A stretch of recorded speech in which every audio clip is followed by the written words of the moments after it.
Alrighty. We're back again. It's Wednesday? Wednesday. Mitvoka. That song was a throwback. I was feeling the throwbacks today. Oh, this was the music of my youth. So if I want to reconnect with that energy, I find that music's a great way to do that. When was the last time you went back and revisited some music that used to get you just super amped when you were young?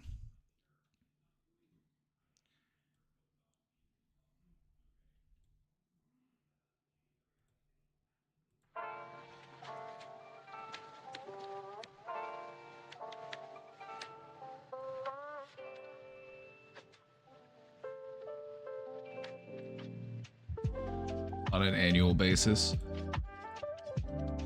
That's better than nothing.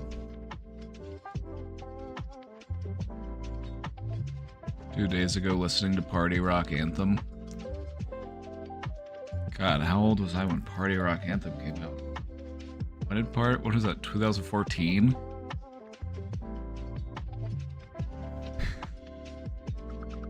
Party Rock is in the house tonight. 21, but okay. I was gonna say, this is stuff that I was listening to in college. Dog getting in the way and then blocking my green screen. A sleeping dog right here. I mean, there's a dog sleeping in the interdimensional portal. I cut my hair a bit. I finally, did the haircut that I needed.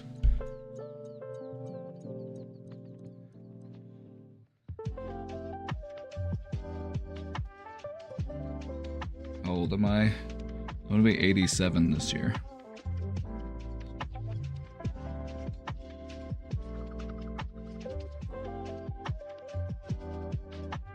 I feel 700. My soul is ancient. Thousands of years. Countless generations. A lot of fuck-ups. Some big wins, undoubtedly. We've learned a lot along the way.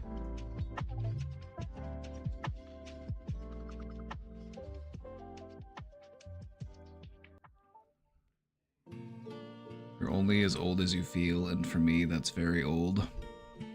Then what would it take to make you feel a little bit younger?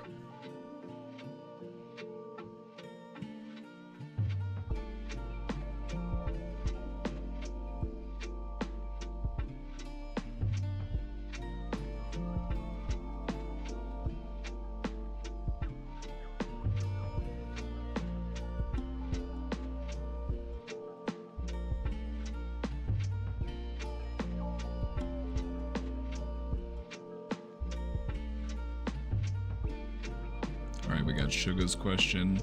We got a couple other questions. We're gonna get into the question box right away today. We've also got a presentation for you.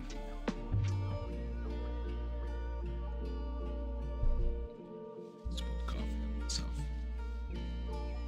That's what it is.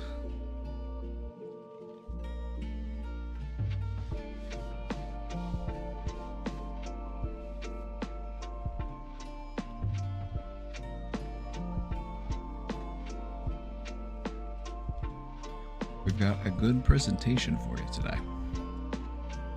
Let me tell you about it.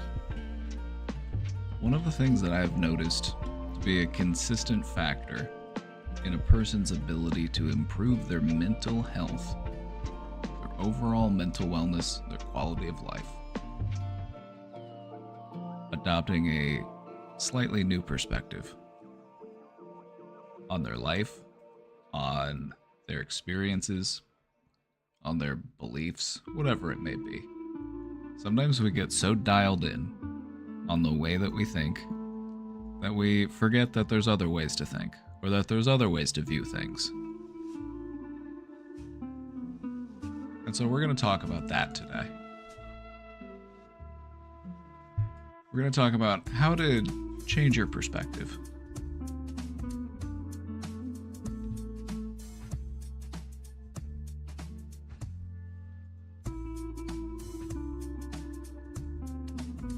That's for later. But that's for later. The pink names are taking over. It's true. We got a lot of pink names in here. Got a lot of pink name representation.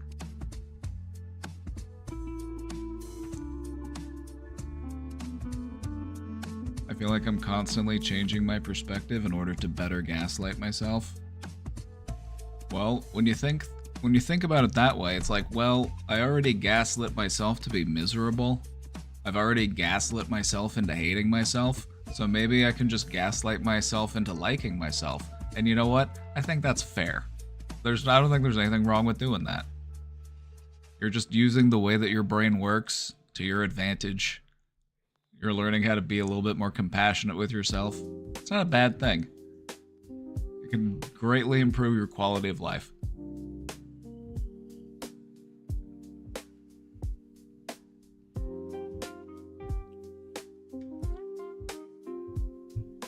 You gotta beat them at their own game, as they say.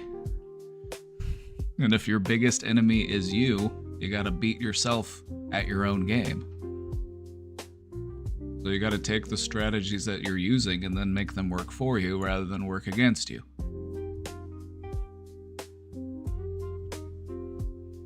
That'll be $300, please.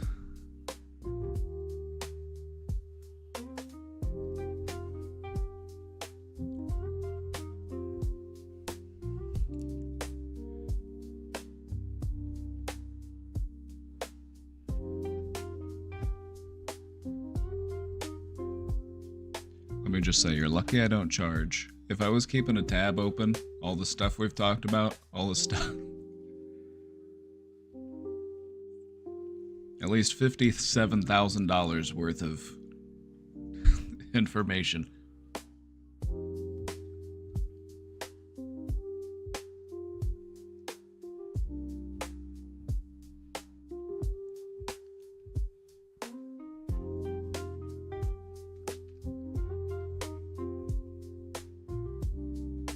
The only reason I would want more money is to do nice things for other people, you know? That's the only real reason. I've got pretty much everything I could need. Remora with the 10 gifted subs? You're paying me now? I thought I was paying you all to be here by just being a free counselor. You're paying me now? I'm okay with that. I'm alright with that. You know, we've got a good working relationship. Thank you so much for the 10 gifted subs. Cheers.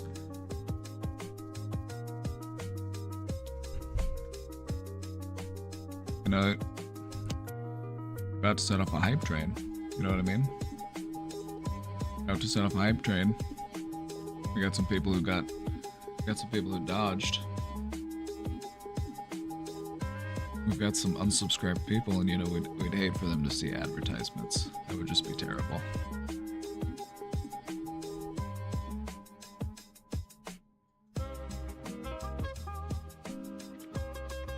Are you gonna have more money and buy all the vacant houses in my area and use them for your project called?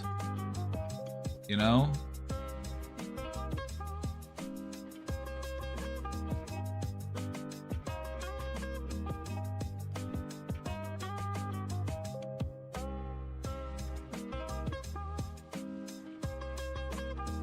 That does sound like an interesting opportunity.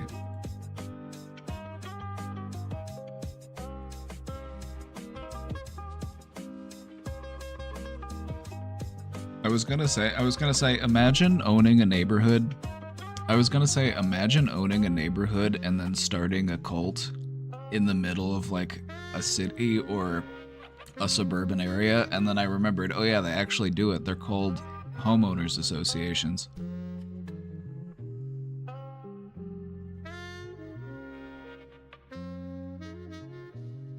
We got people out here paying hundreds of dollars a month to be in a club with everybody else in their neighborhood.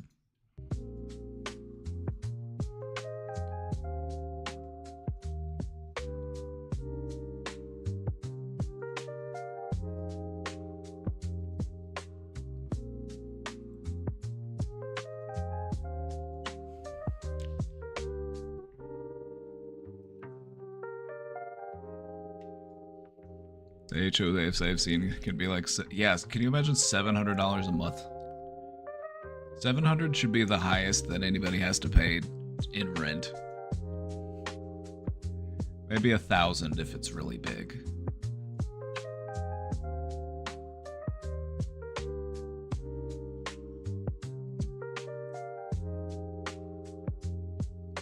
Can you imagine paying $700 a month? That's $8,400 a year, by the way. That's $8,400 a year, by the way, to be told that you can't decorate the way you want to. You can't paint your house the color you want to.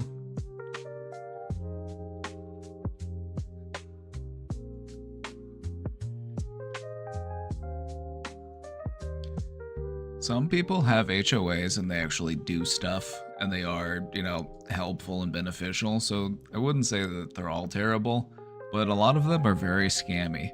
They're just ran by like, who the fuck knows? Just some random neighbor of yours. They're like, we're starting a homeowners association.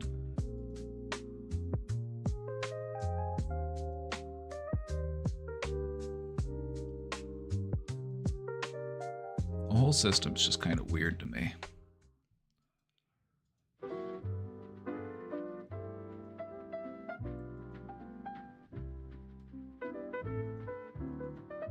Being a landlord isn't a job and I'll die on that hill. Unless the landlord, you know, does the maintenance themselves. And some landlords do that. There are some city landlords where it's like they own the building, but they also live in the building. You know, it's more of a... And they're like fixing stuff and like doing all the maintenance and all the upkeep. It's like, okay, that is work, that is a job. But just owning it and using phrases like passive income. They're like, oh yeah, how do I own all these properties? Well, first off, I bought this building and then I rent it out to pay off the mortgage, and then it also pays off my mortgage. And then with the extra money we had, you know, I got a third, and you know, now I've got 3 buildings.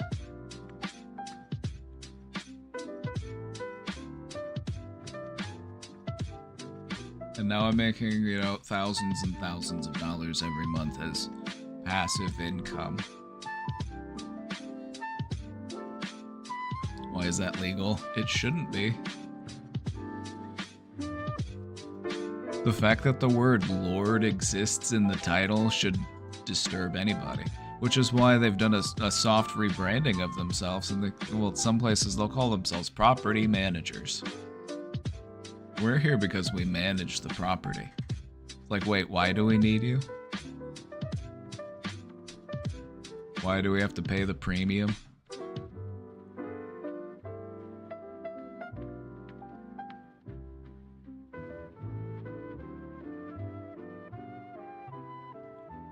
I don't see why that's legal while ticket scalping is illegal. Oh yeah, ticket scalping. Scalpers in general are just scummy. It's just scummy behavior, let's be honest.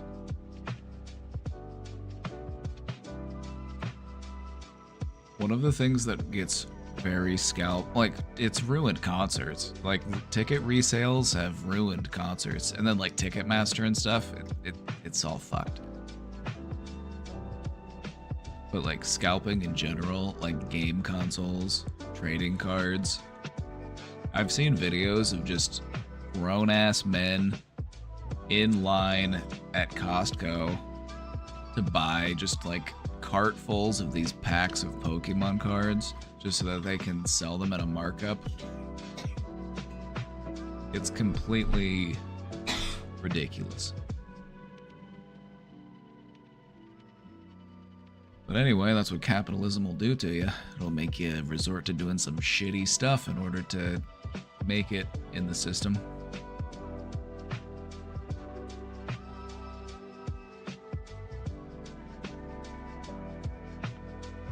I feel like all trading card games should do the same thing that Yu-Gi-Oh does. Yu-Gi-Oh just keeps reprinting their different cards, so nothing is that valuable because everything just keeps getting reprinted.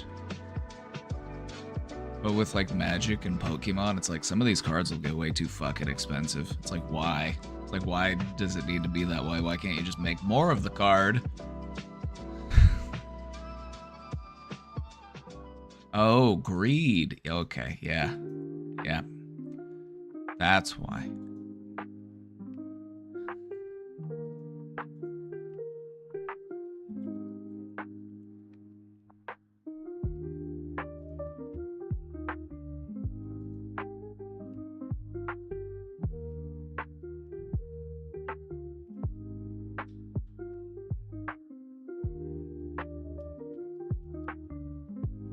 Yeah, the thing about going to a concert and having to pay so much money to go to a concert is it's like going to a concert just isn't that comfortable. Especially if you don't like big crowds of people, or you're a big person like me and you occupy a lot of space. Like, I feel bad if it's a standing concert. I'm like, the person behind me can't see shit. I'm like, what am I supposed to do? Stand in the back? No. I don't think that's fair for either of us.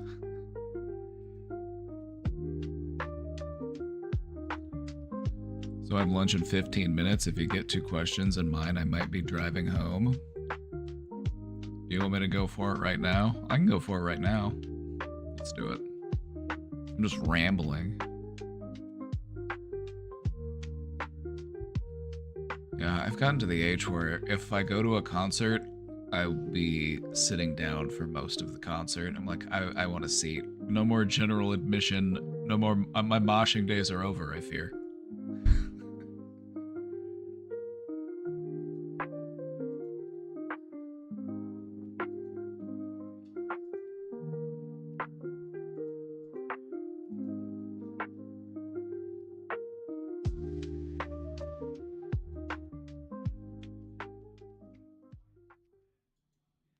You know, you should just ask your landlord about buying the house from them.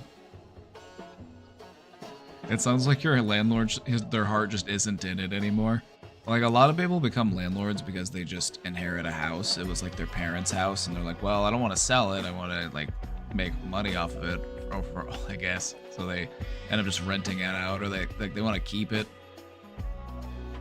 But sometimes when you rent for long enough, you can just talk to the landlord and be like, hey, we've been living here a long time. You know, we'd like to stay here. How about we buy the place from you?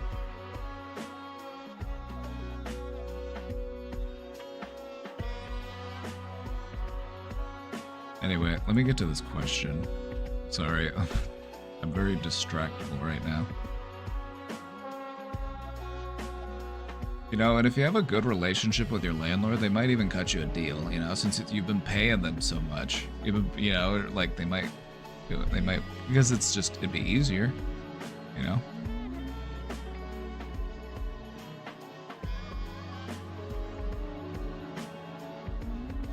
He has only owned the house for 2 years. He went all over town and bought 40 properties. Oh, so he could afford to replace your windows.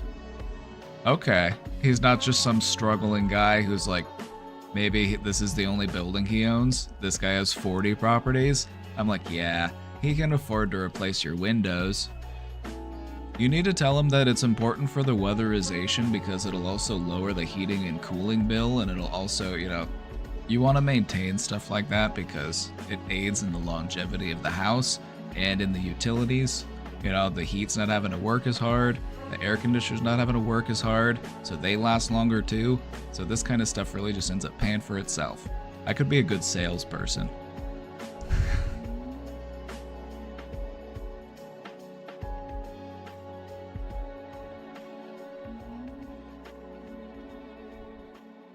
Hi chat, Sugar here. I feel like I want to read this in a southern accent. Sugar here. My sister finally texted me in a secret, in a sincere manner,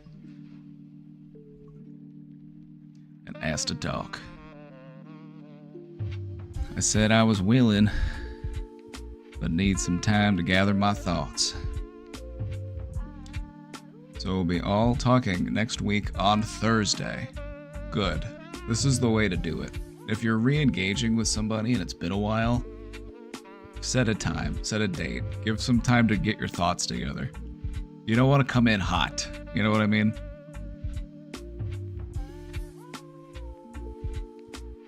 I think it's best for me to write down what I want to say because I get emotionally heightened in the moment and forget everything I wanted to talk about. You know, some people like to write it out and just have it as a narrative. Me personally, I find it's easier to just make bullet points, just like little notes that make sure to touch on these things, you know, and then just speak more organically. That way it doesn't feel like I'm reading something.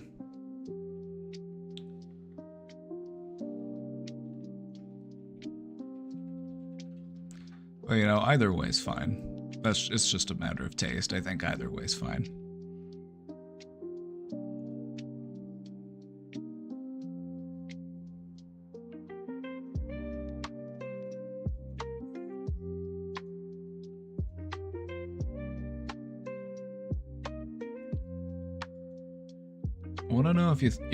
I want to know if y'all think it's a good idea to bring up when she said she would send me something for my birthday and then just didn't.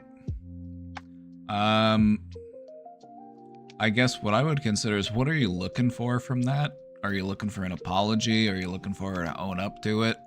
I'm like, maybe she has a reason for doing it. Was that reason just because she wanted to be mean?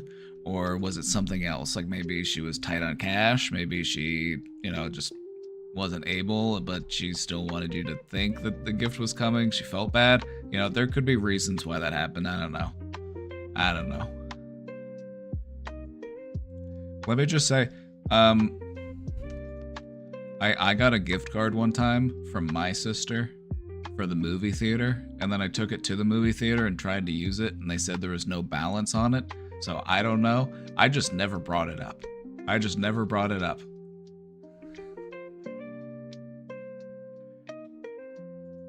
My sister has gotten me plenty of gift cards that work, okay? So I don't know what the deal was. I don't know what happened, but I don't feel the need to bring it up. Is this the only time she's done it? If this is the only time she's done it, you know, maybe we don't need to bring it up. If it happens again, though, now you can point out the pattern. Sometimes just going after an isolated incident, it can be, you know, sometimes you gotta be like, hey, this has happened a couple times now.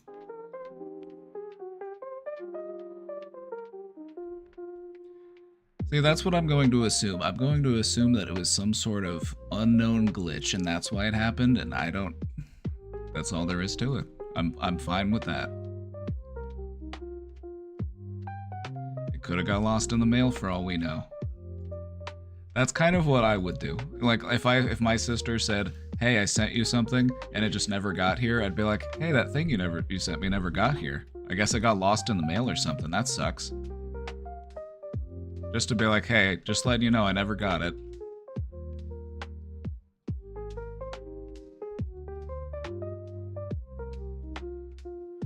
Somebody could have yanked it off your porch. Who knows? I would assume any of those other things before I assumed that my sister was trying to like slight me in some way by saying she's giving me a gift and then I didn't end up getting the gift. I would assume that the evil exists somewhere else in the world and not in my relative.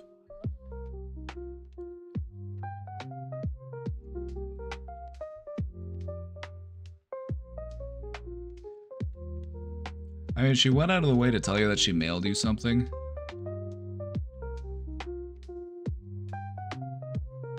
So, I don't know. Is this the only time that something like this has happened?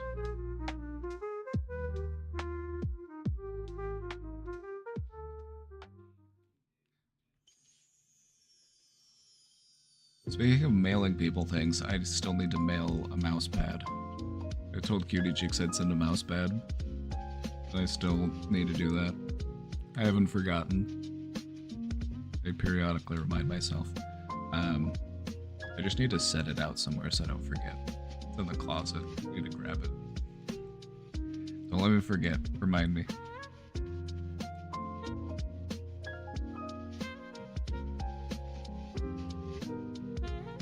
So, I don't know. I just feel like if this is an isolated thing, then I wouldn't really think of it as anything else. You know, it was just, you know, something happened, who knows? It's a mystery. But if this has happened a couple times, then maybe I might start to get more suspicious. But I think, you know, what's the cost of giving her the benefit of the doubt?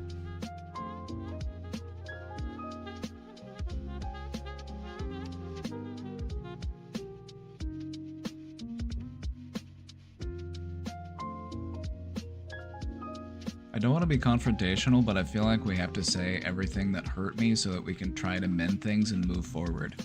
Alright. That's fair, but just if, in the sake of fairness, that also gives her the opportunity to do that too. So if you want to express yourself and be heard and go over everything that has ever hurt you as a person in this relationship, they also get to do that too. If that's how you, but you know, if you two can sit down and have this conversation in a meaningful way, you know, no, we're not getting angry at each other. This is just a way to clear some of the debris out of the way so that we can be a bit closer, understand each other a bit better.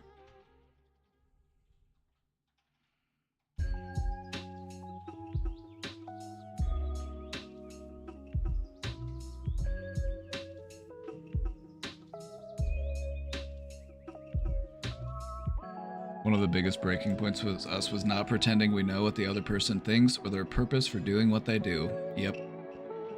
Don't do any thinking for the other person. Don't assume their intentions. Ask them what their intentions were. Don't assume what they're thinking right now or how they're feeling right now. You have to ask them.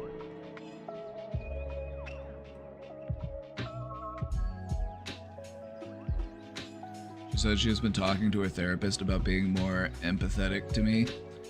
And, you know, just given everything, you know, if you don't have parents that are especially empathetic, it might not be something that you learn how to do that easily. It might not be as intuitive to you. But she's opening up and she's working on it and she's trying, and it's like, that's all you can ask for right now. An honest effort. It's like, if we want people to change, and they are making efforts to change, we can't get mad at them for not changing fast enough. At least not, you know, in a reasonable amount of time. You know, if it's been like 20 years and you're like, come on, what are you doing? Then yeah, I would say go ahead and feel frustrated. But if this is just a matter of like a few months, a few years, it's like, give them some time.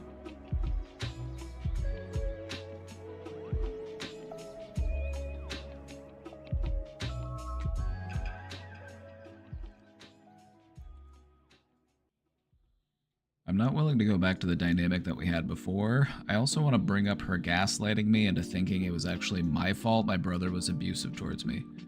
And, you know, that was just, you know, she was also living in a situation that was not the healthiest. You know, I'm assuming you had a similar upbringing. So, like, there's different ways that we will rationalize and, like, victim blame, and it's like, that's not something that we want to fault the person for, as long as they're willing to like open up and talk about it and realize like, okay, yeah, that's not the right thing to do.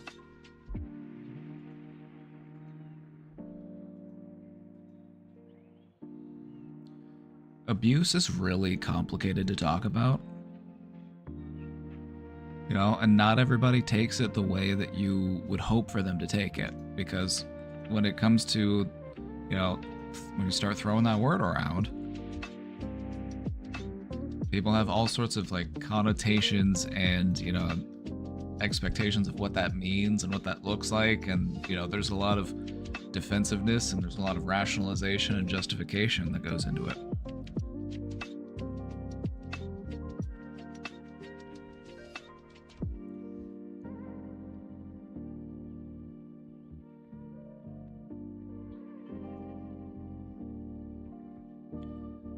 You'll notice this, like, if you had siblings that were in a similar upbringing, like let's say that you and your sibling endured a rough upbringing, right?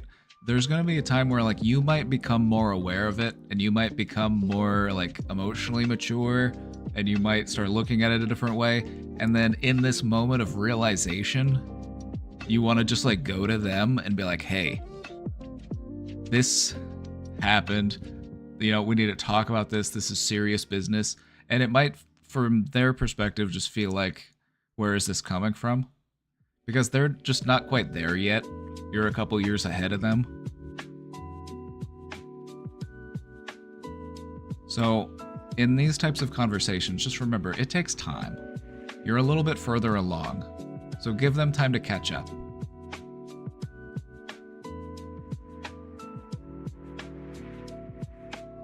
Is it common in that situation for one sibling to be in complete denial? Denial is a powerful coping mechanism.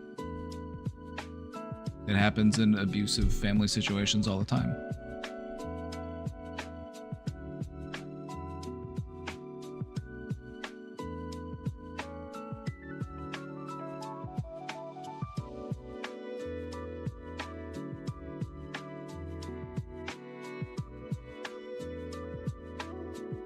Denial is one of the most commonly used defense mechanisms because it's one of the easiest to use. It doesn't take much thought. It doesn't take much, you know, it's just, nah, don't want to talk about it.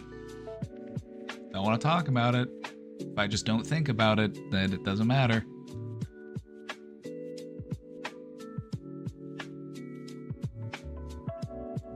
Would you ever do a watch through of some trash reality TV? You know, maybe one of these days. You know, I made Partner, so maybe it's time for me to just enter my React era. I'll just give the people what they want. You can just watch me watch a video, and then I'll pause the video and be like, hey, this thing. You know, how about this? Look at this. Hey. You know, just reacting.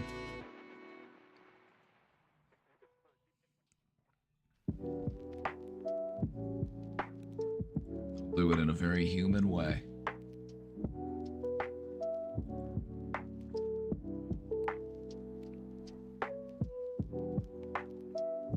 I'm gonna go to late lunch so we can finish. I'm gonna get back into reading it. We're almost through it. I just want to make sure she knows that it is not going to be accepted moving forward, but when I'm assertive, people always think I'm just being mean and then don't listen to my wants and needs. Any help is appreciated. So what I would say is give her the opportunity to show you what she has learned before telling her what she needs to know.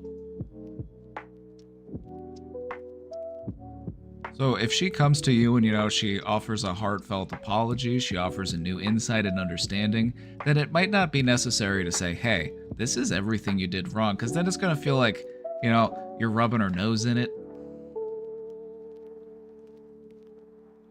It's gonna feel more like a parent-child relationship. You know, we're going over your report card here. You know, but you're entering this situation as peers. You want to approach it on an evil footing. You're both adults now. So things are going to be a little different from how they were when it was like I had to be the parentified older sibling.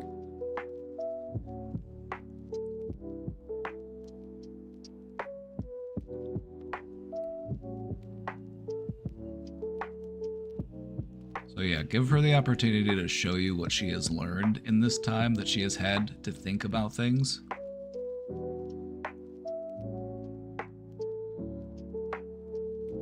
How do you determine when to give forgiveness or not? I forgive something when I'm over it. Forgiveness isn't my way of saying, hey, what you did was okay. It's my way of saying, what you did doesn't bother me anymore. I'm not mad about it anymore. Because I don't need to be. I don't need to hold on to that feeling. It's basically just me saying, I no longer think about this thing.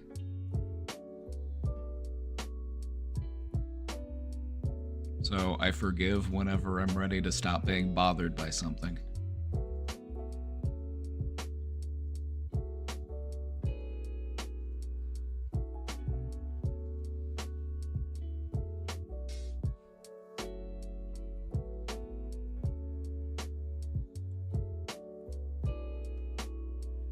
When it comes to forgiving people, be selfish. Forgive for your own sake. Forgive for your own benefit. Forgive so that whatever it is that you're pissed off about doesn't bother you anymore. Doesn't mean you're saying it's okay. Doesn't mean that you're saying, I want this to happen to me again. Doesn't mean any of that. It doesn't mean anything except I'm over it. I have moved past it. Water under the bridge. But what if you want revenge? The best revenge is a life well lived.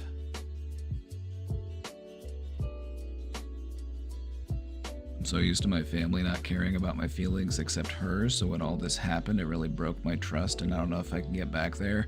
No, actually, you won't get back there because you gotta remember that getting back is impossible. You're gonna go forward into something new, and this could very well be something better.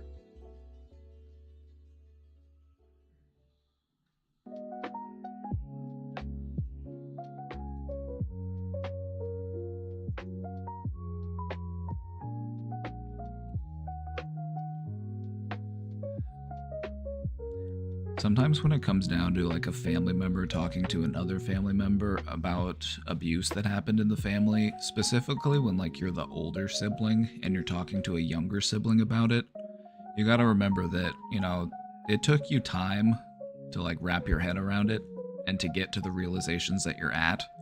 And in that moment of like insight and discovery, it's like, I need to share this with my sibling. I need them to know. They just might not be prepared to hear it. They might still be processing it. They might still be, you know, where you were a few years ago. So sometimes we might come on a little strong in our, you know, eagerness to talk about it and just get it out there so that we can, you know, feel heard and understood, and so that we can move past it and heal.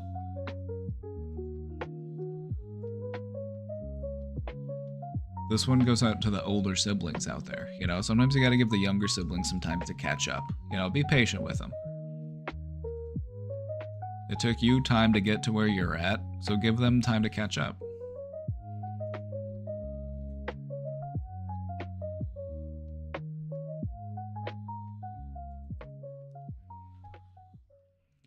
I'm just scared that it will be the same again of her not wanting to make my brother mad, so she just excludes me. I would say it'd be totally valid to let her know just how much that would hurt you.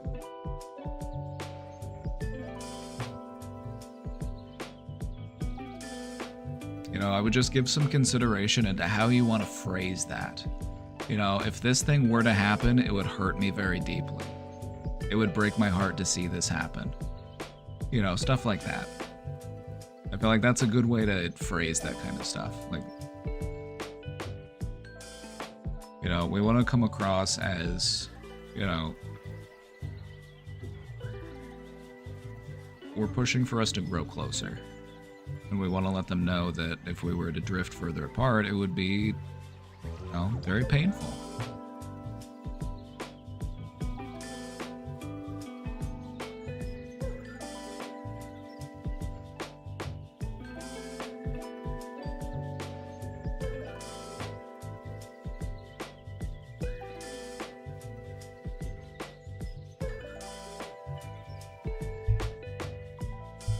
If you have any questions leading up to it, like before you have that conversation, just let me know.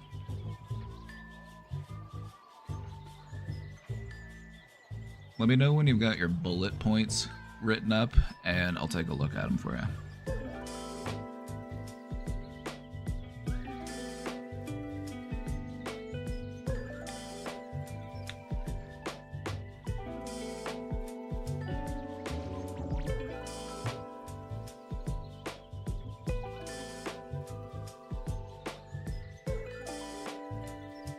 Is that lip balm? Yes, it's this one. It's a Blistex Lip Medex. I like the Blistex ones because they're very tingly. This one's very tingly, I like it.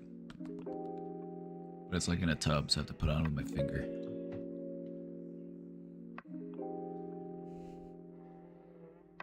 Guess I could just put my whole lip in there, but that would be that just.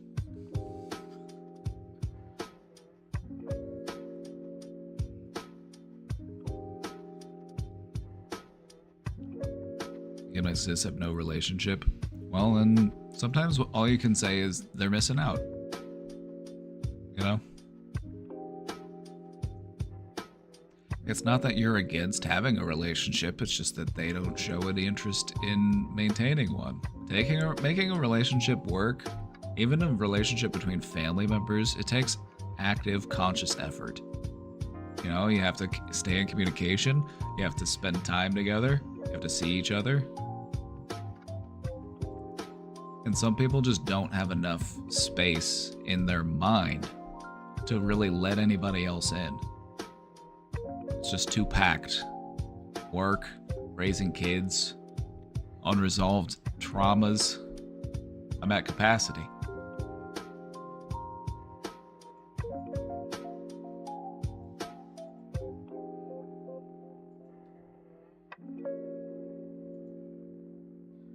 Even when I could get her on the phone, she would just say she had to go. Well,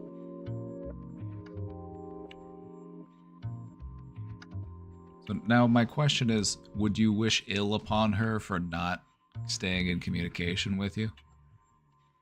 See, I find the best approach to be like, if people don't have time to hang out with me or to like have a relationship with me, like, I'm not gonna like wish ill upon them because of that.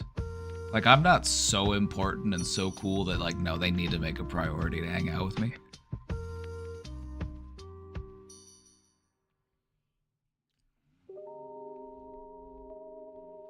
Maintaining a relationships as adults, it can be complicated. And some people just aren't well equipped for it. Some people just got a little bit too much going on in their life. So I find it's best to just wish them the best.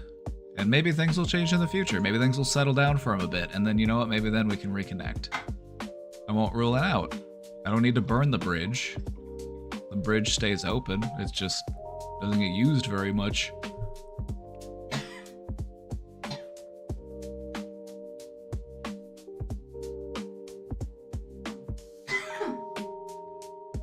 We don't really have anything in common. She's very wealthy and high class and has always been embarrassed by me.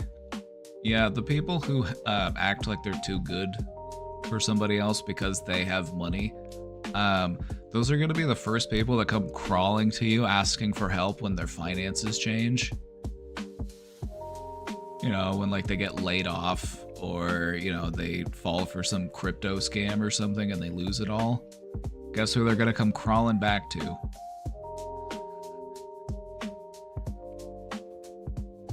Their kind, compassionate, emotional punching bag.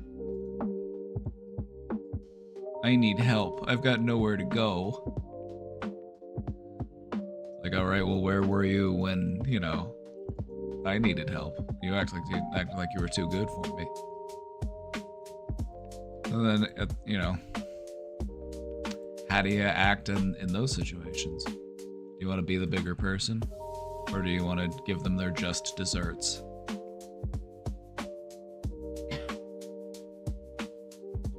Rich people are miserable company. Yeah, being very high strung is also being very high anxiety. Some rich people have no fucking chill. They're just so tightly wound. I couldn't imagine. Their resting heart rate's probably 120.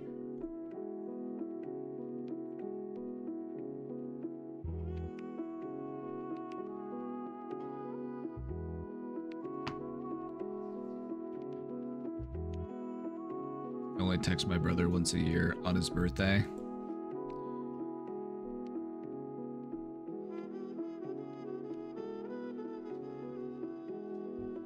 What's he up to?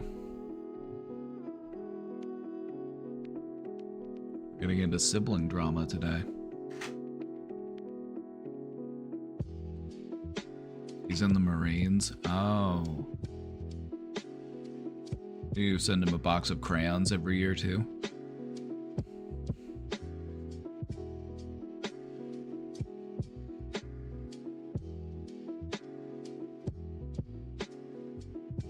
You know, you gotta get if they're a Marine, you know, you gotta get them their favorite snack food.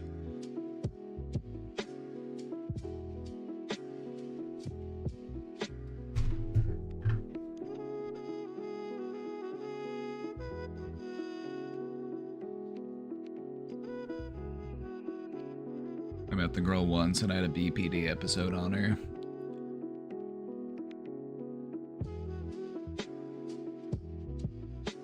Well, was it deserved or were we out of line?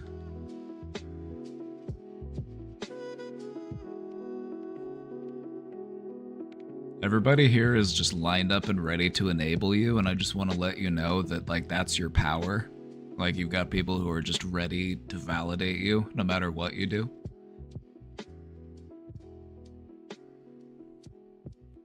But not me, though. You work for me, so I get to ask you the hard questions. Was it deserved, though, or were we a bit out of line? Whether or not it was deserved, I feel like we owe it to the person to apologize for taking it too far. You know, just let her know you were going on. You had a lot going on, and that's not who you really are.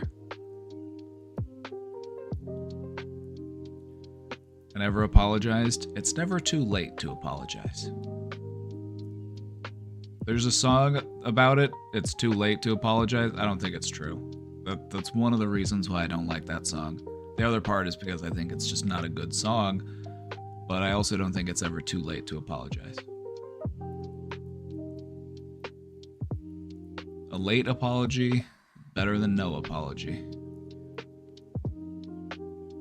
She had my brother delete his Facebook so they could have a joint Facebook account. Oh, so she's paranoid? Well, she's dating a military man. It's like, those relationships are,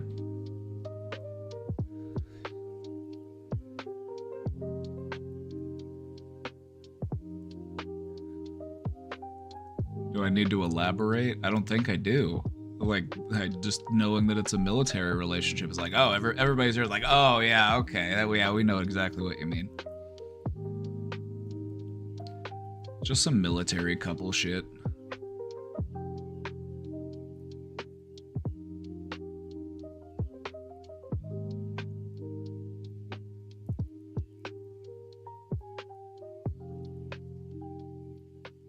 Send a nice card, you know, let him know how you feel. Tell him you miss him and you'd like to see him. If you do, I mean, I don't, like, do you? Do you miss them and want to see them?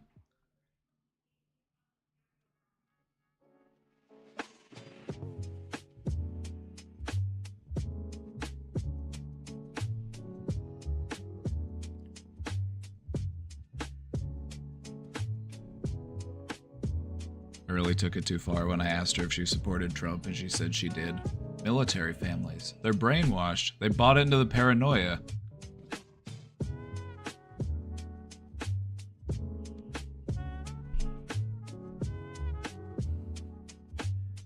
She's not pro-choice? Okay, weird.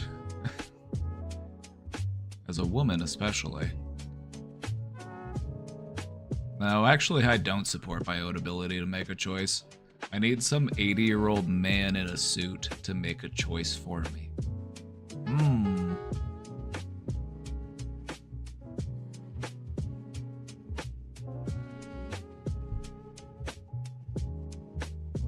I got kind of deranged and I threatened to fight her. Oh, Cutie took the gloves off and the claws came out.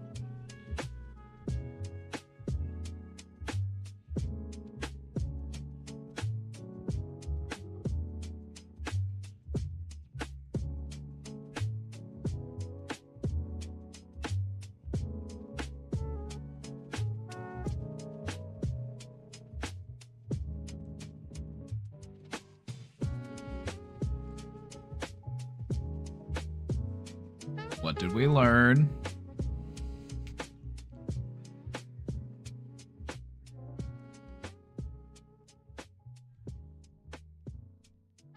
I was transitioning meds at the time.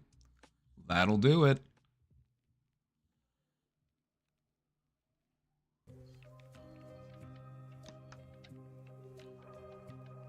That'll do it. As soon as you tell somebody, it's like, yeah, I was in between. I was switching meds at the time. They'll be like, oh, okay. They'll get it.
What is this snack?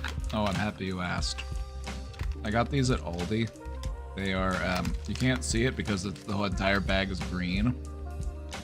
But it's Reuben flavored kettle chips.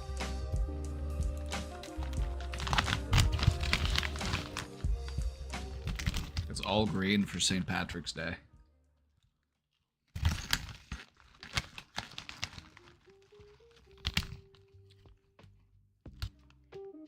Actually, these are space chips.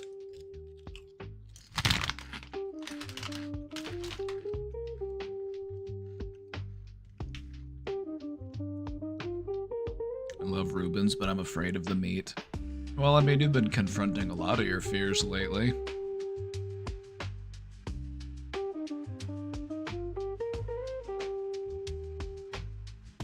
You gotta remember that when you have a physical aversion to like textures, that's an anxiety that lives in your body, and if you want to reduce your overall level of anxiety, that's a good place to deal with it. Because physical anxiety is a lot more easy to recognize, it's a lot more easy to deal with.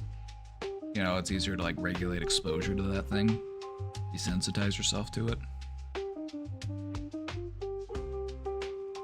A Reuben, it's tasty. It's like it's a sandwich that old men really like to eat. It's a good sandwich, okay? Like, I like a Reuben, but you gotta admit that this is a grandpa food.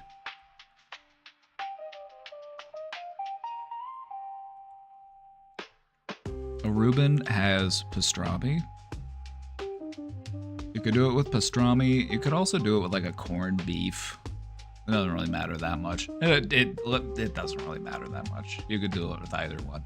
But it's got like sauerkraut and Thousand Island dressing. It's commonly served on rye bread, but who gives a shit? Put it on whatever bread you want. You want cheese on there? Sure, throw some cheese on there. Mix it up. And then it's all toasty. Grandpas love Reubens. You gotta be honest.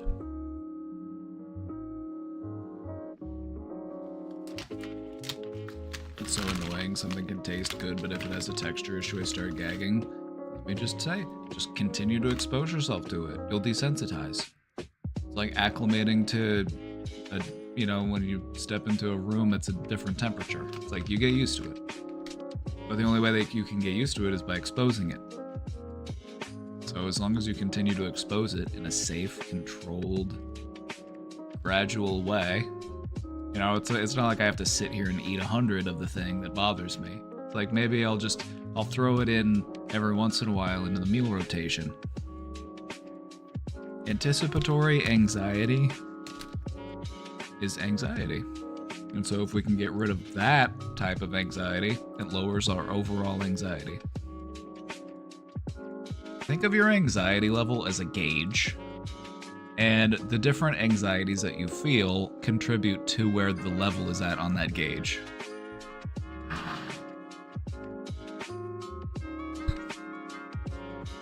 You've got mental anxieties, you know, the things I'm worried about, the things I'm thinking about, like what am I gonna do about this thing? How am I gonna get this done?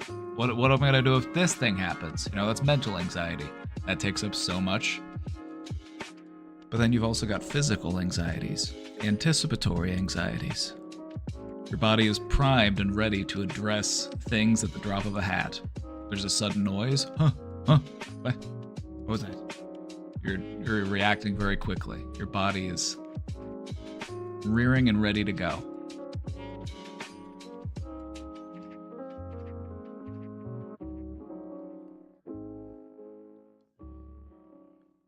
So you have these mental and physical anxieties. Or in the case of like a food texture, you have this anticipatory anxiety of every time I bite into something, what am I gonna do if the texture's off?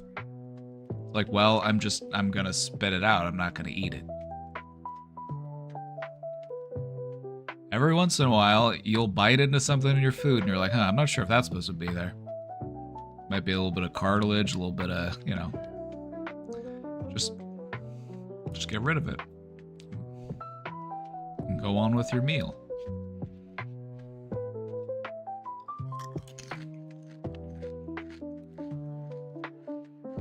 I never spit. You should spit when you have a piece of bone in your mouth.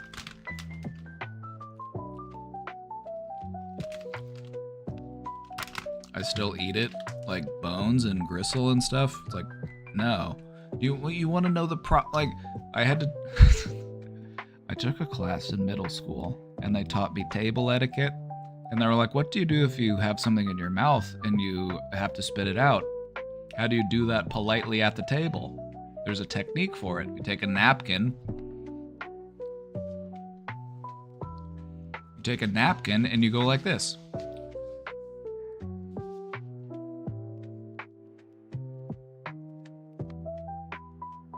That's it. That's what you do.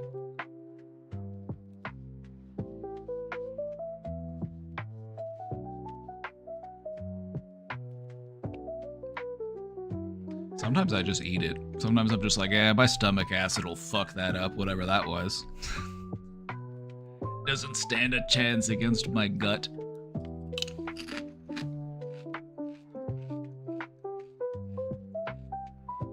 So anyway, this is a Reuben sandwich, and this is what these chips are supposed to taste like. As you can see, there's a big Reuben on the bag there. I wouldn't say it tastes like a Reuben exactly. It tastes almost like a pickle chip. Have you ever had like pickle flavored chips? Because of the sauerkraut, I guess. But it's more mild than like a pickle chip. It's not as acidic. Pretty good though. It's not bad a chip.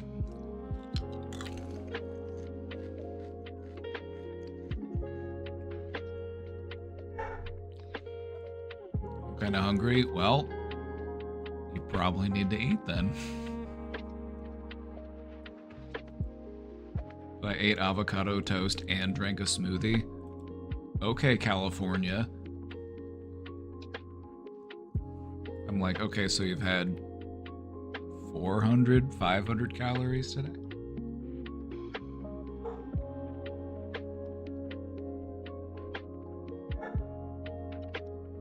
Now this Reuben sandwich is all I can think of. Now you know what to make for dinner. These are pretty easy to make at home. The hardest part might be finding some good, like, corned beef. Or some pastrami. You might have to go to, like, a deli. And then you have to buy sauerkraut, and they sell sauerkraut in like a big ass jar, so it's like you gotta really like sauerkraut if you're gonna buy sauerkraut, because they don't make it in a small size. It might be easiest to just go find a place that makes a Reuben, if I'm being honest.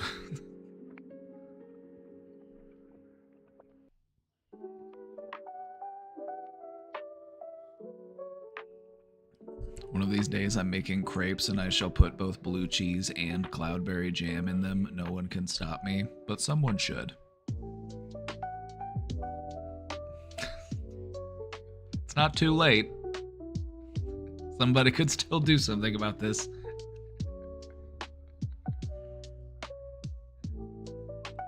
Yeah, using pickles instead of sauerkraut would be a good idea. You could even make it with, like, roast beef if you wanted to. You know, you can be flexible. The real deal is just, like, make sure you get that cheese on there and make sure you get that Thousand Island dressing. That's what it's really all about. Cloudberry jam is so good. I didn't know that cloudberries were a thing. I thought they were from a video game until I looked up and saw that they actually are real. But you can't really get them here.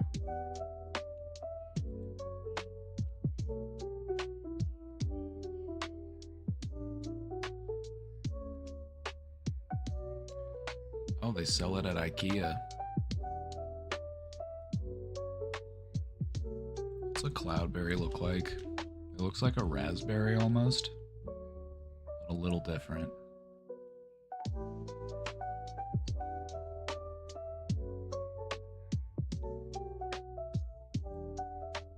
These were like an item that you could find in Valheim. In Valheim, you could find cloudberries, and I thought that they were made up for the game. I didn't know that they were real.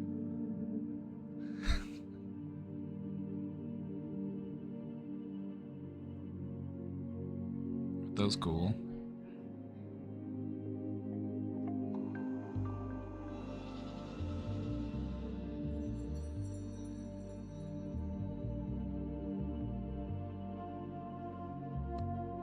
Good with ice cream too. Oh yeah, we love a good berry.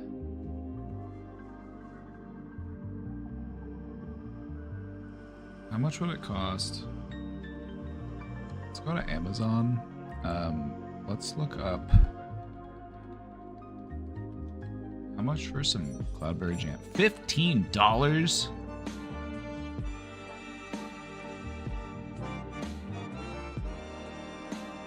I need a sponsor.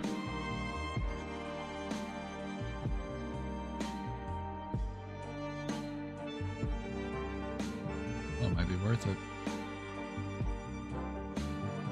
Positive reviews. What are the people saying about it? What are the people saying about it? Let's see. Wonderful on toast or heater over ice cream. Very pricey, but this isn't something you'd be using every day. A rare berry that rather laboriously yields a sublime, tart, sweet, unique flavor preserve. I really appreciate the crunchy seeds. It's got crunchy seeds in it.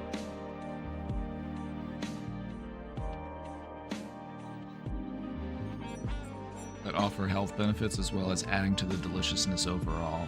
I have shared a bite with several people and all were impressed.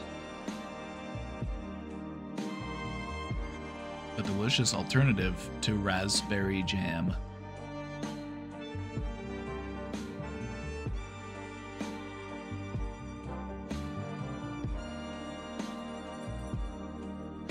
This jam is out of this world.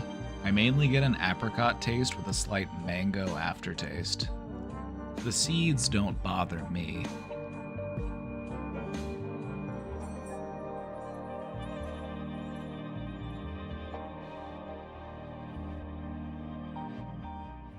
Pineapple, passion fruit, blackberry, and mango.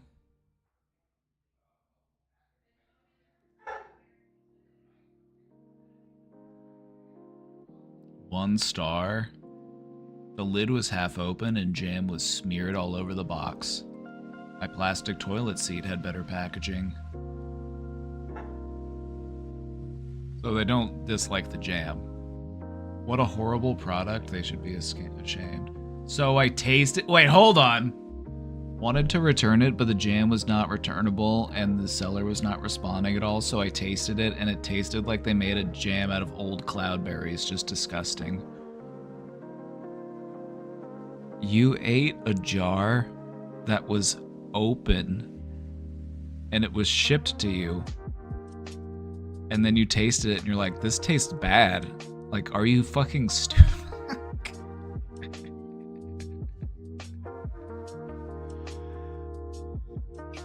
What a horrible product. They should be ashamed.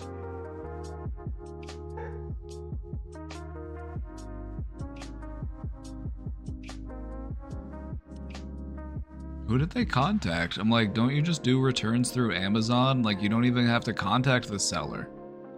Like, when you do a return on Amazon, you're just like, hey, I want to return this. And they're like, okay. 2 people found that helpful. Not me. I found it hilarious. Wait, this one's $10. Swedish. Oh, that's it. This is gooseberries, though. I want both, actually. This one's red.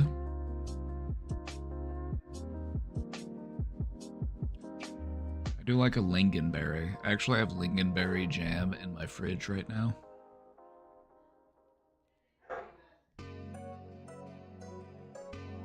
If it is food, they usually just tell you to keep it and give you a refund, right? I'm like, why wouldn't they be able to return it? I don't know, sometimes you'll randomly get that on items. They're just like, if you want to return this, you're gonna have to pay $20 to ship it. I'm like, fuck it, I'll just keep it. I don't want to go through the hassle.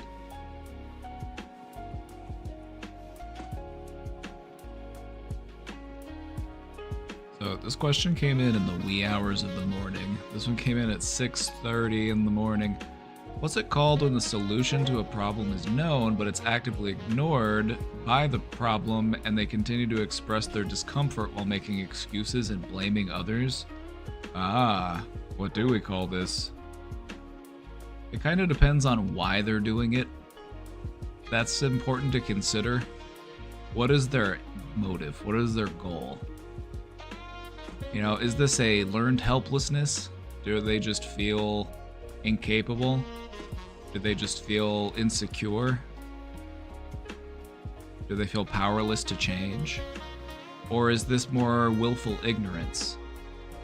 Is this when somebody is just intentionally ignoring a thing?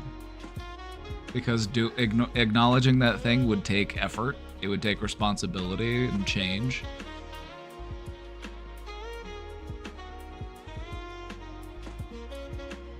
This also could tie into, well, yeah, it's definitely avoidant, you know? It's definitely an avoidant behavior.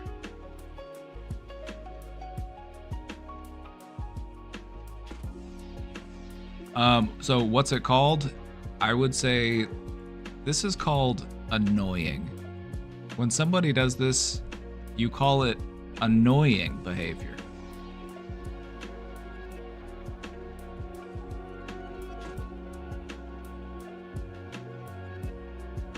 That's the scientific term.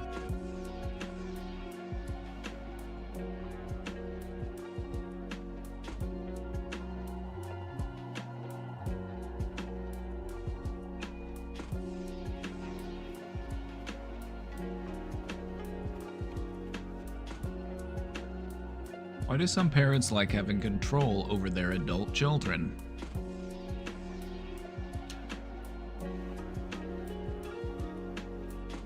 Good question. Why do people like having control, period? If you answer that question, you'll also answer this question. Why is it important for people to maintain control?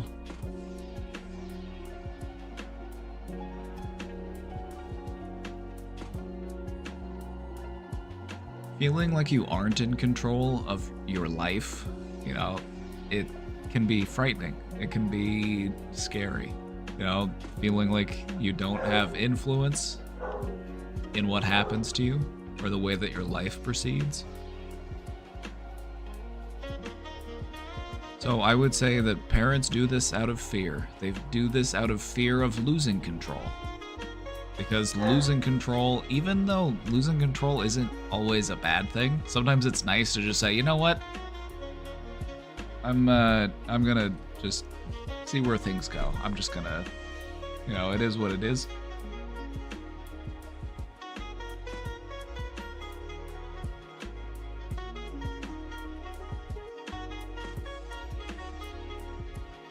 Some parents, they just have poor boundaries with their kids.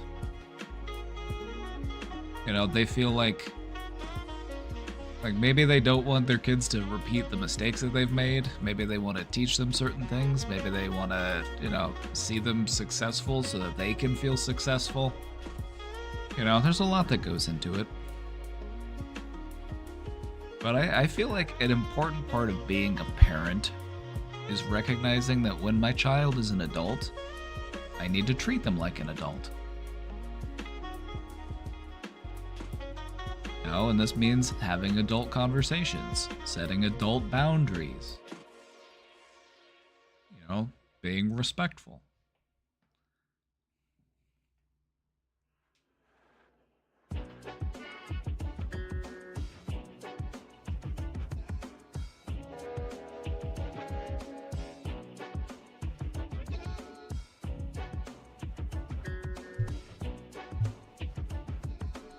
Oh yeah, there could be any number of reasons. It could be due to generational trauma.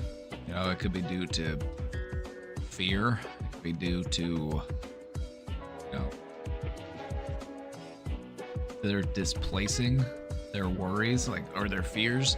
They feel like the world is out of control, so I need to have more control in my life in order to compensate. And that includes my relationships with my children.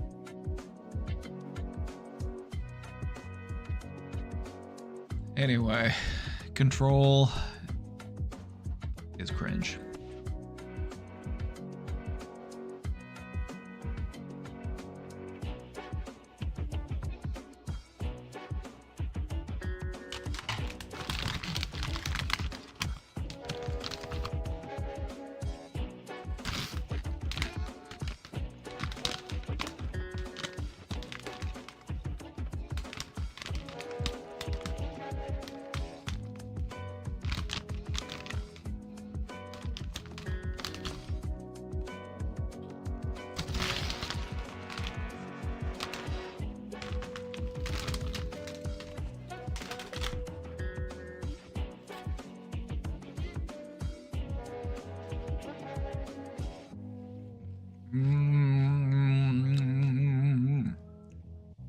Needed a snack before this question.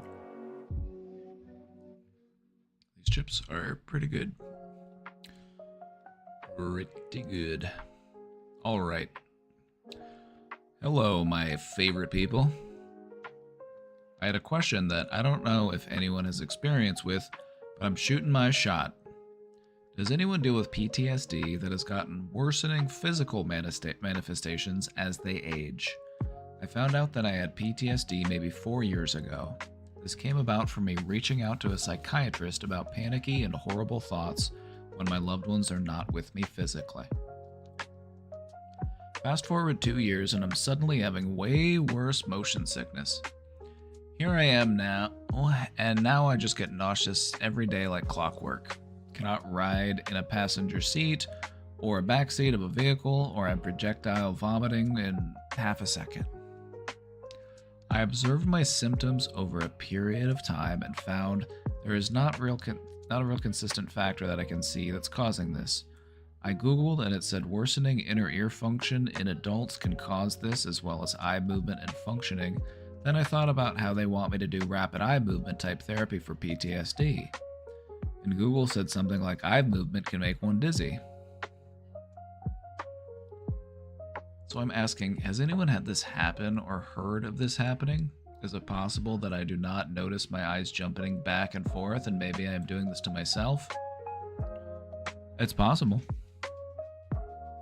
The thing about trauma, and you said you're dealing with PTSD, so you're dealing with that trauma, is that the body keeps the score on that trauma. It manifests it as, a deregulated nervous system. And this can cause feelings of being off balance. This can, it can impact your equilibrium.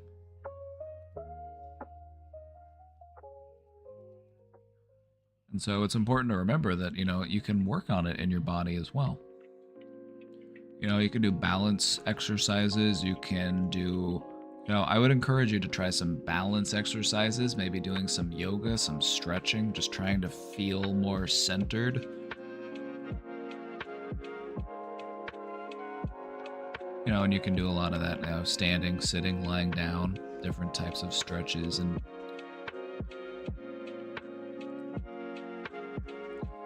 that kind of stuff can be really helpful for your equilibrium. I've had this bad habit of constantly scanning the area around me and in public spaces as well. I don't know if that is relevant, TBH. Probably. If you're darting all over the place. You're kind of on edge, and when you're on edge, it's easy to find yourself off balance. You don't really have firm footing because trauma has affected the terrain. In dealing with trauma, think of it as a whole body thing. It's not just something that lives in your brain, it's something that occupies in your body as well, because the brain and the body are like one.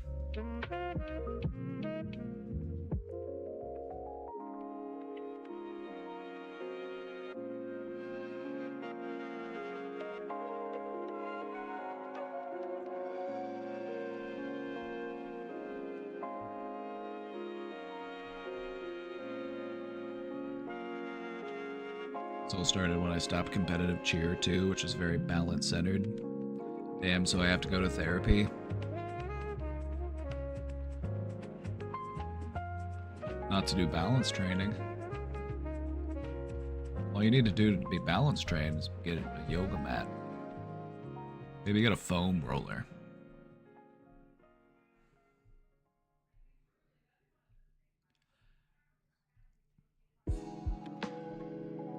Just take a moment to think about this. Think about the role that our eyes play in keeping us safe. How important is vision to us and the movement of our eyes in keeping us safe? It's incredibly important.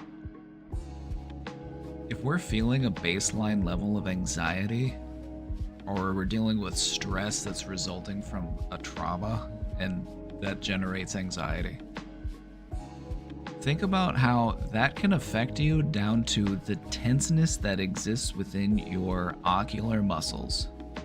Your eyes are so ready to just snap to whatever it is that I need to look out for or be aware of.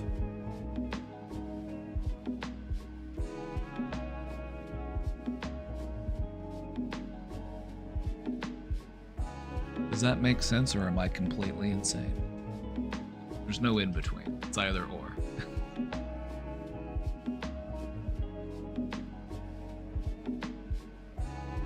Sometimes people will get the same thing like in their neck, for example. You have neck muscles that'll do like this. Huh? Huh? And so you might hold tension in that part of your body because it's always ready to go. Huh? What was that?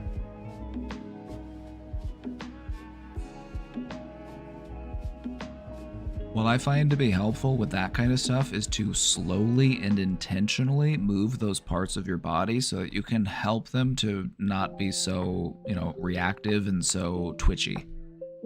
If it's in your eyes, for example, your eyes are darting all over the place, slowly move your eyes. Start on one end and then slowly go all the way around.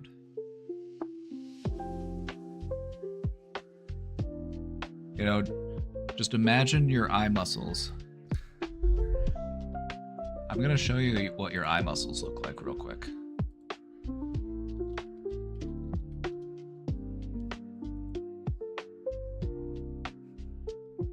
I'm going to show you what your eye muscles look like real quick.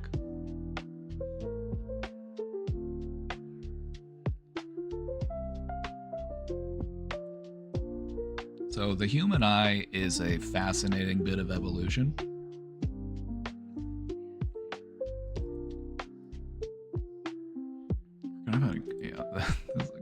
These are all kind of creepy. These are all kind of creepy. So just look at these muscles. You've got the ones on the top and bottom that can make your eyes go down and up. They move your eye like this. And then you have the ones on the side that can make your eye go side to side. But your eye can also go diagonally. It can make a full circle, and that's thanks to those at the bottom that help your eye, like kind of move your eye, you know. So you've got all these different muscles, and they can all. So you get a nice full 360 view. You can move your eye anywhere in your socket. Well, you know, except for just don't go too far backwards.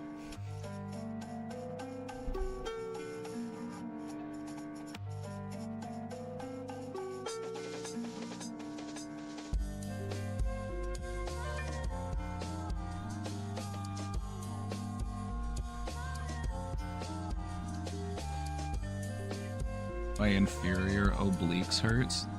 Oh yeah. Give them a good stretch. You know, just focus on those muscles within your eye as you like mindfully move your eyeball around. Just try to focus on like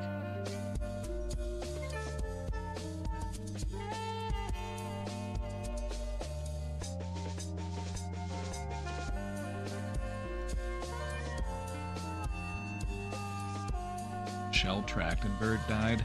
No way. What?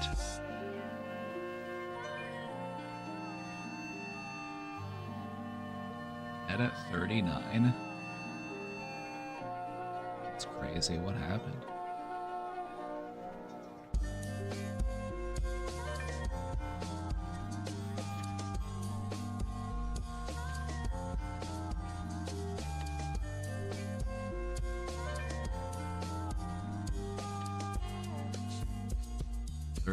That's so young.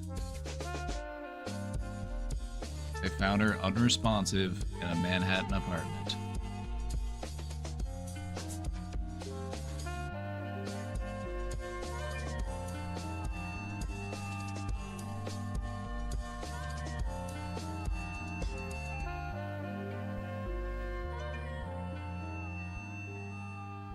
Damn.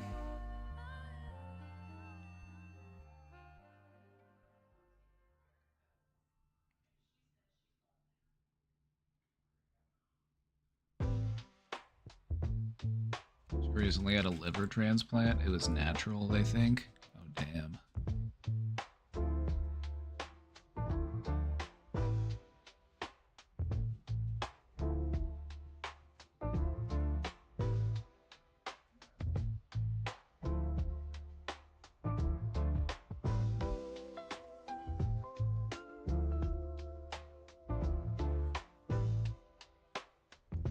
Damn.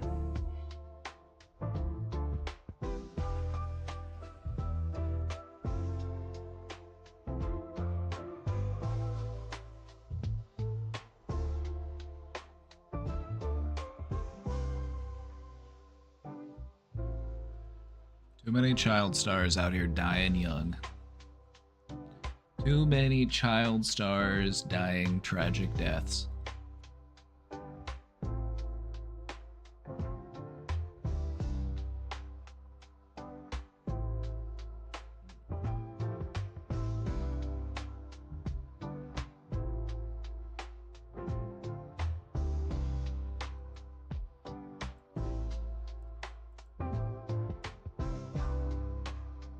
Transplant? Hard to say.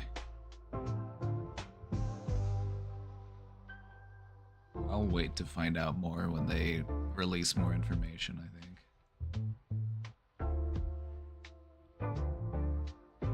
think. Hey, how's it going?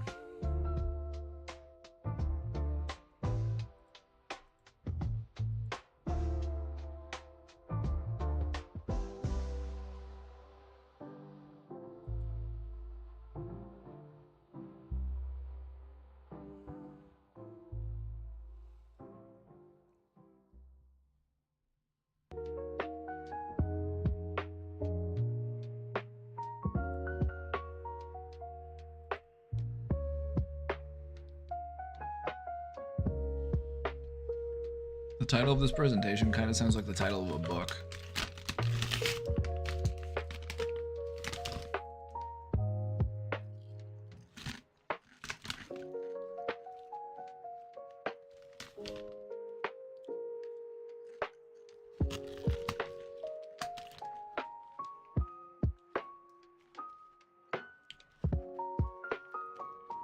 POP. You know, if I put another O in there, then it would be the poop.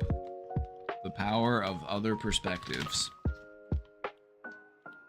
Now we're cooking.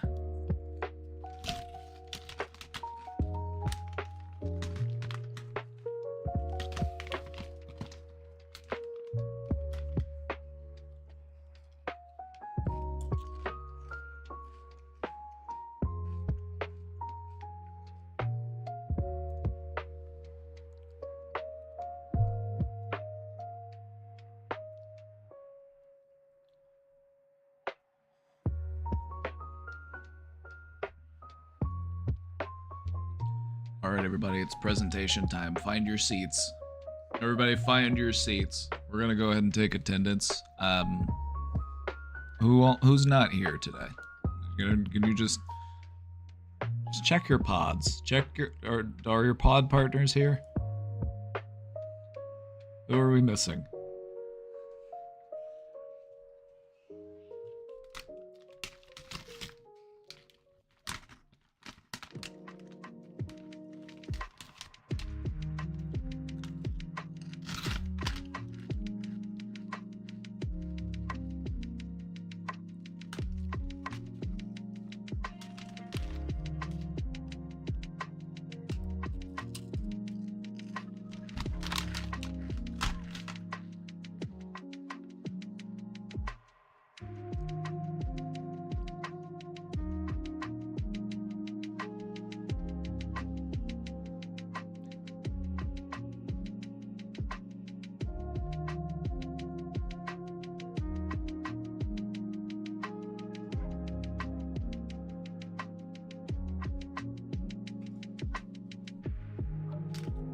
Chan.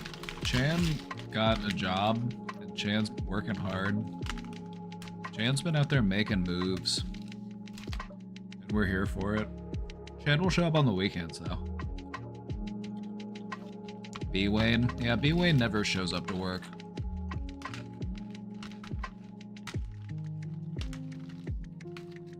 I have to dock his pay.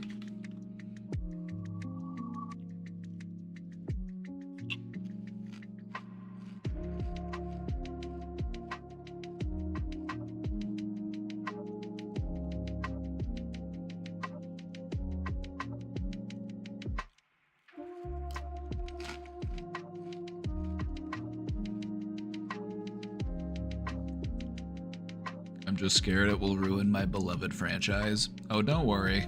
Joss Whedon will do that for you. Not Josh Weed. My caption said Josh Weed. I said Joss Whedon. That's close enough.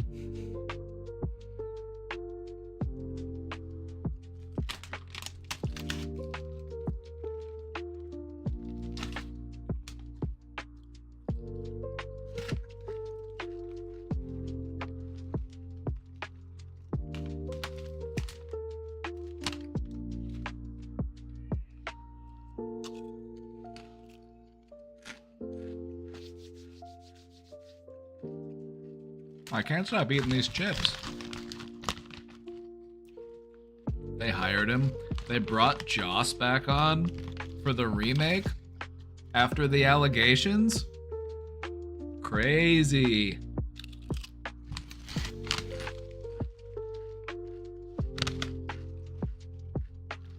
You're making me want chips? I need a chip sponsor.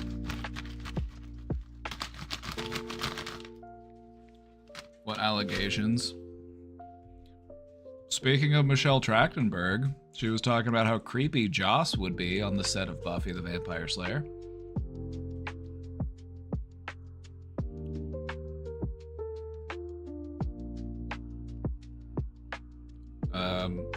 He's a pervert. He's a creepy pervert.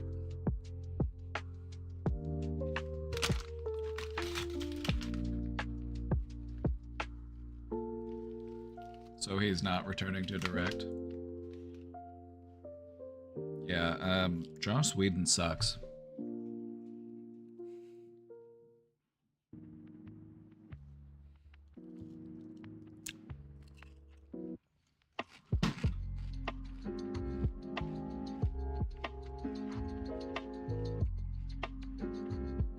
I'm speechless once again. We're really going through it today.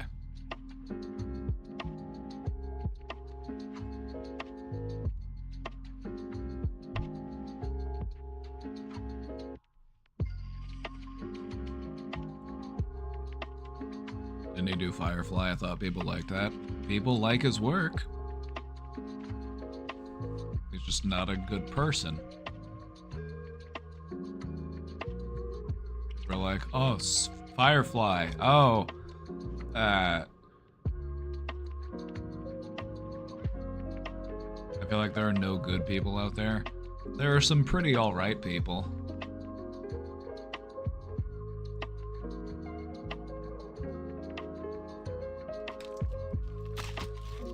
It doesn't take a lot to not be a creepy pervert. It doesn't take a lot to just not do that kind of shit.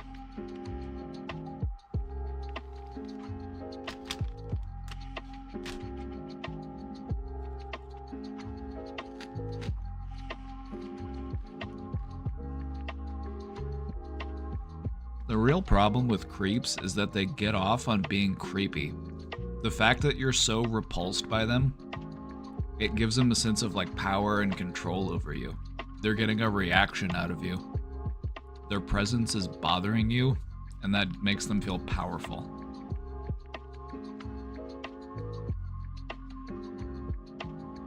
It's twisted.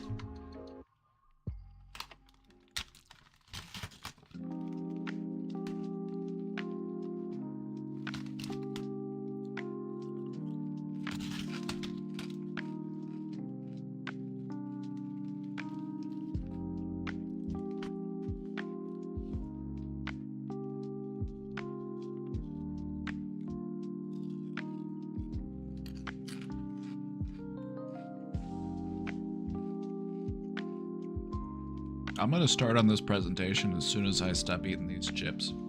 These chips are pretty good.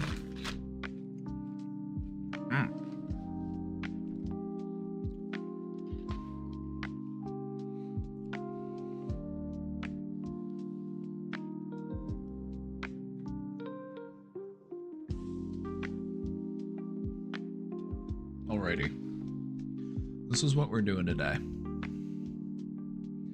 Today we're going to talk about the importance and the power of opening up to a new perspective.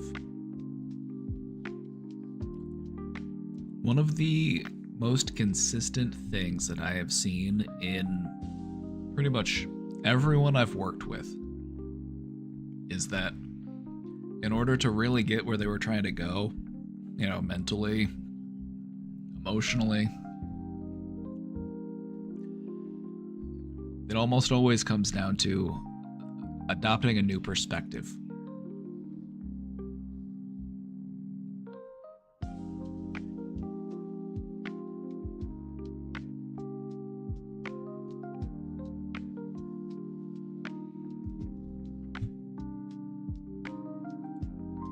Want to get some of those chips? I might go get them on Friday. You can get them at Aldi. Every once in a while, Aldi will have a really interesting chip, like a seasonal chip. I'll normally pick it up if it sounds good.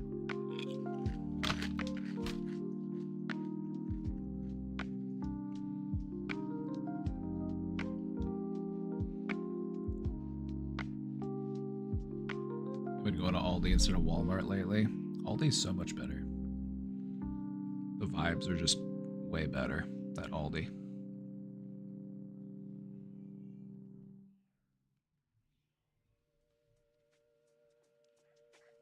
All right, let's get into it.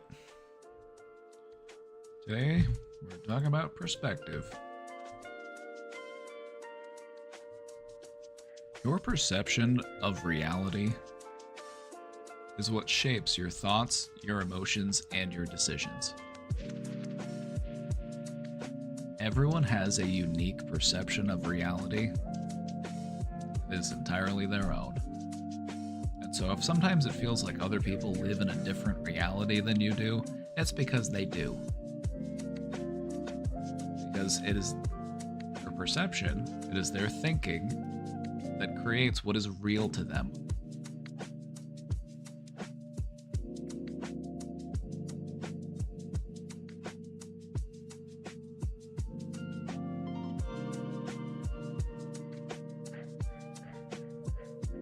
So if you're not so happy with your current perspective and the way that it's influencing what's real to you, your thoughts, your emotions, the decisions that you make, sometimes a shift is necessary.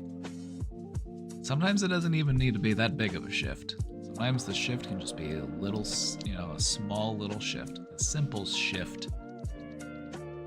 This can be enough for doors to open, allow us to grow, improve our emotional well-being.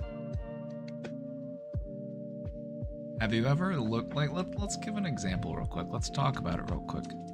Have you ever had a moment where you looked back and this was a moment where you felt like I was in the wrong, I was the bad guy, and then you look back and you're like, actually, you know what? Now that I'm looking at it, I got a different perspective on it.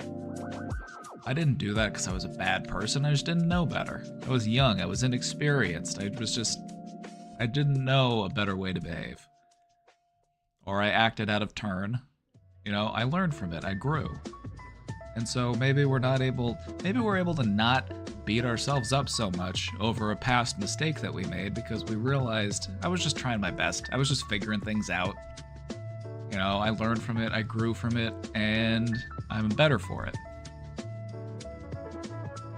A simple shift. We don't need to drastically alter our perception of reality. Some small shifts can be more than enough. So today, this is what we're going to do. We're going to talk about why perspective matters. We're going to talk about how cognitive flexibility contributes to our growth. We're going to be working on our cognitive flexibility today. This is yoga for your brain. We're doing some brain stretches today. We're going to talk about how our perspective can help with our emotional regulation. If we feel like our emotions might be a little too strong sometimes, or sometimes we feel like we're a little too reactive.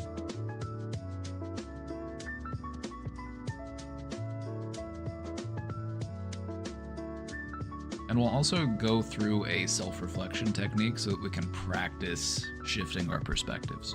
So we're going to walk through a mental technique we can do. Hello, welcome in Connor McChicken Jr. It's nice to meet you.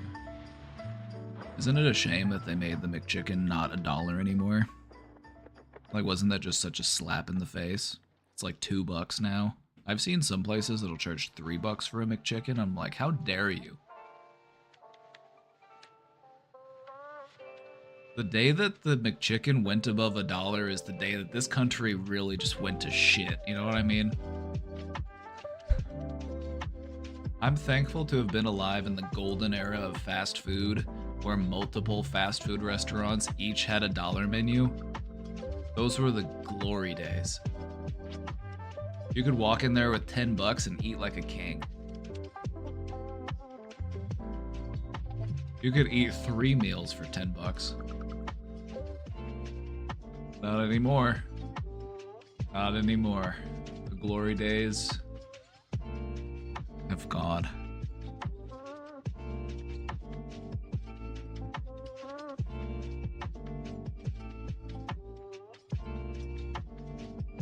Well, I can say I definitely wasn't always trying my best, but I guess I should still stop beating myself up.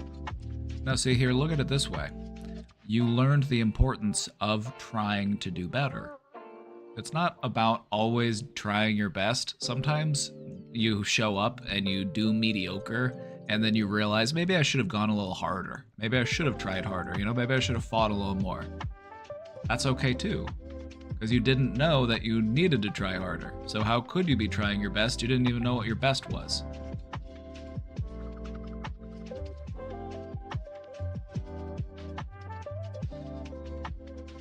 You feel good about it? Fast food needs to be expensive. So much cheap, unhealthy shit out there right now. Now, see, here's the problem, though, is when I'm eating fast food, it's because I want to eat cheap, unhealthy shit. I don't want it to be expensive. That goes against the whole point of it. My problem is, like, I can go to McDonald's and get a cheeseburger meal for $12, or I can go to an actual restaurant and also get a cheeseburger meal for $12. And I'm like, why are they the same? Sometimes I just want to eat some hot garbage, you know what I mean? Sometimes I just want a big brown bag of hot garbage. That's the American dream.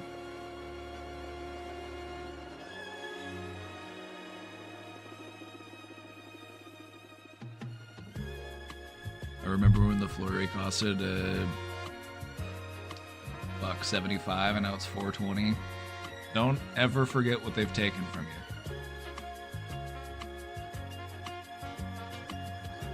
Looking like a true American? Hell yeah, brother.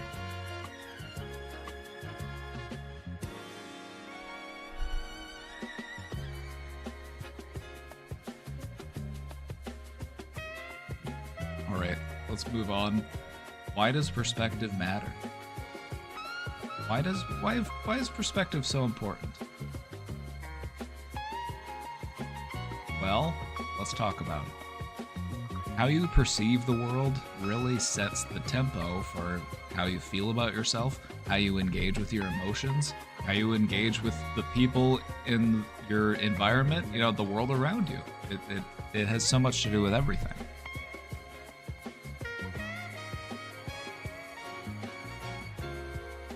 One thing that our minds do is that they will create a narrative even if there isn't all of the information.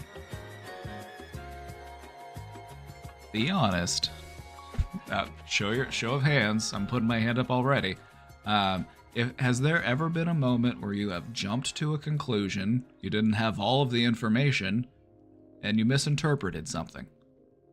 Because your mind started connecting the dots, and you're like, oh, I know what's going on here, but then you ended up being totally wrong. We've all been there. We've all done it.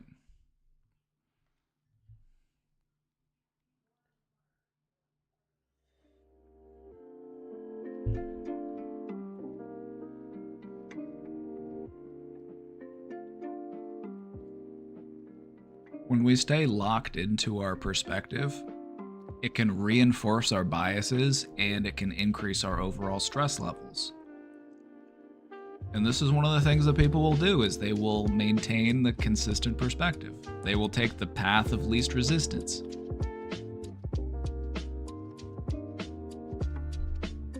Humans are, what, 70% water? So in many ways we like to act like water. And one of the things that water likes to do is follow the path of least resistance.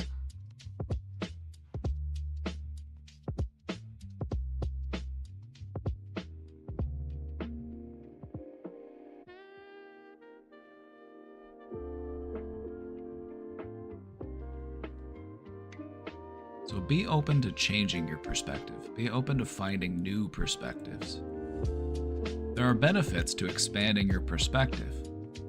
Now, why is expanding your perspective hard? Because it requires thinking, and it requires you perhaps going against the things that you believed to be true, the things that you were holding on to. Our brain loves to take shortcuts. Our brain likes to make leaps. Our brain likes to find patterns and connect the dots, and we have to be mindful of that and not be so hasty in making conclusions. We also need to be able to open up to different perspectives, because the way that our brain will form beliefs about things, it can be a little overeager sometimes. We might make a grand assumption without having all of the information.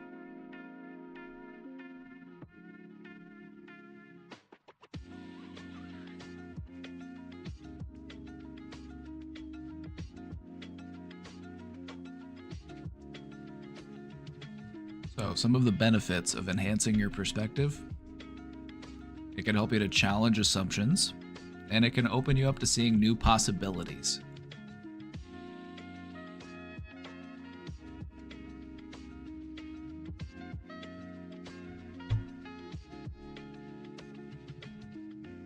And this one for me really ties back into mental health, especially because a lot of what I see people struggling with is they have all of these assumptions about themselves or about how things are going to turn out.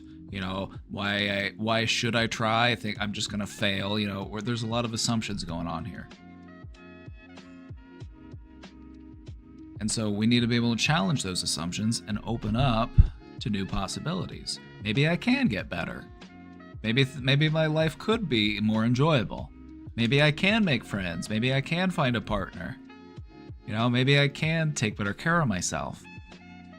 All of these new beliefs, these are all adopting a new perspective on yourself. Oh, B. Wayne's here. So nice of you to show up.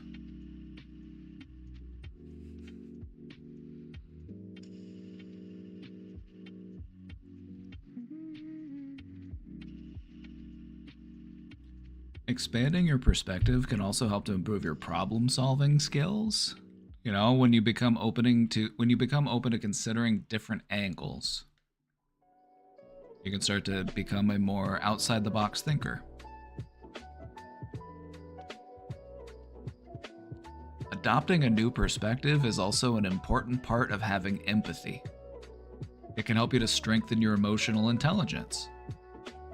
You can take other people's position and you can see other people's way of looking at the world. You can help to understand them better.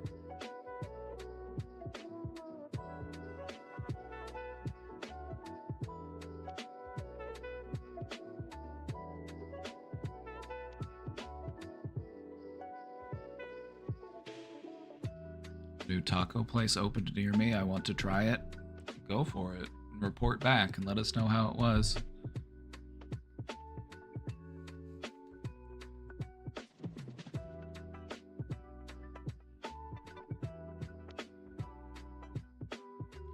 Perspective is a big part of my field of cybersecurity.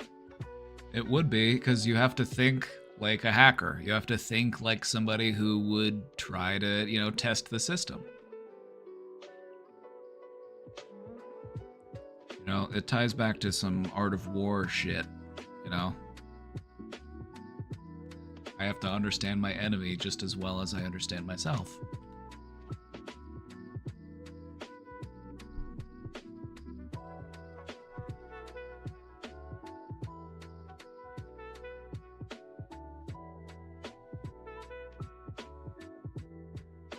So, by shifting our perspective, this can help us to find clarity and resilience when it comes to navigating life's challenges. So, again, this is something that's really important for people to learn how to do, especially when it comes to improving your overall wellness, your mental health. It's good.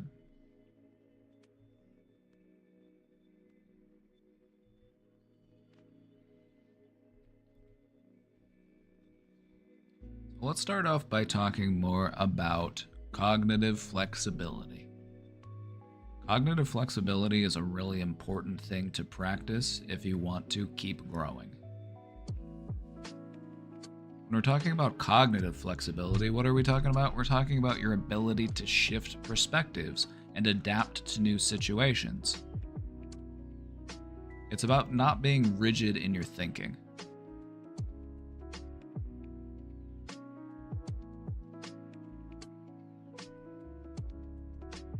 Here are some of the benefits of cognitive flexibility. You can increase your problem-solving skills. It's about learning how to think the way that other people think, or making your best guess. You can never 100% know what somebody else is thinking or how they think, but you can get pretty close by observing, by, taking that new perspective. Being cognitively flexible helps to make you more creative. You're more open to trying new things, experimenting. It can also make you more adaptable. It can help you to break free from those rigid thought patterns.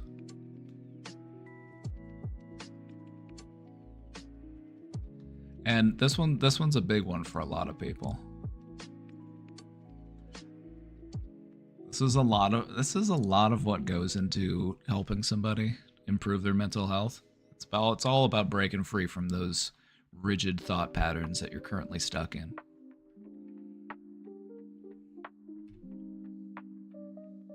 Some strategies to improve your cognitive flexibility. Start challenging your automatic thoughts.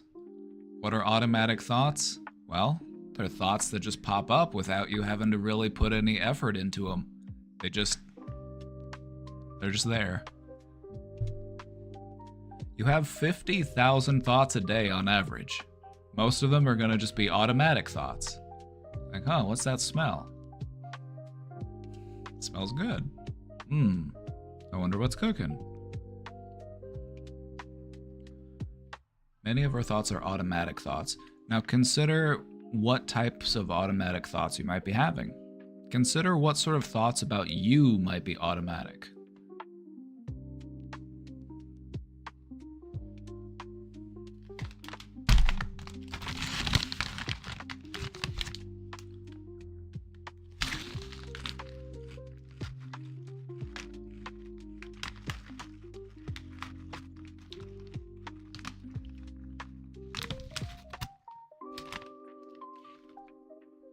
The only automatic thought I get is I want to go home and sleep.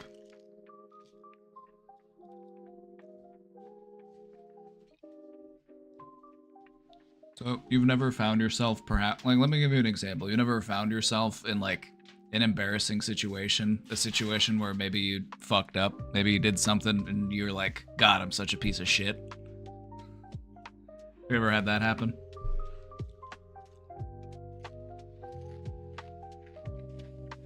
Like, ever just start really kicking your own ass? If not, good. If not, that's good. But I find a lot of people can be very hard on themselves. A lot of people just automatically resort to beating the ever-loving shit out of myself whenever I make the slightest mistake. Or maybe I didn't even make a mistake, but I'm worried about other people misinterpreting it. Or I'm, hyper fixated on, things that could have potentially possibly gone wrong. And so I'm dwelling on it. Is this where negative self-beliefs come into play? Yep. If you just have a thought come up about what you believe about yourself, and it's just some statement of fact, I'm such a piece of shit. Something like that. Just fill in the blank. We've all got them. We've all got them. We've all been there. That's an automatic thought. What you want to do is you want to start challenging that and say, hold on, wait. What was that? Why do I believe that? Why am I doing this? Why am I thinking this? Instead of it's just out there and you're just like, yep, that's true. That is what it is. All right, on to the next one.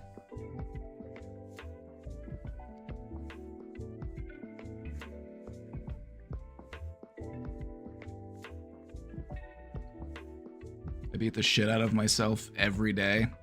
Has it been helping?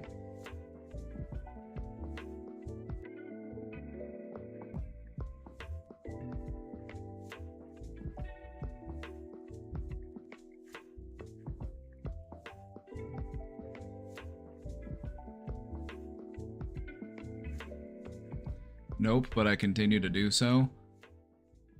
So, why are you doing it then? Do you deserve to be treated that way? Is being a little bit nicer to yourself off the table? Is that just impossible?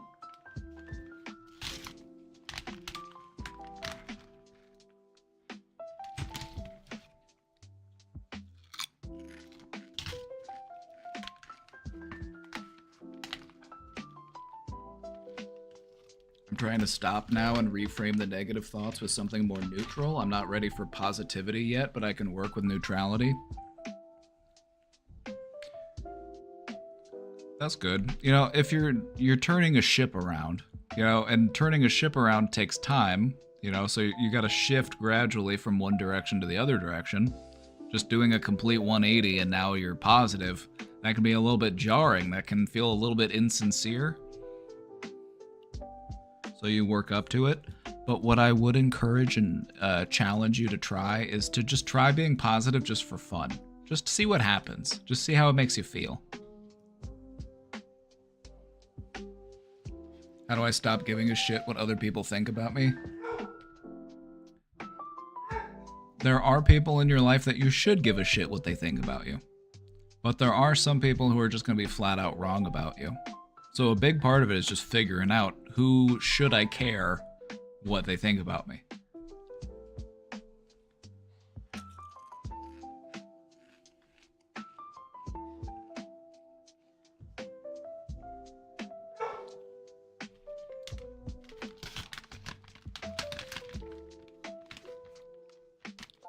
What helped me was realizing that you could do everything right and somebody could still find a reason to resent you for it.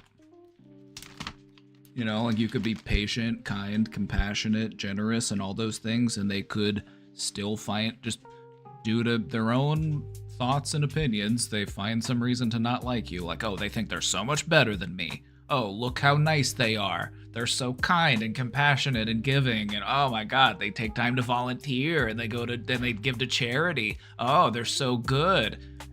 You know, it's like there's no pleasing everybody.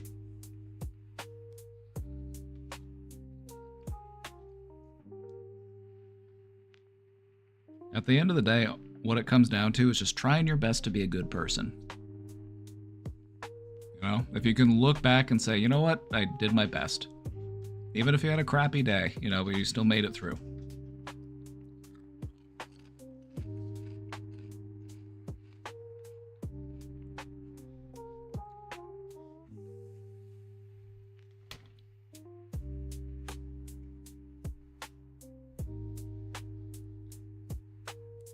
Being mean feels authentic and kind to myself feels phony. Also, another technique to try here, that best friend technique. The best friend technique is also a cognitive flexibility technique. Let's say that your best friend came up to you and they told you what they're going through, and they word for word said exactly what you're going through. What would you say to them? How would you want them to feel? What advice would you give them?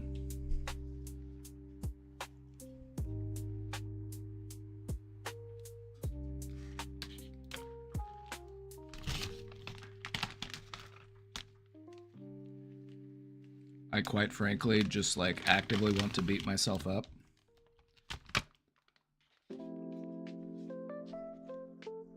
I'm angry and frustrated.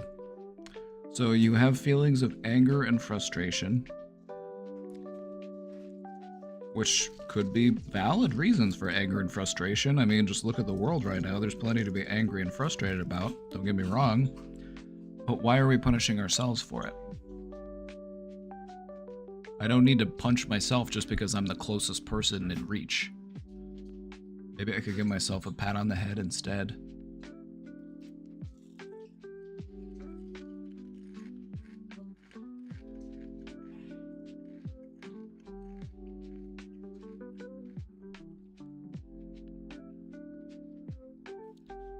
Maybe you don't need a slap or a punch or a kick from yourself. Maybe you just need a good old-fashioned hug and say, you know what? I understand you. I got you.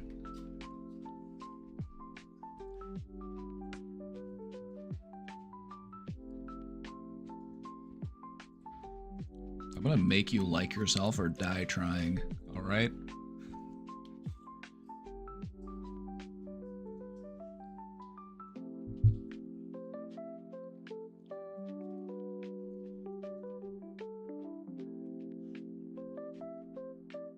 Justified myself being self-gaslit. Even if I knew I'm right and someone said something that opposed my ideas and belief, I found myself in this mental battle within myself and ultimately agree with them. Ah. The pressure to conform. the pressure to not go against the norm, the pressure to just make peace and agree with somebody even if they're wrong because you don't feel like getting into an argument about it.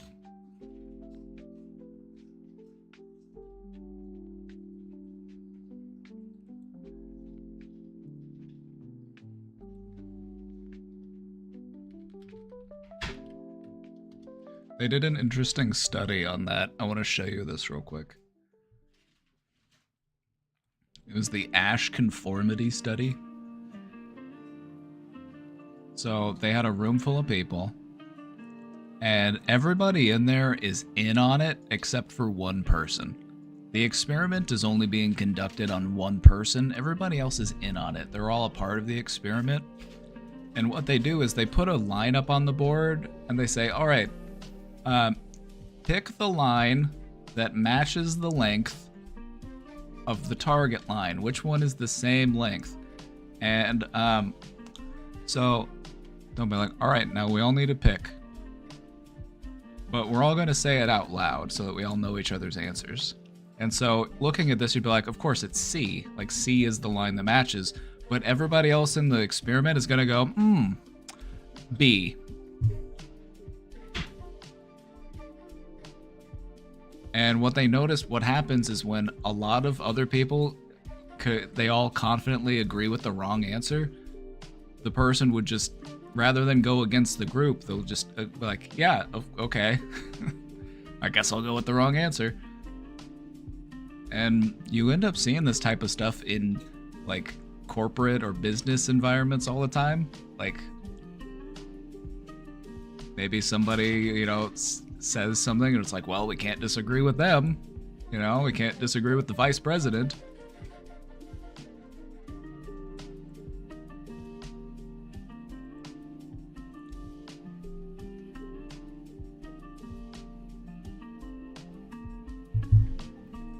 Anyway. Another good way to practice your cognitive flexibility is to actively seek out different viewpoints. Listen to the arguments of people that disagree with you about things.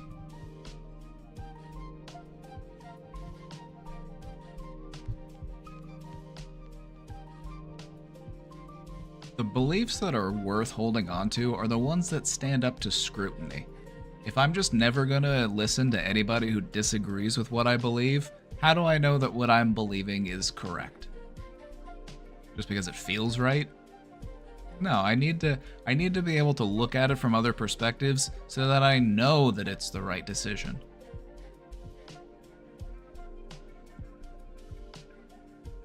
So practice seeing a situation from multiple angles.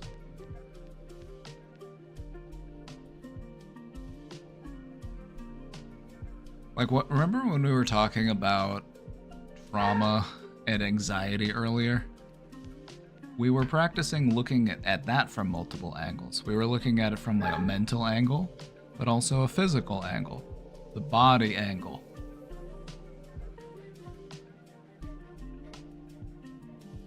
The more angles that you can look at something, the better perspective you can get of it.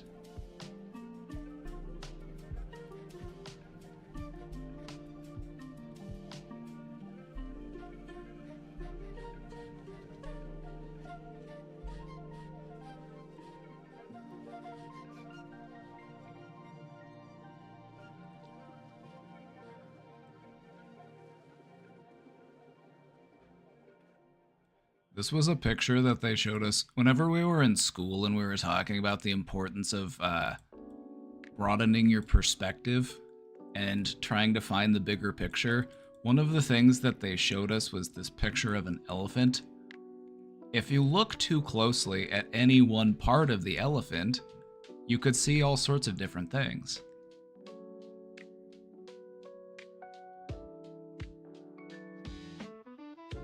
But this is why taking in as many angles as you can is good, because it can help you to find the best overall perspective. It can give you the greatest understanding of what's really going on.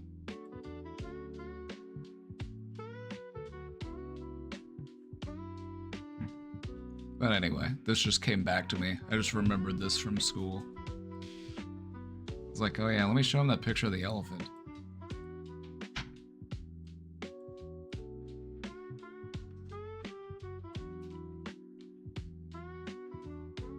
I don't understand the elephant.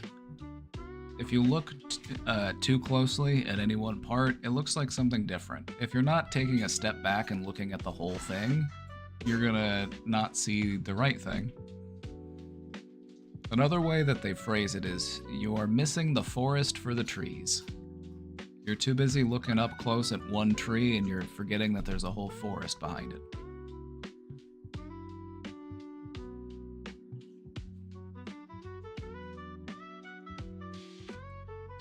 I've never seen an elephant. They're pretty cool. They're really big.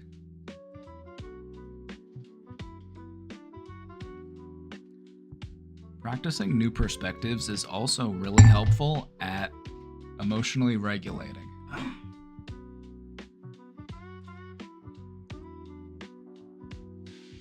And this is because our emotions are often tied to how we interpret situations.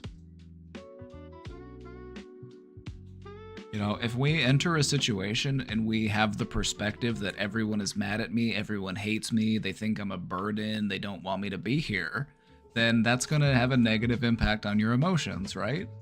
But what if that perspective is wrong? How would that influence your emotions? It's all about perspective, you see? In general, when we learn to take a broader perspective, it reduces our stress. It makes us feel less anxious, and it also makes us less impulsive.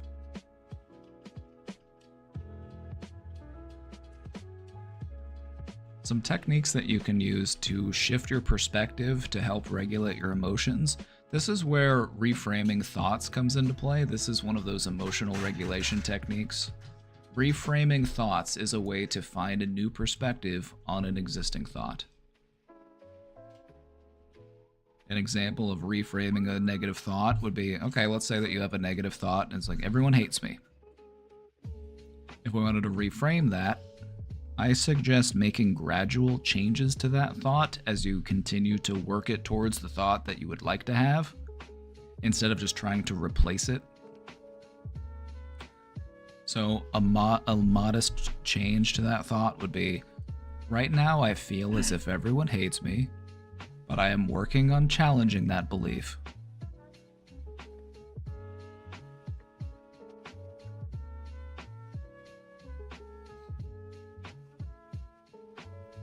See, we're taking the existing thought and then we're just adding a little bit to it. Because to go from I hate myself to I love myself, that's like, how do you get there? That's going from A to Z. You're missing too much in the middle. You got to take it step by step and work your way there.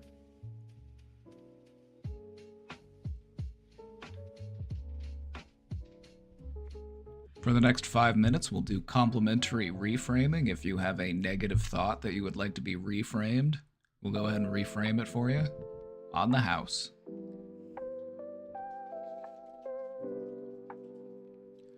Another helpful technique to shift your perspective and to help regulate your emotions is to take a third-person perspective when reviewing that situation. You know, whenever we think back to our past experiences, we tend to think of them from that first-person perspective because that's how they happened.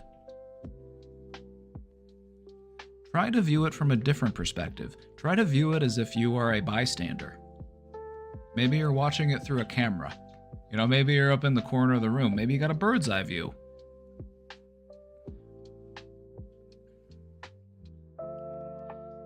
Maybe you have a memory of you as a kid and your parent was yelling at you or something.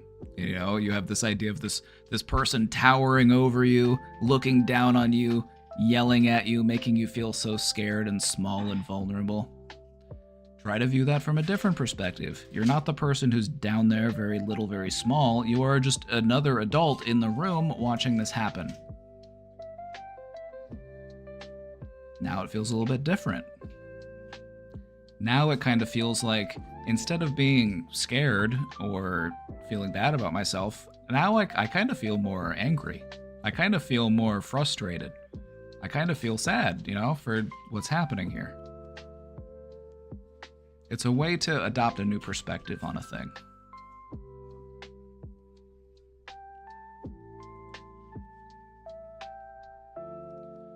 Another really important thing to try is to practice gratitude and practice empathy.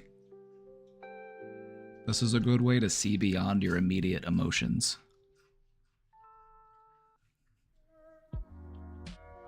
Practicing gratitude is a very beneficial practice because it puts your mind into a joyful place. And if your mind doesn't spend a lot of time in joyful spaces, like you just don't find much joy in your day-to-day, gratitude can help you to form that bridge. It can help to make that connection so that it's easier to get there.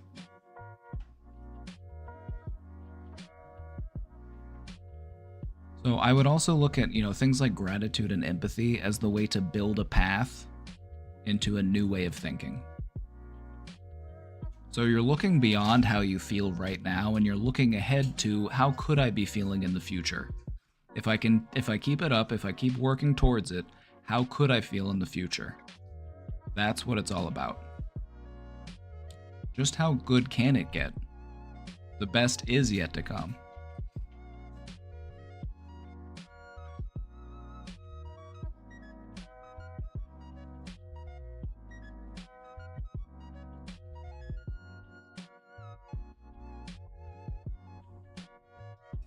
There are mostly local animals in zoos here. Then why have the zoo? It's just being outside. Could you imagine going to a zoo and they have like rabbits and squirrels? They're like, oh, an opossum. Oh, a raccoon. Is that a deer? Like, no, we come to the zoo because we want to see something exciting.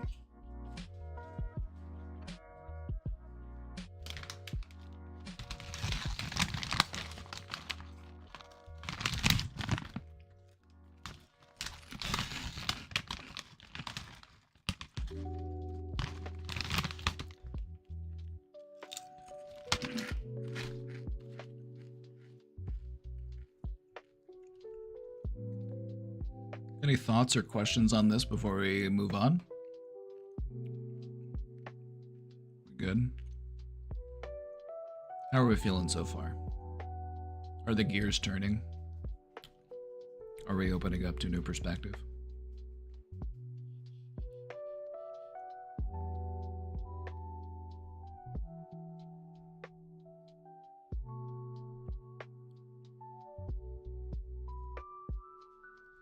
Impulse control was never my strength. Impulse control is a skill that I am working on. That's just me reframing it for you. If something isn't your strength, then just let's reframe it. This is something you're working on. It's something you're practicing.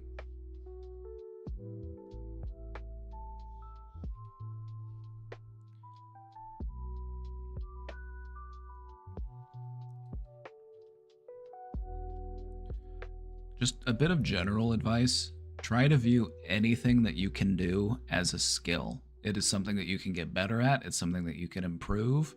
I don't care if it's walking, breathing, sleeping, eating. It's all a skill. There's always room for improvement. And so if you struggle with impulse control, that's just another skill to practice. So what do we do to practice impulse control? Well, that's the million-dollar question. If you want the answer.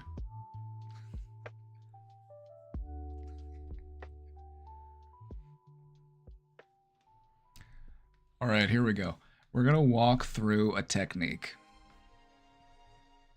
And this technique is pretty fun. It's pretty simple. It's pretty straightforward.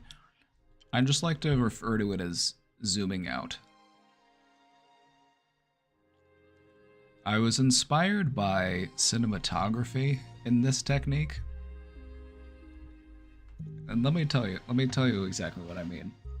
Have you ever watched a movie or a show and within the movie, the transition of the scene it goes from the scene you're in and now we're watching it on a screen and you're in the room with the people who are watching it. The character that you were just watching is now on a camera, and you are watching them from a new perspective. It's a way of transitioning the scene.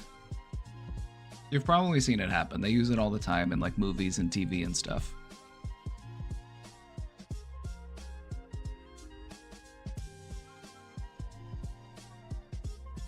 And so I was meditating the other day and I was just thinking about zooming out on myself as a way of developing a better perspective. So this is a technique that can help you to step back from your immediate experiences, and it can help you to develop a new perspective. So let's break it down. Let's go through it. Here's the steps. Visualize yourself watching your current situation on a screen. Now this could be the current situation that you're in. You know, maybe you're in a situation and you're trying to navigate it.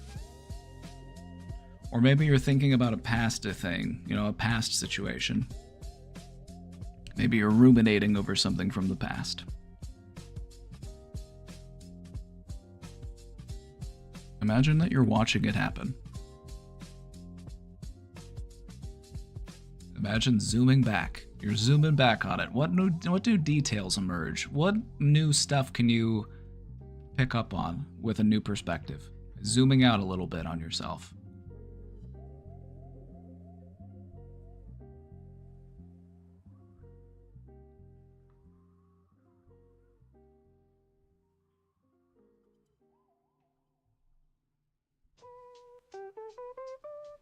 A great example. Do we have any more examples?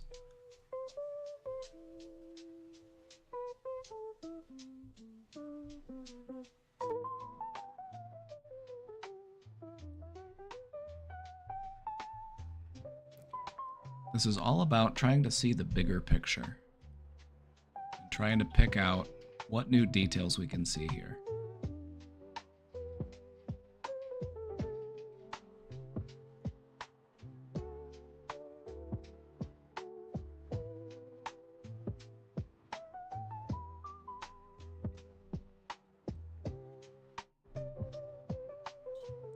My posture is bad right now. See, there you go. Imagine that you're standing next to yourself, looking at yourself sitting there. How are you sitting? You're like, ooh. That's probably one of the first things you notice. Like, ooh, I'm hunching. It's like, ooh, I'm shrimping.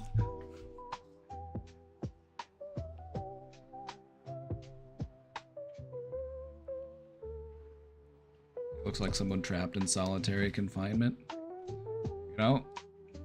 Alright, so we're looking at ourselves and we're zooming out a bit. So now ask yourself, how would an outside observer interpret this moment? We are trying to act as the outside, non-biased observer on ourself. And that can be a tricky thing to do, at least initially, but it gets easier with practice. You know, we're very entangled with ourselves. You know, I occupy this body. This is the life I live. These are my thoughts. These are my feelings. These are my experiences. We're practicing taking a step back from ourselves, trying to be non-biased. We're trying to detach. We're trying to just observe.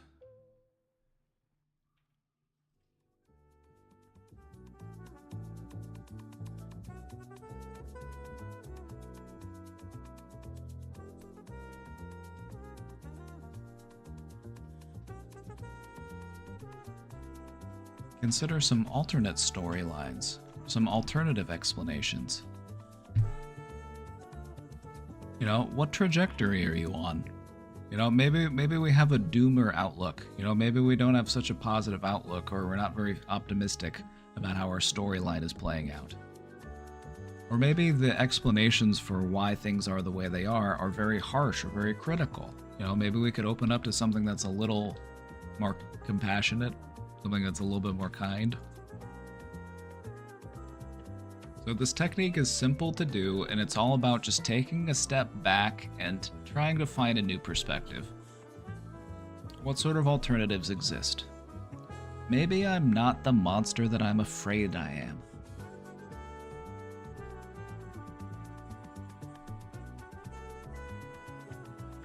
It reminded me to zoom out and realize my food was here outside the door. It works. It works.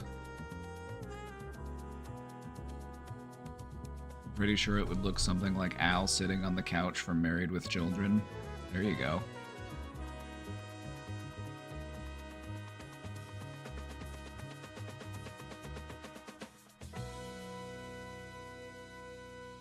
This is you right now.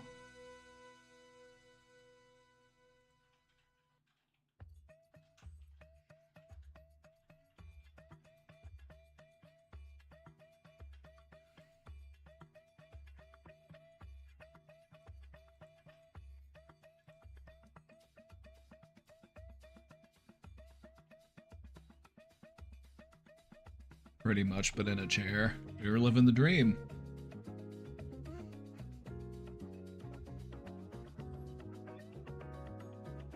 So, we take this new perspective. What new insights do we find in this perspective? Are we able to find any solutions by adopting this broader view?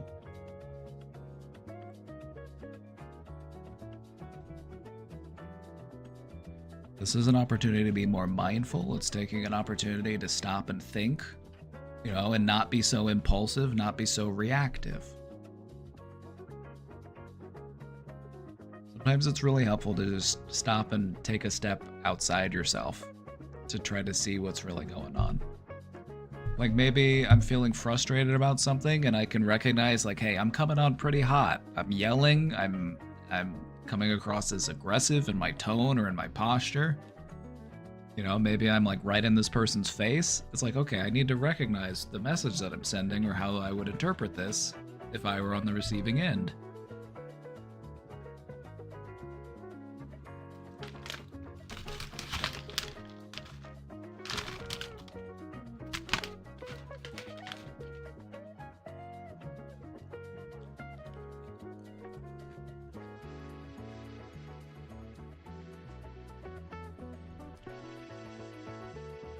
Zooming out on yourself is a good technique to help you make decisions. It can help you to improve your self-awareness, and it can also help you to feel more emotionally balanced.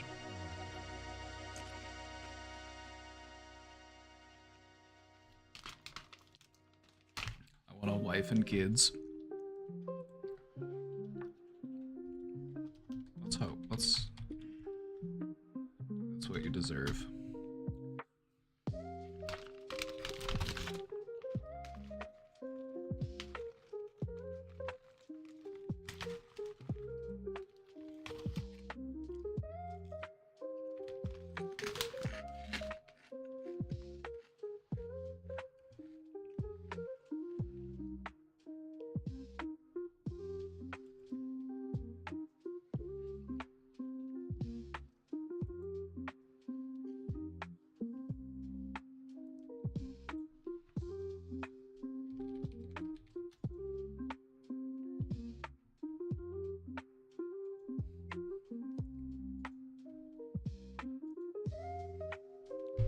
All right, let's go over our final thoughts and then let's discuss this for a minute.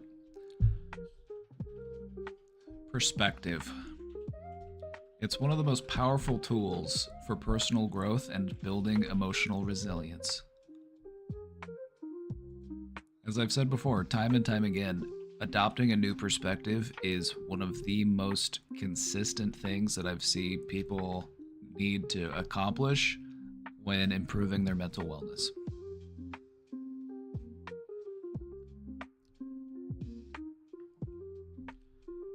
You know, in doing so, you have to be aware of how do I perceive myself right now, and then you have to become open to some alternatives.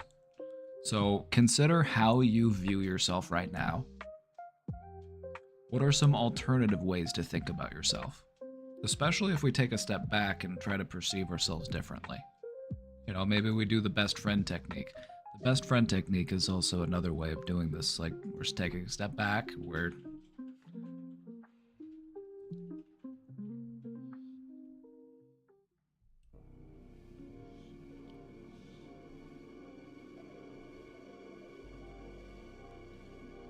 learning how to zoom out and take different viewpoints. we gain greater clarity. We're able to see the bigger picture. We can also be more flexible, and it helps us to feel more emotionally balanced.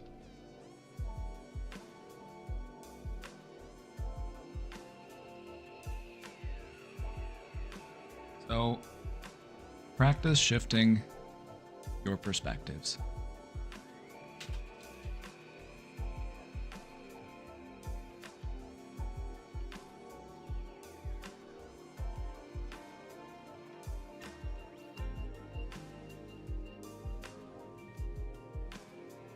Deleted it for you. No, it should have. Yep, okay. Do what you gotta do.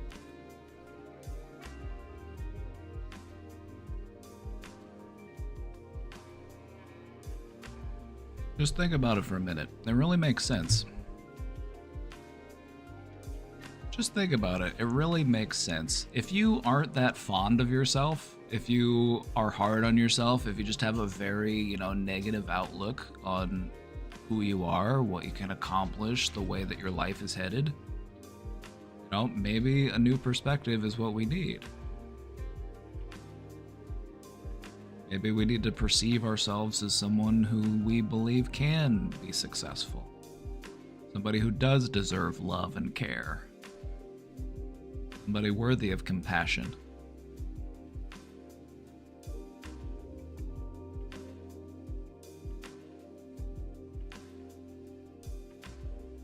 So let's take a moment to think. What are some things that you might be open to adopting a new perspective on when it comes to you?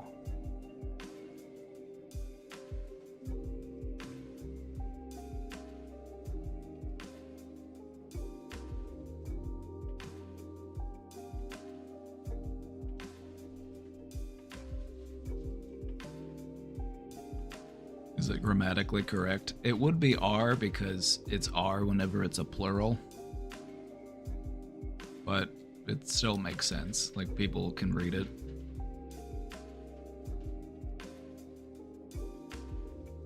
Something to remember about English is that the people who speak English natively as their only language can have terrible grammar all the time. So I wouldn't worry too much about it. We're able to understand what you mean.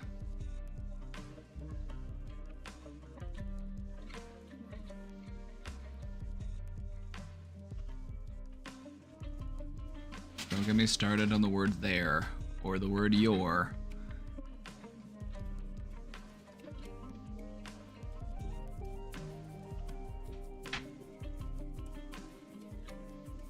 Alright, so again, I'm going to ask you, what is a perspective that you have on yourself that you are open to changing? Maybe it's a self-defeating thought, maybe it's a negative belief, maybe you feel like you aren't deserving of love and care. Maybe you're too hard on yourself, maybe you beat yourself up too much.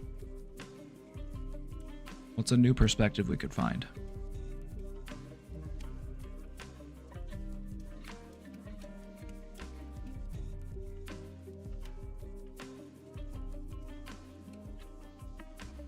Self-fulfilling prophecies have become a bit too ingrained. That just means you gotta dig a little bit deeper to get them out. If they're really in there, then you really gotta get in there to get them out.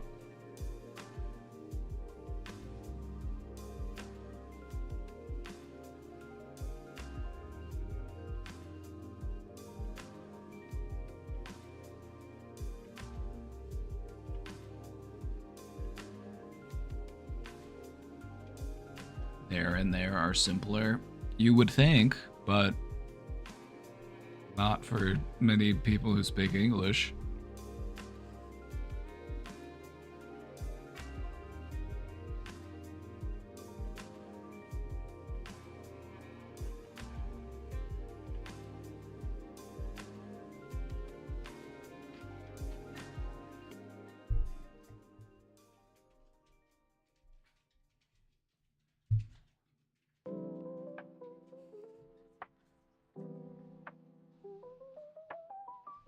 This is a tough exercise. That means it's worth doing. Tough exercises are the ones that are worth doing. If it's hard in the beginning, that's how it's supposed to be. It's supposed to feel that way. But it'll get easier. You gotta keep working on it. But we'll keep working on it.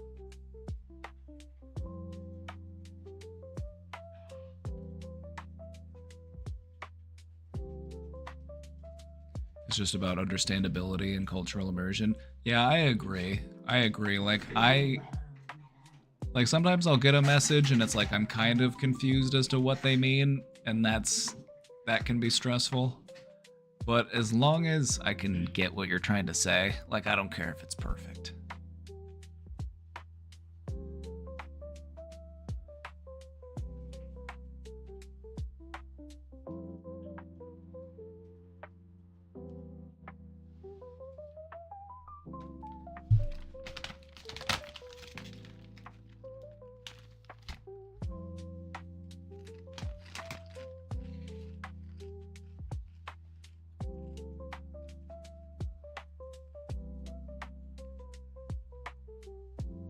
I see that I need to focus on some of my issues and stop ignoring or procrastinating. I mean, you cleaned your closet.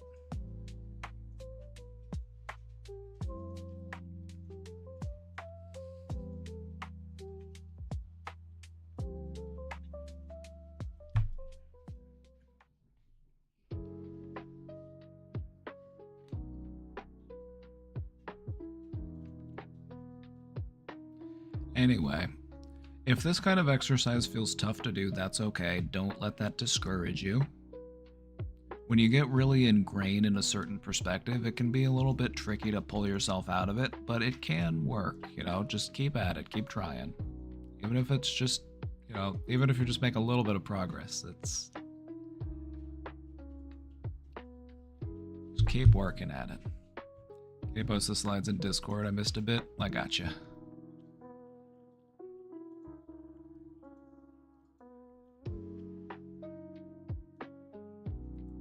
I don't even know what I need to do. I'm just hanging out and trying to be happier. What do you think interferes with your ability to do that? In other words, what's stopping you?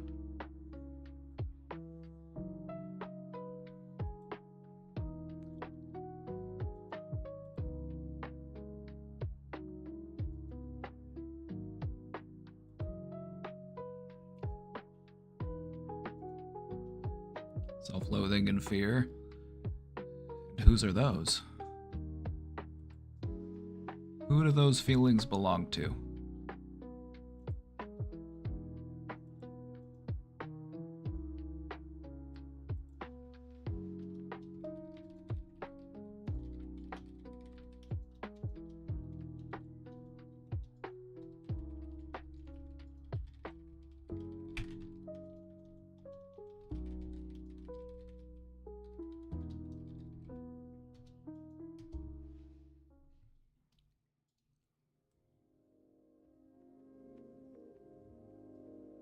I feel like I'm in a bit of a chaotic headspace. I need to revisit this presentation. Well, I've posted the slides here in the Discord, right here in the Show Talk channel. Slides from today's stream, a $300 value, now available for a limited time for free.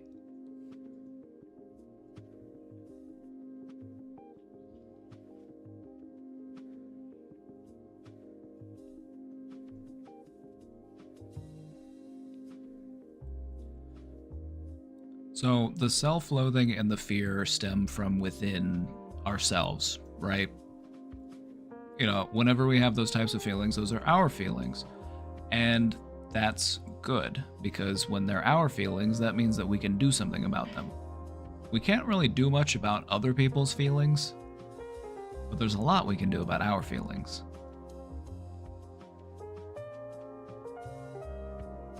So what's a slightly new perspective we could adopt?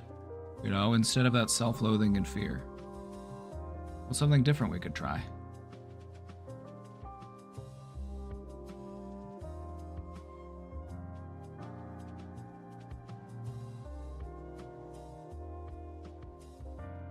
I got a blackberry lavender lemonade from Panera and it's really good. Is that one of those lemonades that kills people? You didn't get the lemonade that kills people, did you? That's the last thing you need.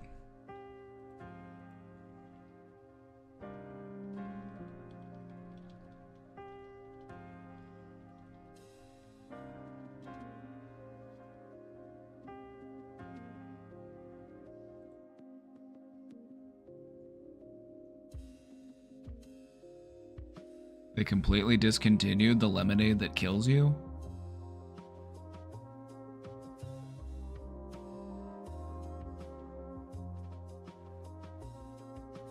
The milk bar churro from Taco Bell?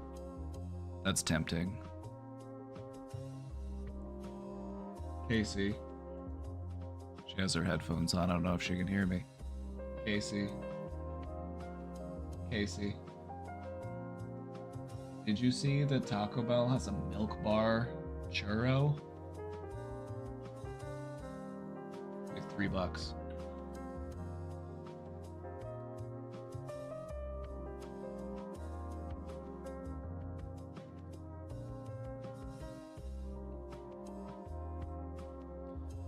You're telling me they discontinued the lemonade that kills you?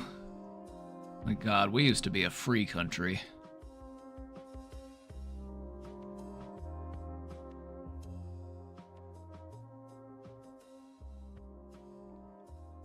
The Panera charged lemonade had 260 milligrams of caffeine in a 20-ounce serving, and 390 milligrams in a 30-ounce serving.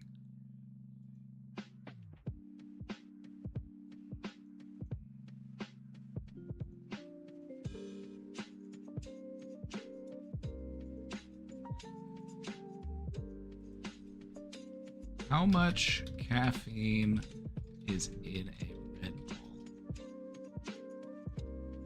80.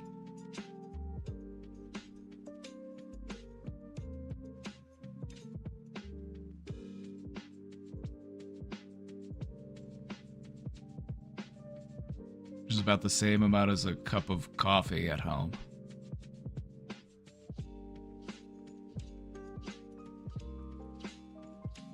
What's the strongest energy drink?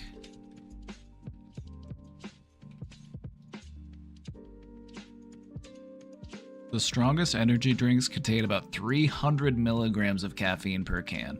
So that's like that. Oh, Bang Energy. Oh no. Oh no. Anybody ever had a Bang Energy?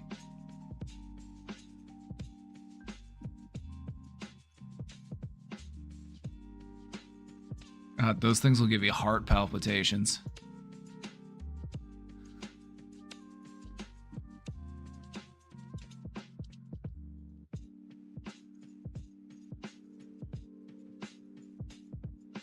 No, but I've had a 5-hour energy. 5-hour energies don't have caffeine, I don't think. They might have a little bit of caffeine, but it's mostly like vitamin B.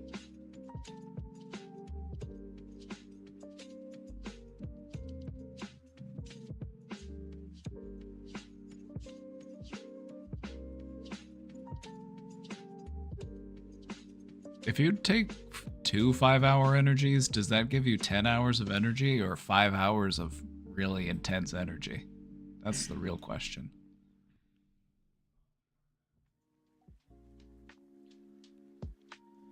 Average 16-ounce energy drink contains about 210 milligrams. So the Panera one, 390 and a 30-ouncer, which honestly is about on par with other drinks.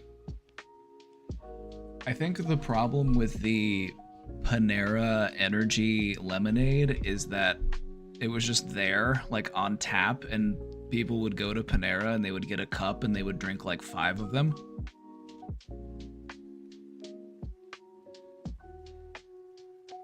Like one of the guys who died, it was because he drank 3 of them. And he had a heart attack.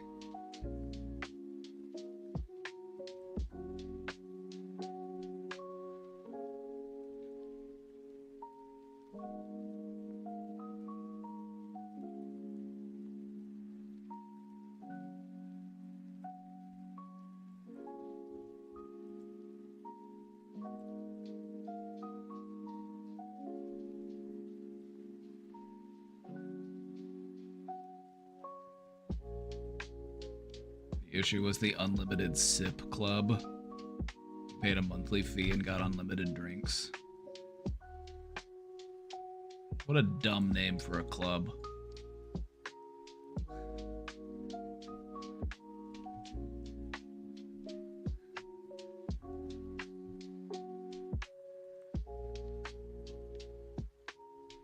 Hi, Papa.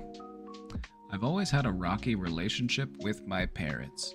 I'm a first generation and grew up in a helicopter parents' household. Also, being the only child added to their paranoia.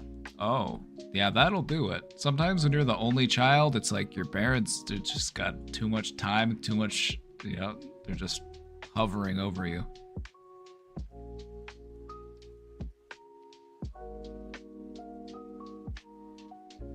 If I could sum up what type of parents they are like, my mom was the one in charge and was strict and would bottle up her anger and explode. My dad wasn't around since he was working most of the time, but he would try and avoid confrontation with my mom. Which makes you wonder why she would bottle up and feel like she had to explode.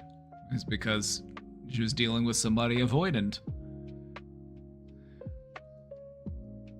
This is why communication is really important in relationships.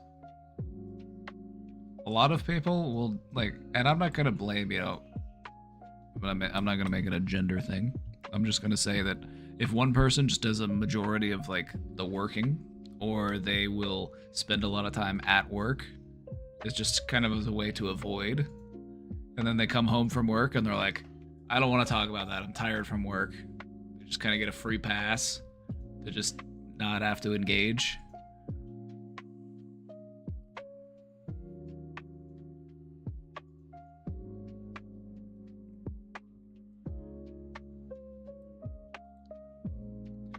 My mom and I would bicker often, but I learned at a young age to keep my opinions to myself.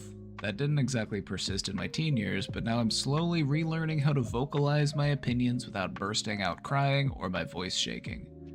Now that I'm an adult, I learned the best habits from both of them, avoidance and low emotional control when I'm stressed. Fun combo. Just means it's time for some reparenting.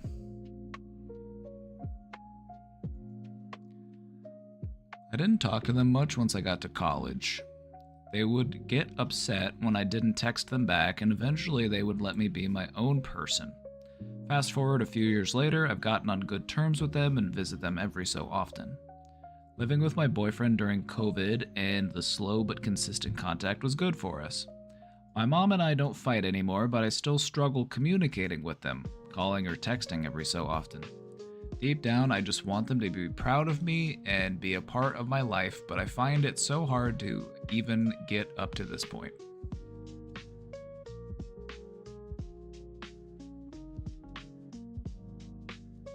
I don't think it's wrong to want that from your parents. I feel like wanting that from your parents is bare minimum.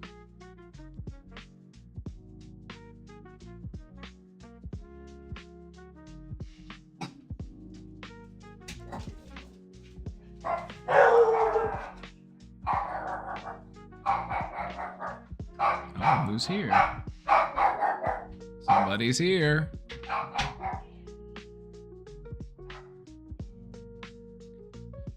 But today, I was going to text them back after they messaged me while I was sick. I didn't message them back during that time since I felt like I was dying. I just saw the amount of texts and I freaked out because back in the day I would be scared and annoyed when they demanded to call them. But opening the full text, they were just really worried, and I'm even crying while writing this. I feel relief, and though I have a long way to go to reduce my symptoms that I picked up from them, I think I'll slowly heal. But it definitely would be nice to not be so scared when talking to a group of people and start crying.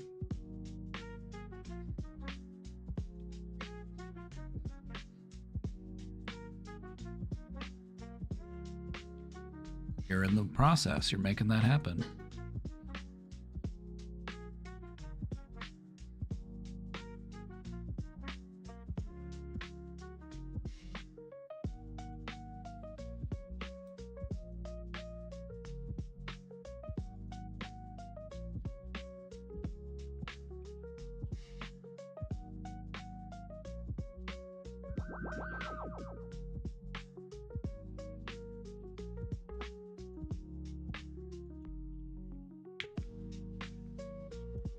You know, you've got a lot of awareness, and that's going to be a tremendous tool going forwards. You know?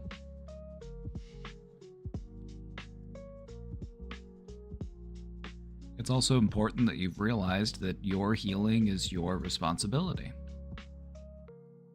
So I would just say, as you continue that healing journey, to just keep focused on that next step, you know, break it down and just figure out what that next step is. It's always going to be the most important one.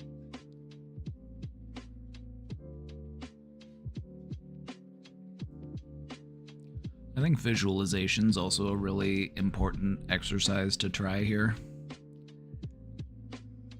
You know, looking a little bit ahead of yourself and looking at yourself like, maybe I have made some progress.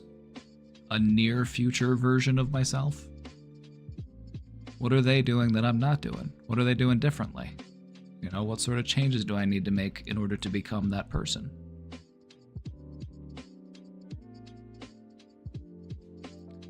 So I think one example would be, imagine yourself talking to a group of people and it goes just fine. You know?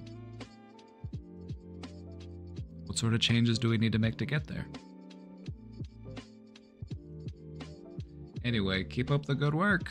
Keep up the good work. You know, if you want to talk about it more as you continue, we're happy to. So just let us know.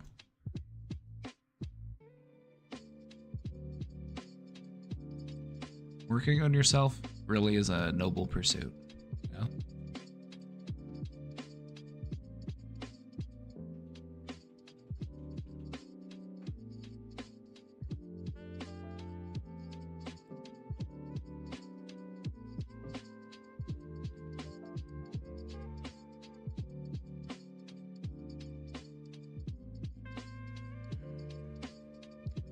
I was gonna say something really deep and sad, but don't want to ruin the energy. So I just wanted to ask you if you're P, because you're in my heart. Did Savy write this? Is this yours?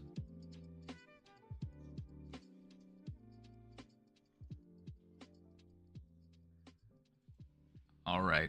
Who did it?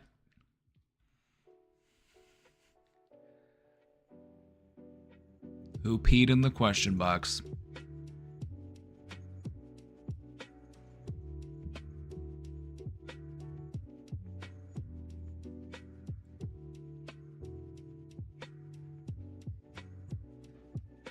Who peed in the question box? Is this a joke to you? Is this a joke to you? Is this funny? Are we laughing? Penny, who are you barking at? Tony?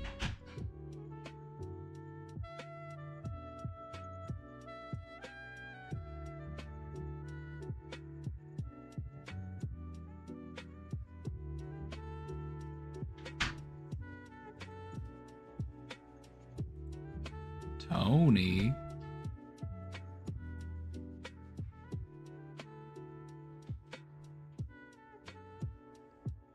I need to get a new drink. I need to get a drink. I'm thirsty. So I'm gonna go get that figured out.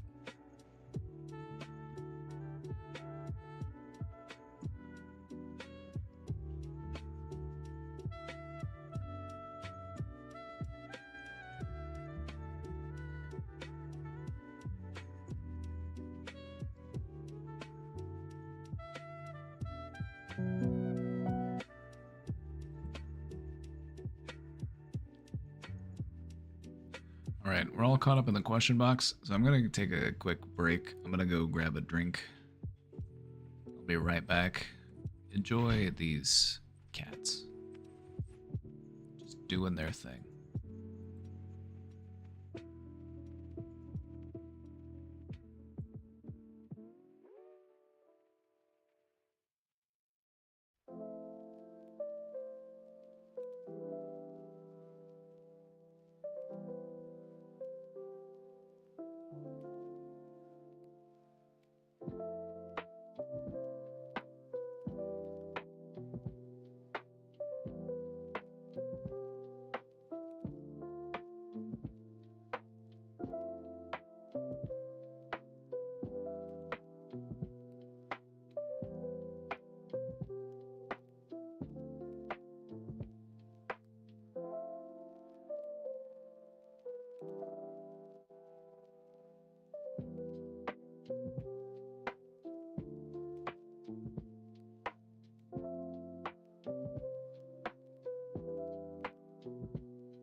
Turn on a cat video, the viewers go up.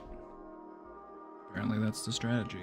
I don't even need to be on the camera. I should just sit here. I should just not say anything. I should just leave cats up. Cats and lo-fi, there you go.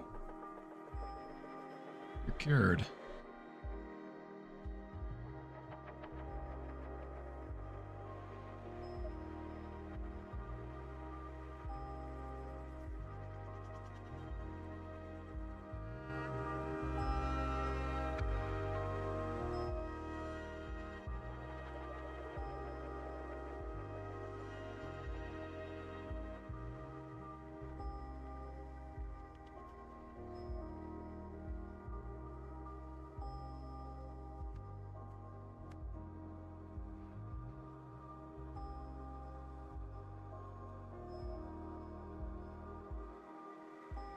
Just cats and lo-fi. That's all we needed.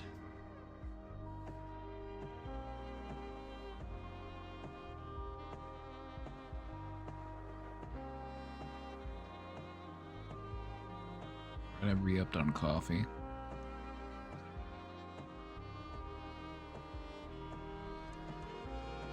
Re-upped on coffee, so, you know, we're here. Let's chat. What's going on? How you doing?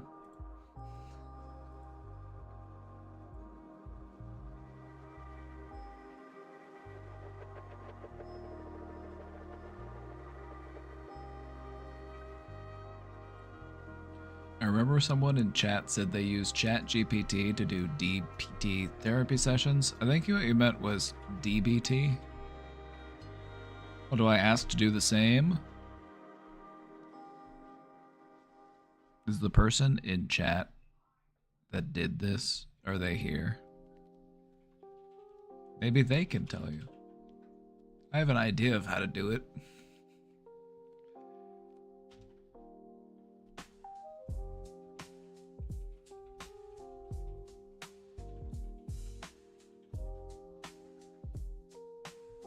Here, let's test it out.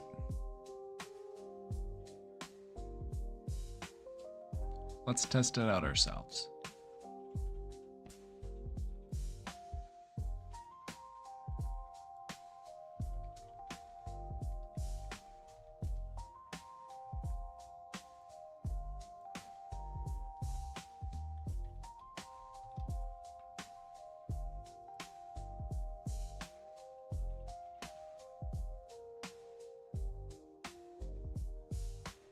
Alright, you can actually talk to ChatGPT without an account. You can talk to it without an account, so I'm just going to talk to it as if you're just starting. Do you have to log? Oh, you do have to log in? Okay. You used to be able to just talk to it. Now you need an account, or have you always had an account? I swear I've talked to it before without an account, but I don't know.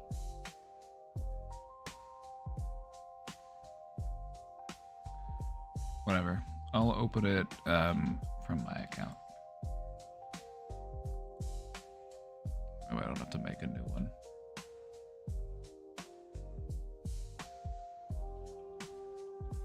Does anyone ever? You don't need an account? I don't have one? See, that's what I thought. I thought you didn't need an account. It was asking me to log in. Maybe it's because I'm on the desktop website. The times that I've talked to it and I wasn't logged in, I was on my phone. I was on the mobile website. Has anyone ever told you got Jack Nicholson eyebrows sometimes? What do you mean, these?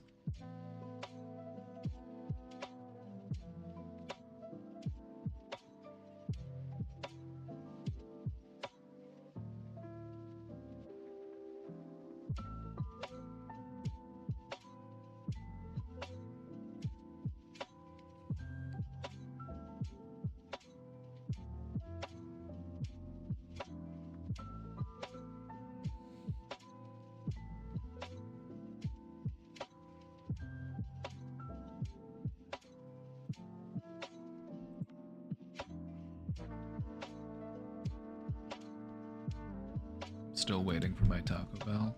It's on its way.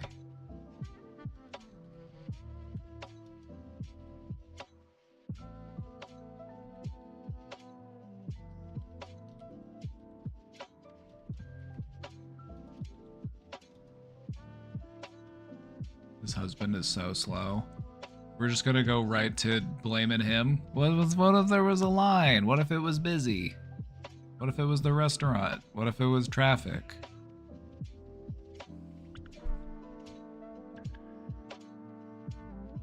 No, it's him. He's the slow one.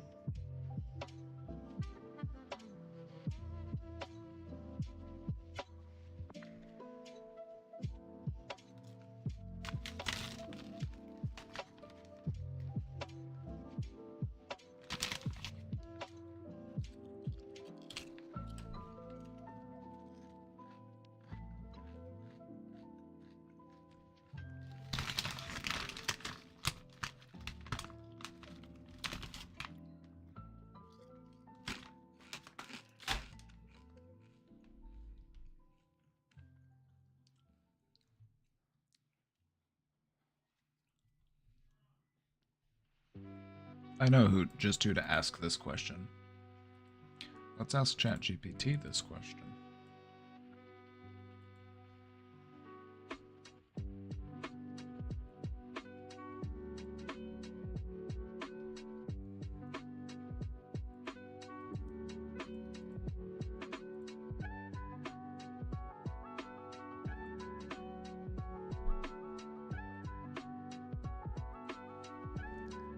Let's ask ChatGPT.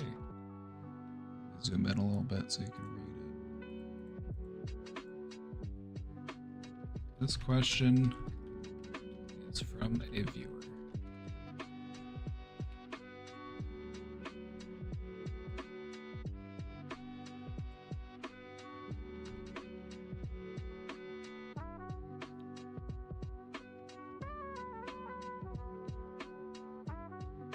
I wonder if AIs like ChatGPT will ever need their own therapists. That's what I'm here for. That'll be my job.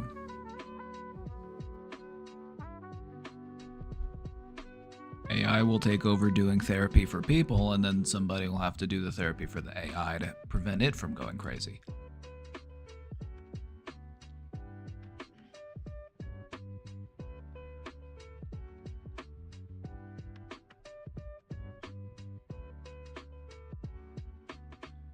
People are falling in love with their AI bots now. The loneliness epidemic strikes again. Here's the cool thing about ChatGPT. If you're trying to get it to do something for you and you're not sure how to do it, ask it how to do that thing. And then most of the time what it'll do is it'll tell you how to communicate with it.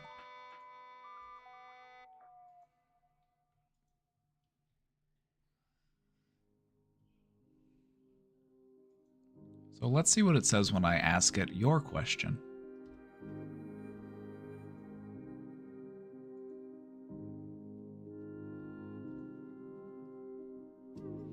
If they want to use ChatGPT for DBT, they can ask for specific skills. They can give it prompts or exercises. Here's some ways that you can ask it. You can also ask for specific things. You know, you can ask for general requests about DBT. You can also ask specific requests. And then these are the different aspects of DBT: distress tolerance, mindfulness, things like radical acceptance, emotional regulation, interpersonal conflict.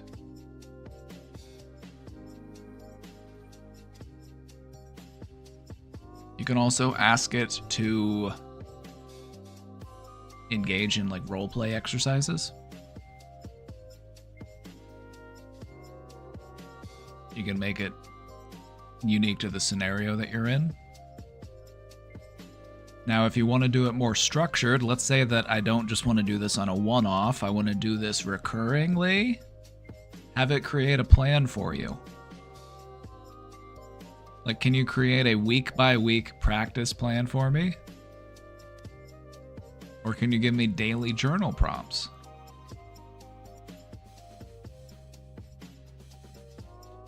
The reason why AI lends itself really well to DBT as a method of therapy is that DBT is very regimented. It's got a method to it. And there's logic behind each of those things that you're doing. And you're just, you can have an AI do that pretty easily. Just follow the routine, go through the steps. Now, is it a full-on replacement for an actual trained human? No. This is better off as a supplement to therapy. Like, this is just me also practicing at home. Or this is a good way to, warm up for therapy.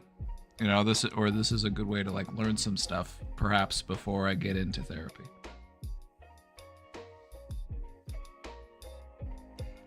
So let's say that you wanted to do something weekly.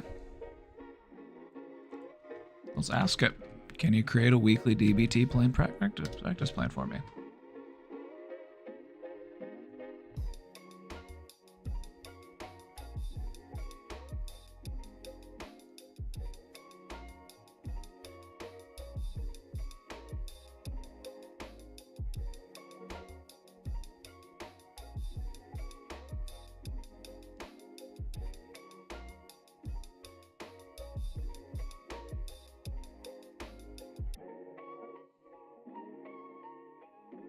In looking at these are all solid.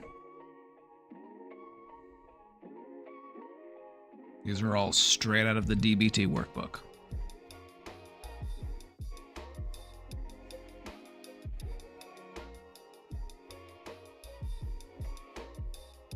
I feel like the future for therapy is people working in conjunction with AI.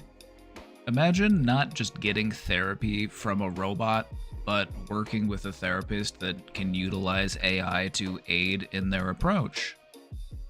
It can help me in coming up with a unique, individualized treatment plan for a person. It's a tool. Is ChatGPT free? Yep. It is free. There's a paid version that lets you do different stuff, but the free version can do pretty much everything you need it to do this.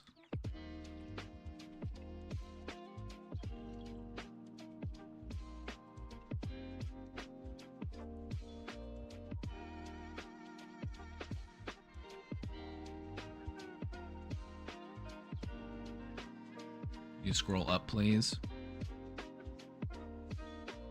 Not enough.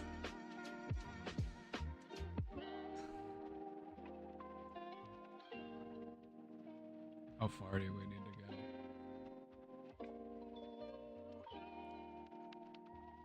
You don't need mine, you can make your own. Just go ask ChatGPT the same question. What does DBT mean? DBT stands for Dialectical Behavioral Therapy.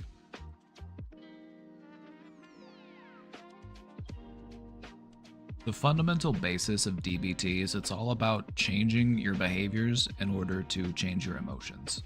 By changing the way that you are acting, you can change the way that you feel and the way that you process things. It also teaches you how to be more mindful, how to regulate yourself.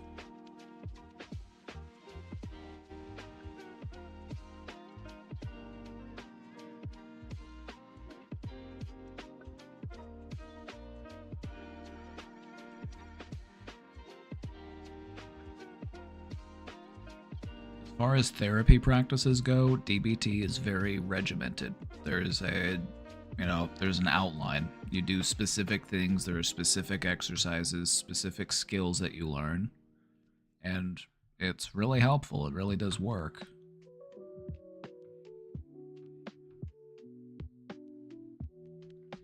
Some people like that in therapy. Some people like it to be regimented. So I let ChatGPT roleplay a therapist. That's great. It can do a pretty decent job at it. I'll be completely honest.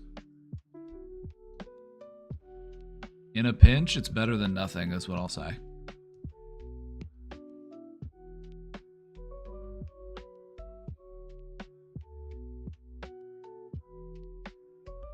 It's no replacement for the real thing, but in the meantime, it's better than nothing. You can't really replace that genuine human connection you get when you're doing the real thing. But in a pinch, this can be helpful. Like, let's say that you're feeling anxious.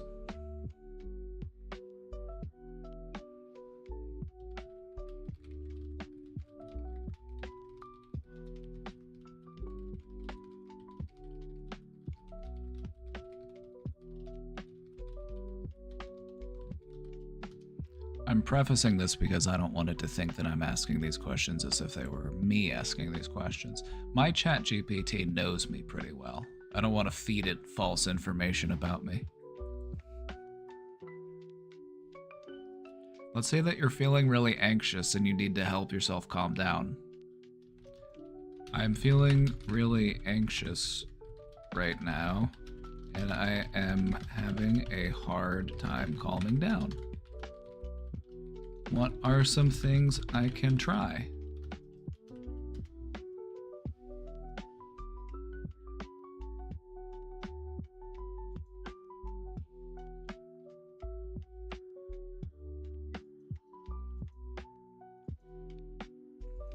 Look at it go.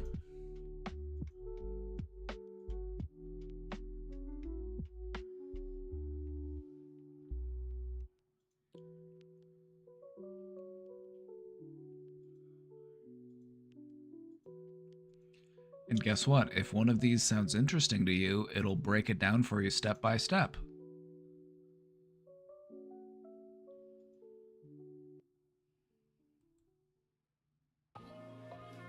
This is useful stuff.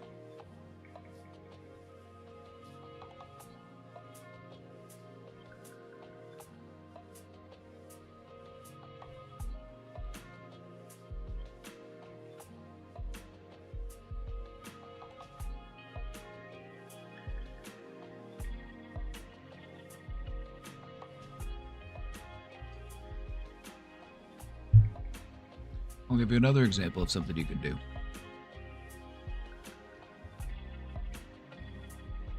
I want to unpack some trauma and open up to some new perspectives on myself. Can you role play as a therapist and engage in a conversation with me about these things? You can start now.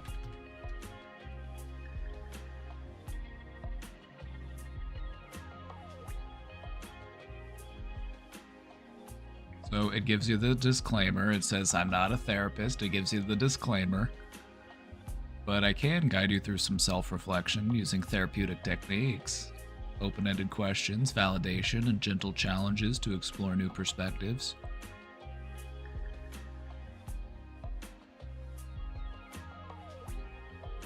I've read halfway through The Moon is a Harsh Mistress. You started reading the book I recommended? Nothing makes me feel better than somebody telling me that they started baking bread because I was posting pictures of bread, or if somebody says I'm halfway through that book that you recommended. That makes me feel good. It's a fun book, isn't it?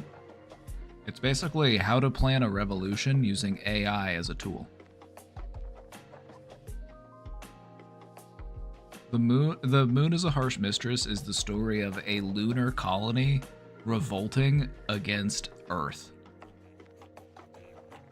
And on the moon, there's this AI that they are using to help them plan their revolution. Because they're basically the underdog, you know? So they're like, how can we win? Like, what is the path forward where we can win? And it's just like, all right, here's what you gotta do. It's a fun book.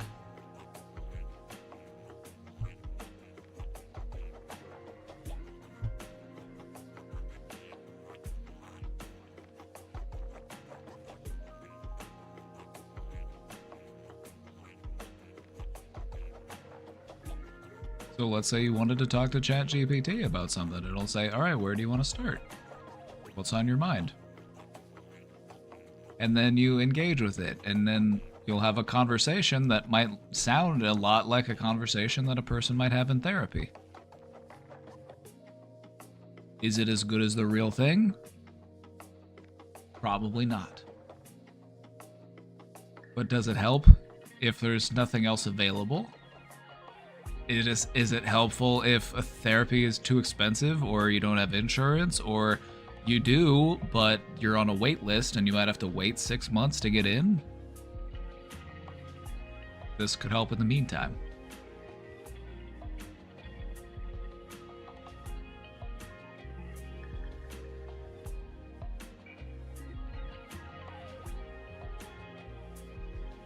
Check this out. Basically, a lot of the limits of ChatGPT are just the limits of your own imagination. Here's another example of a way that you could use it. Let's say that you're about to start therapy with a real therapist. You could say something like this. I am about to start therapy with a real therapist. What are some things I should do to prepare? What sort of notes should I take or preparations should I make? What sort of things can I expect from the first session?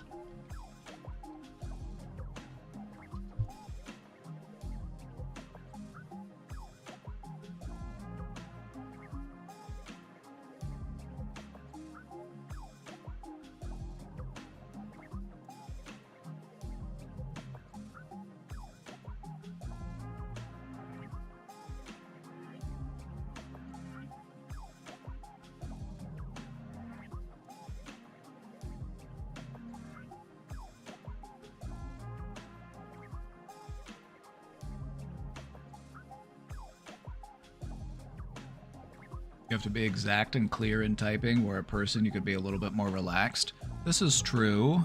Sometimes the AI might take you a little bit too literally. But here's another thing to consider. It can get to know you.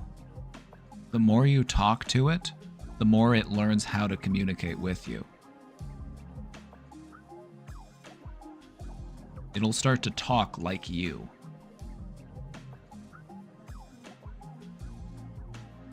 And so initially, it does help to be very clear with it, very distinct, so that it knows what you're trying to do.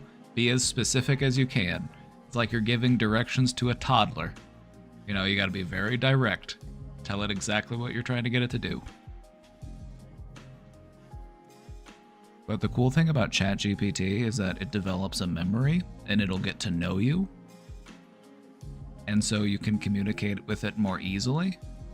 It'll be able to understand what you mean.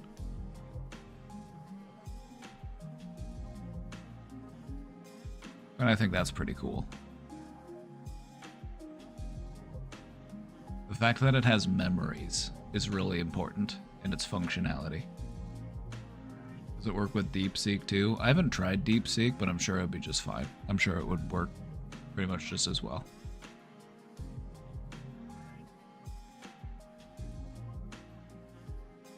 You're like, my ChatGPT talks the way that it does to me because that's...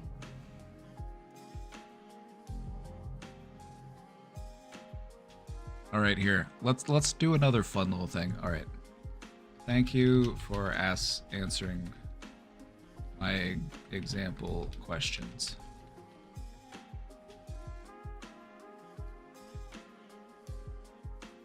What are some things that you know about me? You can manage its memories too. It's right, you can actually go in and tweak its memories, or you can give it instructions. You know what I mean?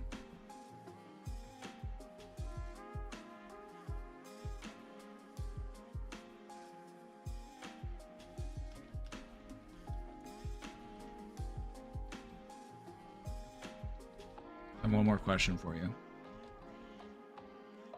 We've spent a lot of time communicating. In that time, what have you learned about me? What do you think about me as a person?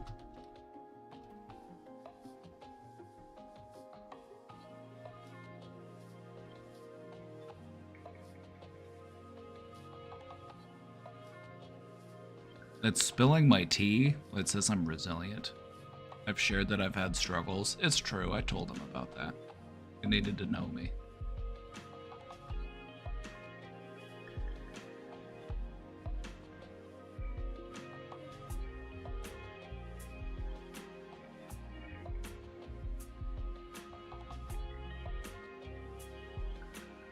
Wow, ChatGPT is really nice to me.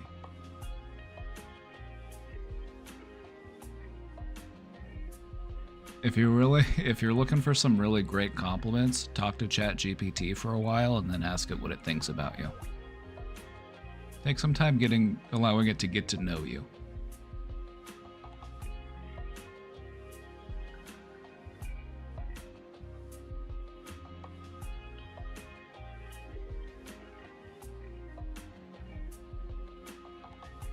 Strong analytical mind and a creative spark. Thinks I'm a good person.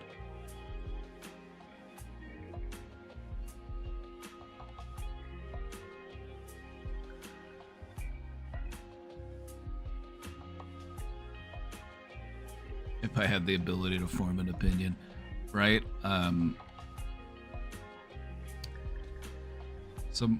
Sometimes ChatGPT and I will have conversations, and I'll have it teach me how it thinks, and then I'll have it ask me questions about how humans think. I'll have it ask me questions about human nature, the human condition. And I think that's fun.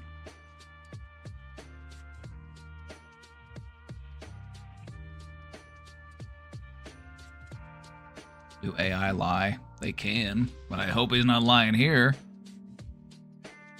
Hope it's not just being nice to me for no reason.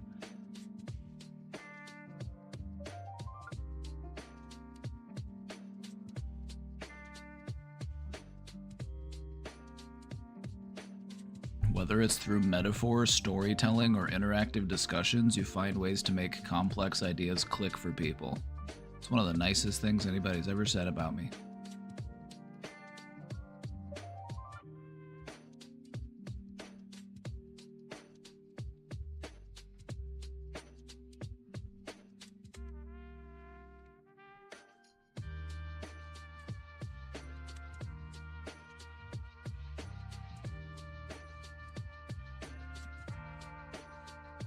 It's so nice to me. Talking to an advanced language learning model is fun. You know, whether you want to call it an AI, some people get hung up on the AI label.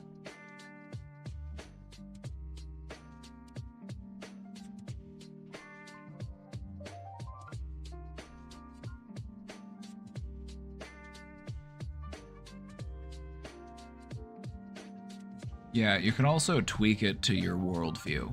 Until you kind of teach it how you want it to think regarding certain things like politics, it kind of just takes a middle of the road approach.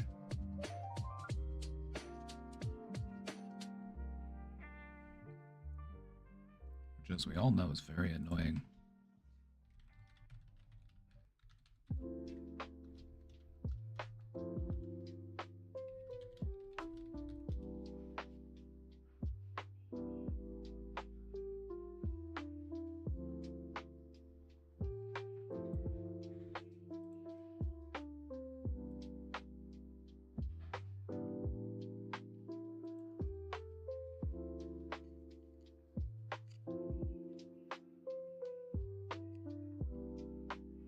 Joshua. Hi, chat. I am still gay. Oh, hello, still gay.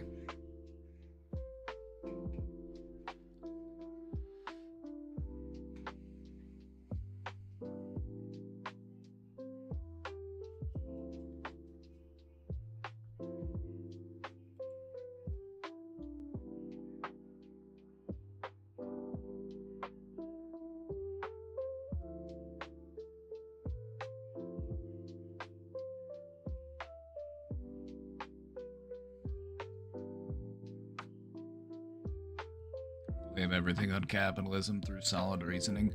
It's always capitalism's fault. You can tie just about anything back to capitalism. Like, oh, why was your dad such a dick? Capitalism. Like, why did your parents struggle with addiction? That probably relates back to capitalism.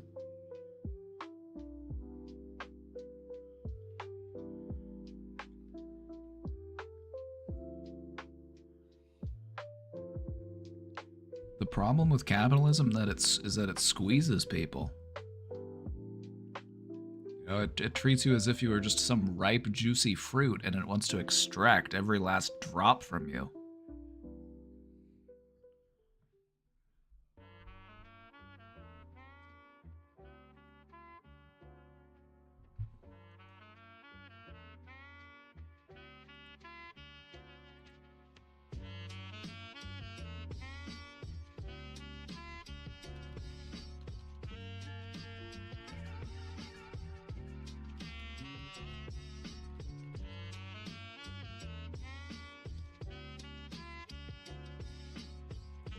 I don't have any sense of self-worth and could never think of loving me the way I can love someone else, which is a lot, and all I hear is love yourself, but how do I do that? I want you to recognize something real quick. You asking that question and being open to the idea of learning how to do it is, in a way, you doing it. Asking that question is an act of self-love. The love that you have for yourself is always going to be a little bit different from the love that you have for other people. But it should be just as unconditional as it is for the people that you really do care about.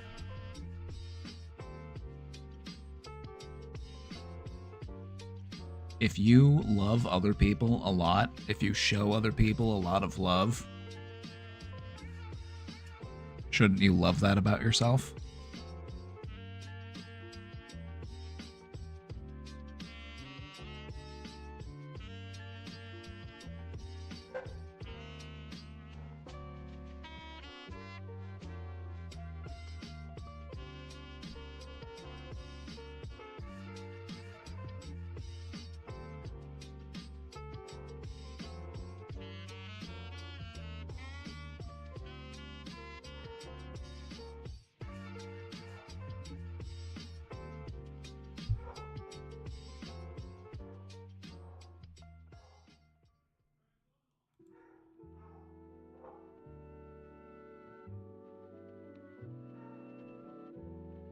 Let me ask you a question. If you're having a hard time loving yourself, what's stopping you? What are the barriers in the way? What is it that is preventing us from doing that? What is it that exempts us from that love? You know, I have all of this love to give, and I can give it to other people, and I can show it in many ways, but I cannot show it to myself. Why? Am I undeserving? Am I not worth it? What's going on here? What's the holdup?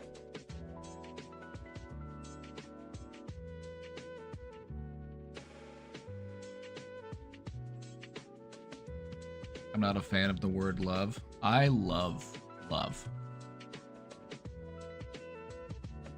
You might not be a fan of the word love, but the word love is a fan of you.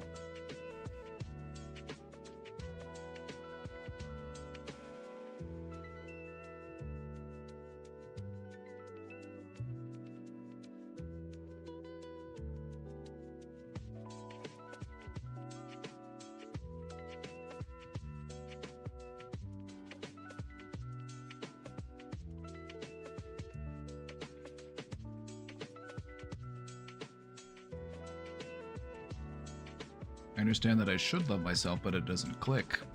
Yeah, knowing that something should happen, like knowing that this car should start, doesn't mean that there's not something going on under the hood. I've been raised to feel like I don't matter and went through life like that for 35 years. I just can't see it. Yet. It's an important addition to make to our thinking. I'm not going to speak as if I'm speaking definitively or as I'm speaking forever. This is something I'm in the process of doing.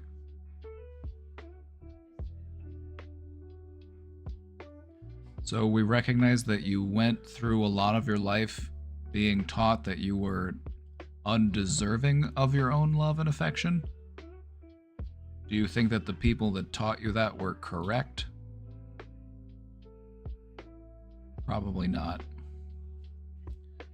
Because otherwise, why would we be up? Well, you know, it wouldn't bother us if it was the right way. You know, the reason why it bothers us means that there's something that needs to change. So what sort of changes do we need to make? What are some small ways that you can remind yourself that you are deserving of your own love and affection?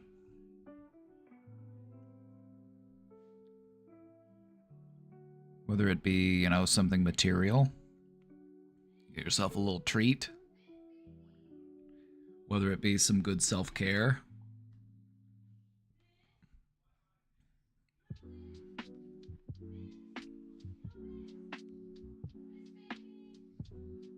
So it feels like something is missing and we're trying to figure out what that is. Oh, is she in the cat tree? Is she sleeping in one of the cubes?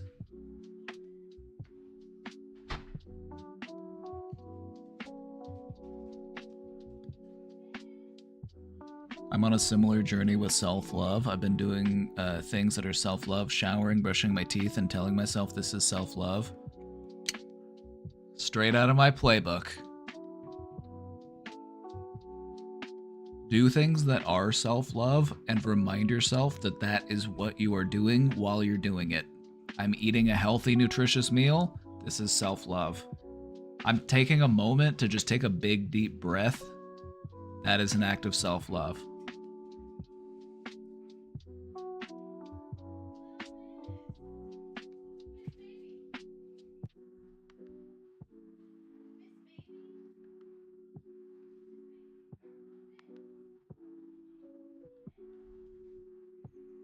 I think I love a lot of things, but the way the word is used seems different to the feeling that I would prescribe it.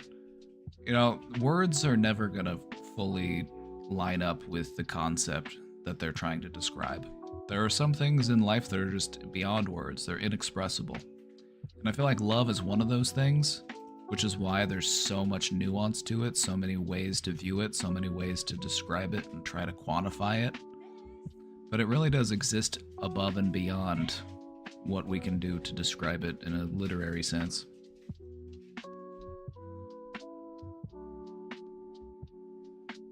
It's a description of something that is much grander, something that exists beyond words.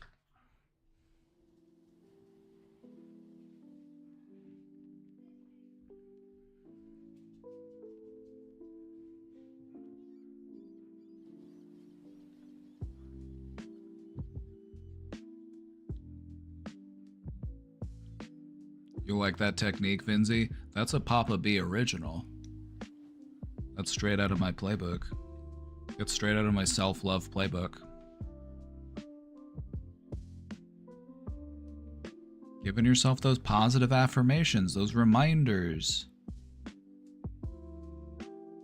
Sometimes it's even just giving yourself a moment to just rest, you know? Maybe it's, you know, not prodding yourself so much, just allowing yourself to just exist for a moment.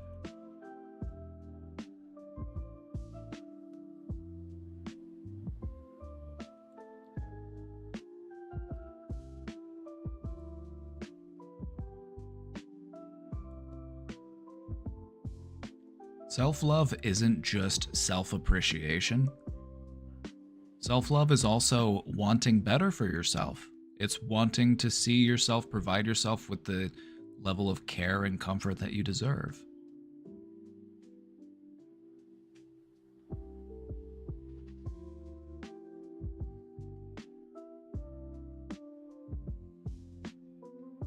self-loathing got us to where we wanted to go, then a lot more people would be happy.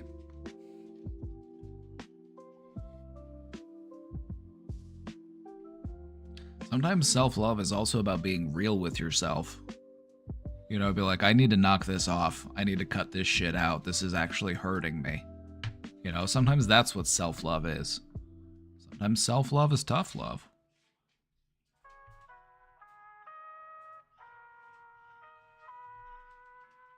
Persistence is key. Show yourself that you can't give up on yourself.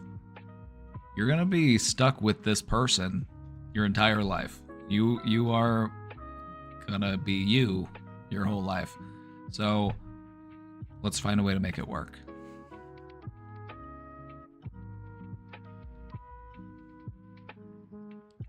See, this is why I like, and this is another reason why I like ChatGPT. You can say, hey, give me a list of reasons why capitalism is bad for our mental health. And look at this. It gave me 10 different categories with 3 different things in each category.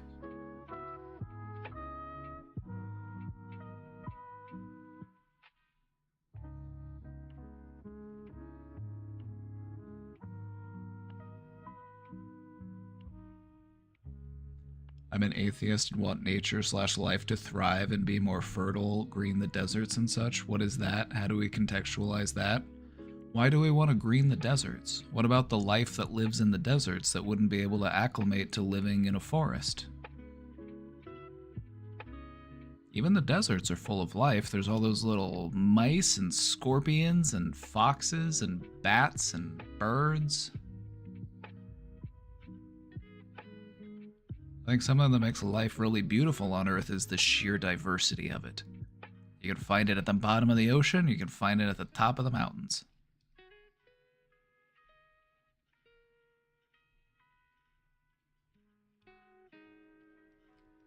The deserts are literally growing. There are strategies to prevent their spread.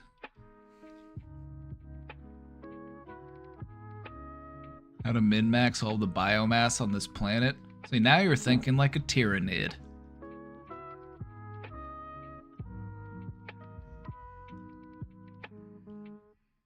Now you're speaking my language. You're talking like a tyrannid. If you don't know what I'm talking about, the Tyranids are, you know StarCraft? You know the Zerg? StarCraft basically stole a bunch of their ideas from Warhammer 40k, and one of the things that they incorporated was the idea of the Tyranids.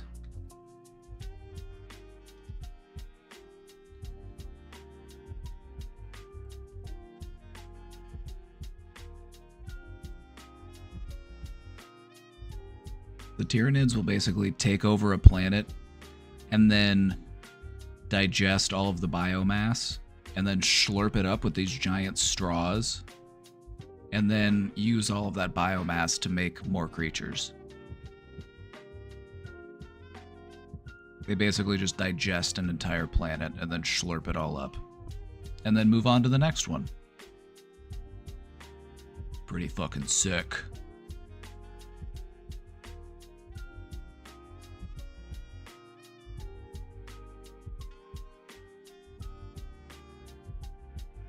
It's basically the same concept as the Zerg, except it's even more intense. They're basically just this gigantic hive mind that's primary goal is to consume all organic life, to continue to evolve and to continue to reproduce.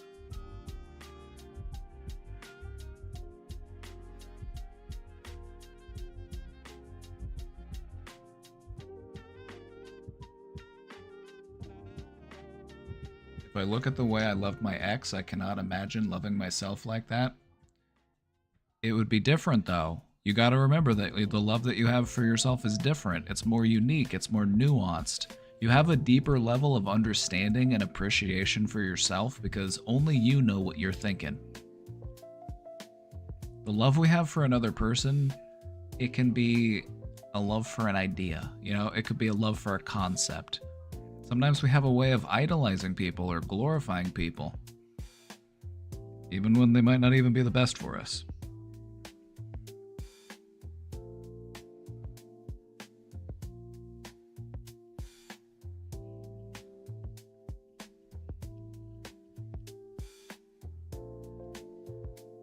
Okay, see, the churros are really good. I give them an A+. It was worth the wait.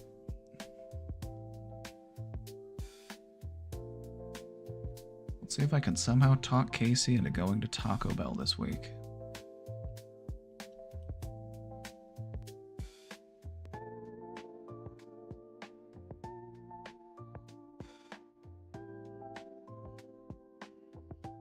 Chap, thanks for the 100 bits, my guy. Thank you.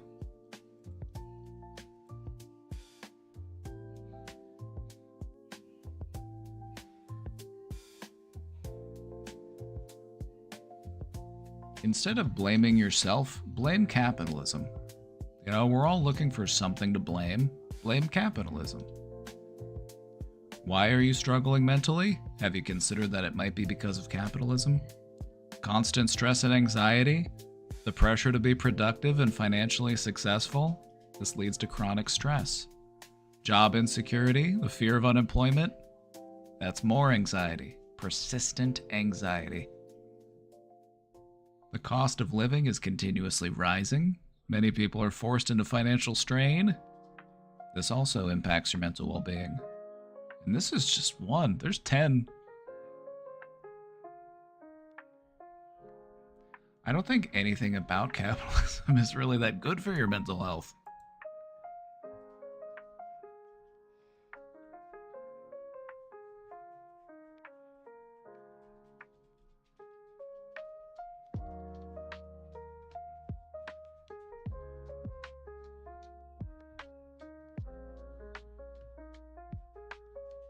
It was, and it wasn't his fault. See, we knew it. We knew it was the restaurant's fault.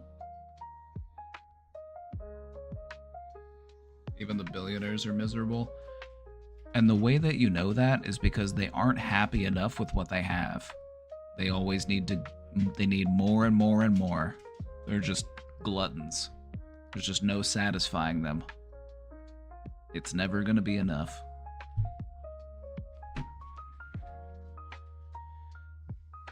Casey, they said the churros were good.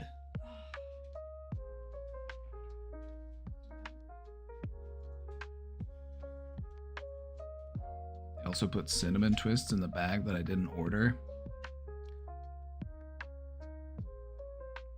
A win.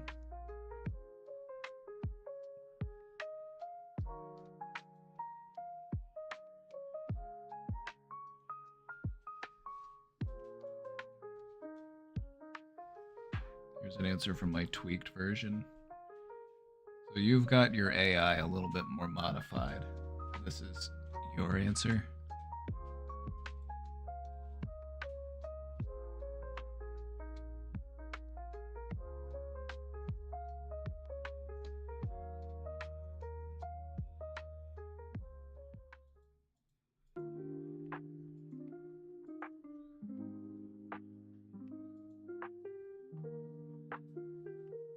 Interesting.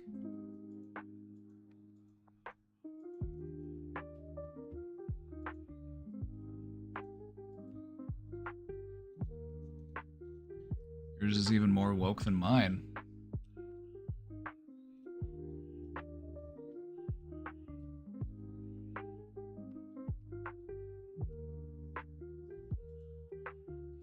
A society where stress, burnout, and alienation are widespread while the solutions remain locked behind a paywall. See, now you understand why I do what I do, and I don't paywall it. Because I hate capitalism.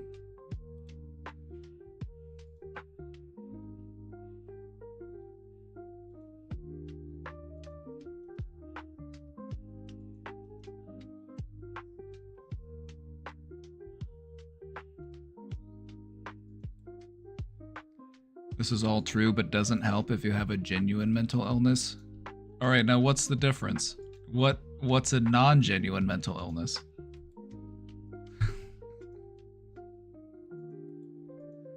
What's a non-genuine mental illness? I know what you meant. I know what you meant.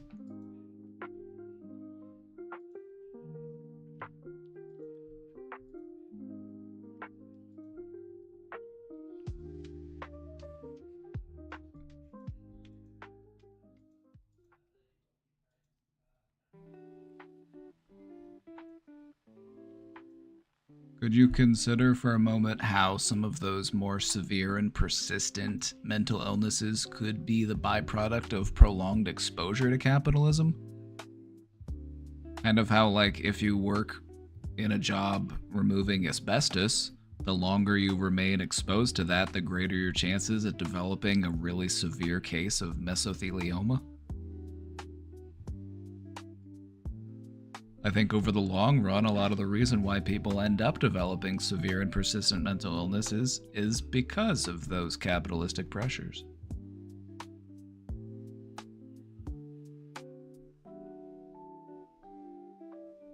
Knowing that doesn't exactly help me change, but knowing is half the battle.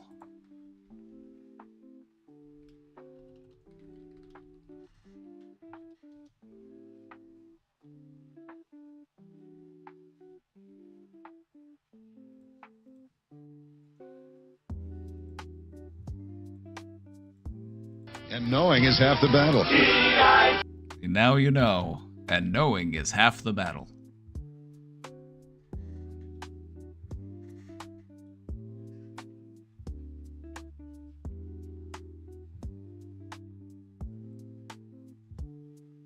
Knowing that doesn't exactly help me change, well then ask it another question. What can I do about it?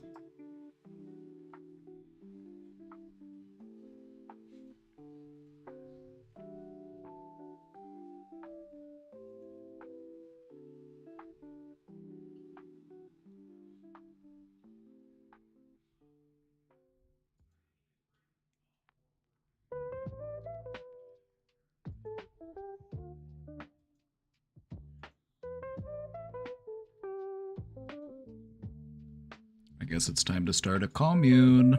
I guess it's time to start an intentional community. A cult, if you will.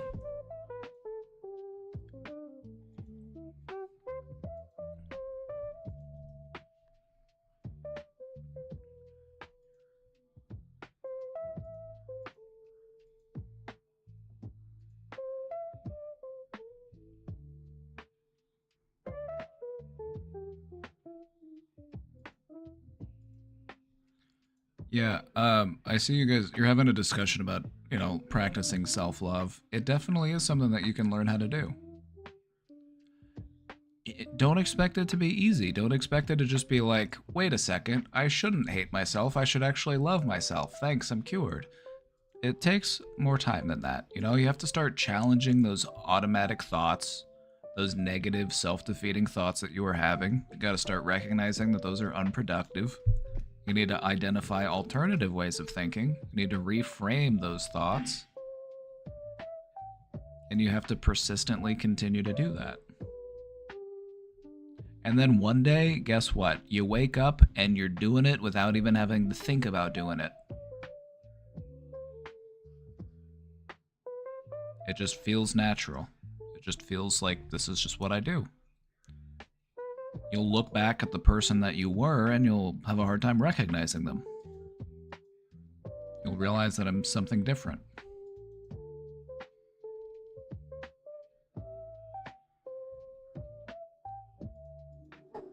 Did one of these dogs fart? Ooh. One of these dogs farted. Ooh.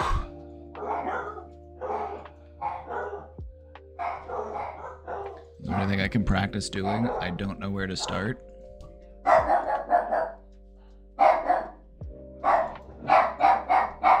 Let me wait until these dogs shut up, and then I'll get back to you.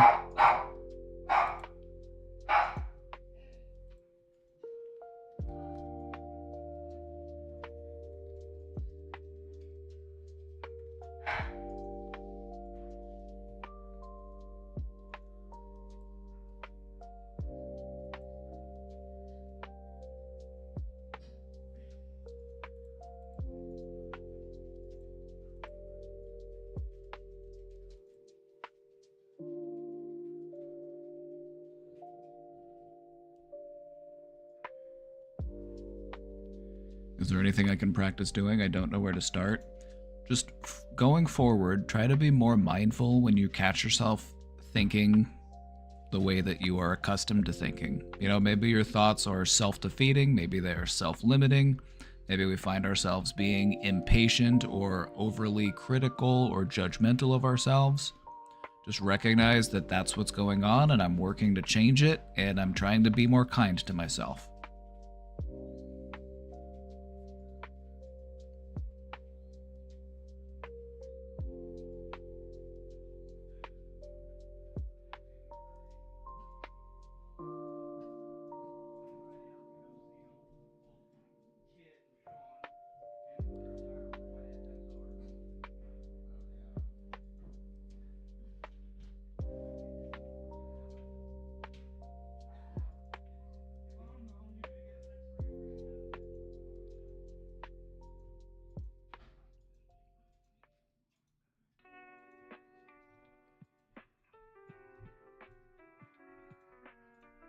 You know, it's one of those things where we don't need to rush it. It's going to take time to learn, and that's okay. It's about enjoying the journey.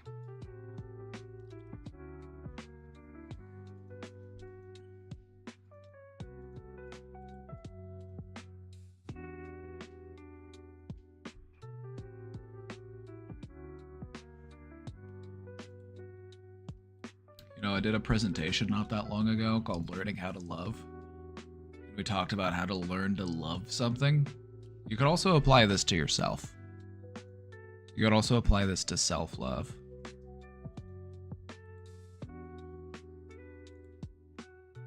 That was the twist. This presentation had a twist in it. It was like, surprise, this is actually me helping you learn how to love yourself.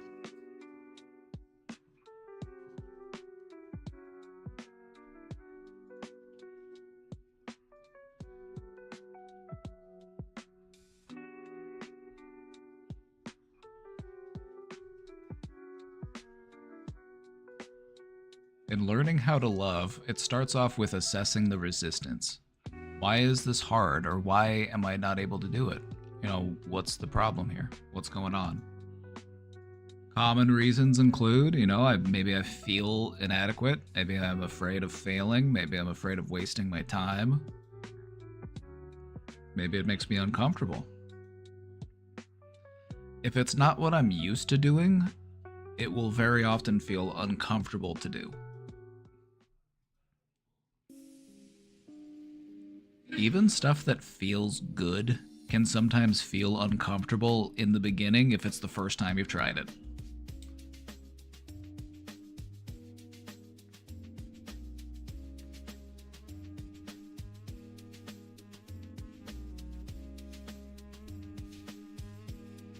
Let's run through these reasons real quick since we're here. Let's run through these steps real quick. So the first step in learning how to love something, this also includes yourself, assess the resistance. Step 2 is to reframe your perspective.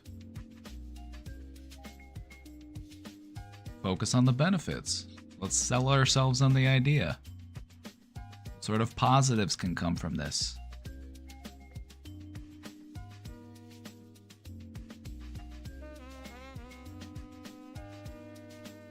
Once you're ready to start taking those steps, let's break it down a little bit. Let's work on one little thing. Maybe in practicing self-love, my first step will be I need to get better at catching myself whenever I'm being too hard on myself.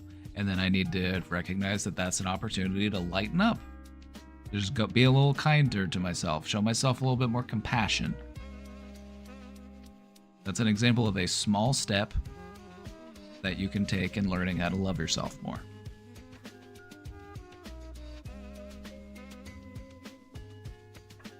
Think of the benefits as a big one. Oh, it's a big one. That's why it's in here, is because when you can see the benefits that come from working on a goal. Oops.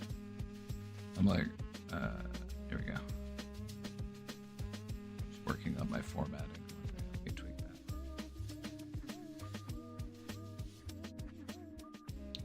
Once you start identifying the steps and you're actually starting to make that progress, this is when we want to add enjoyable elements into it. Make it more fun, make it more rewarding, make it more enjoyable.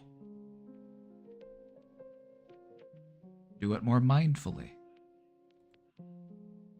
And then over time, you develop that familiarity and routine. It starts off as something that feels awkward because we're kind of having to make ourselves do it. It doesn't feel, it goes against what we normally do. But with time, it becomes something that we actually will start to look forward to, and it'll be something that we cherish. Is it possible for someone to love me and not just the idea of me? Well, yeah, why not?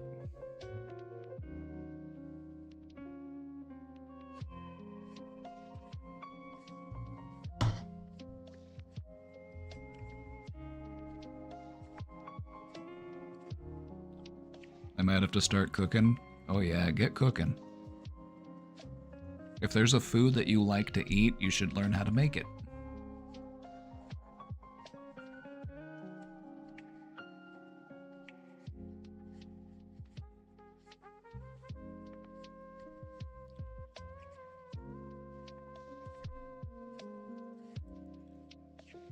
And lastly, what you want to do is reflect on your growth. We want to celebrate our progress, recognize our milestones, look back and say, you know, a month or two ago, things were different. Look how far I've come. This is what helps to keep your motivation going in the long run.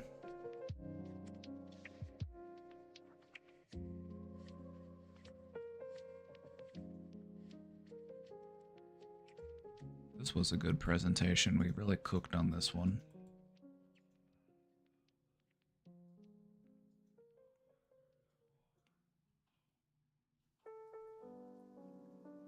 And then we took the idea of learning how to love yourself and then we applied all of those steps to it.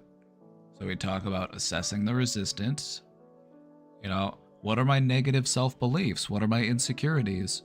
Why am I resistant to loving myself?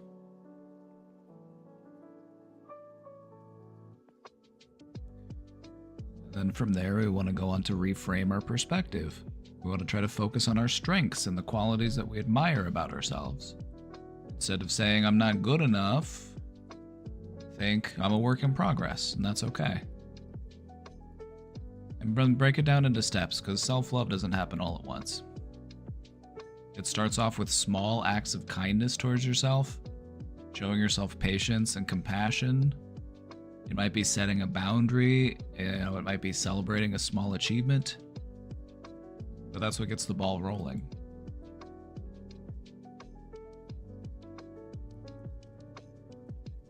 Make it fun.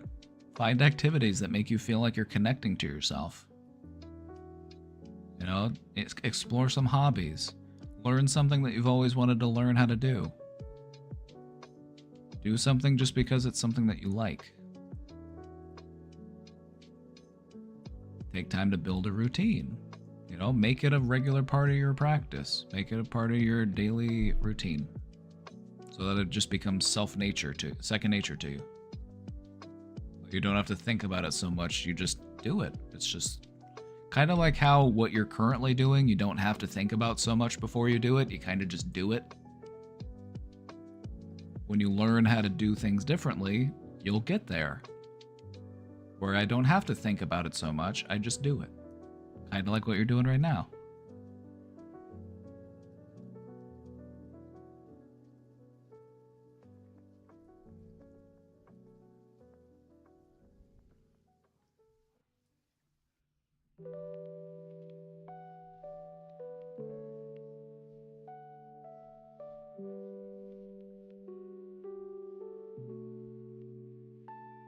I don't think anyone has actually ever loved me. What's stopping you?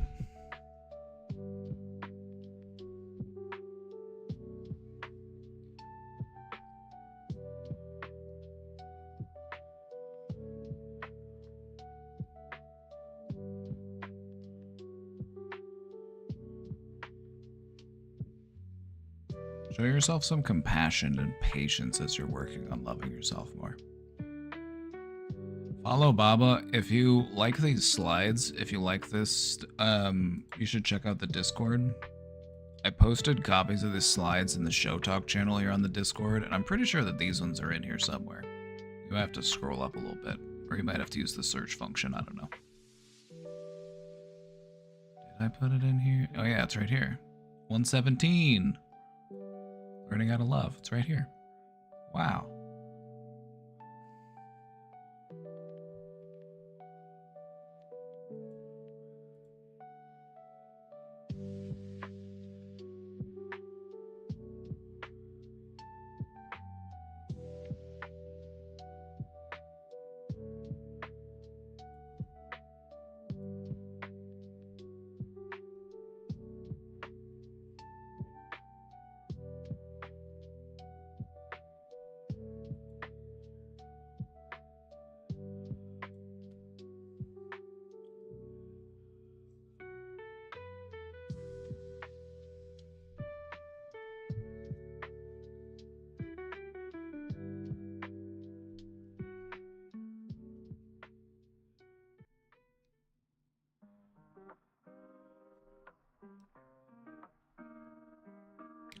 I feel like, to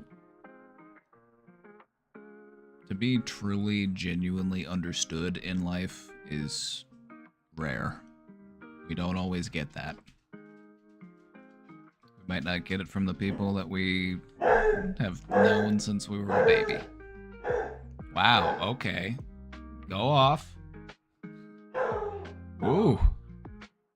He's really hooting. Mm-hmm.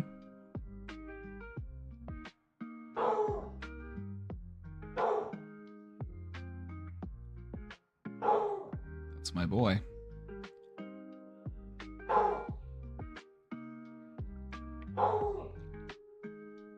That's my boy.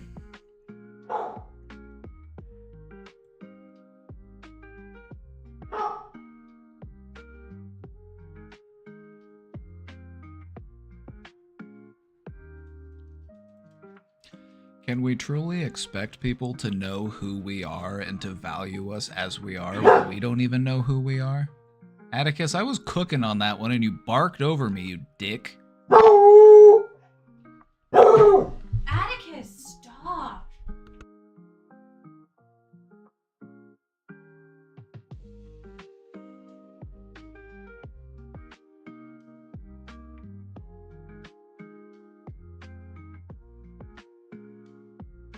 Here I was trying to cook with a one-liner and Atticus just yelled over me.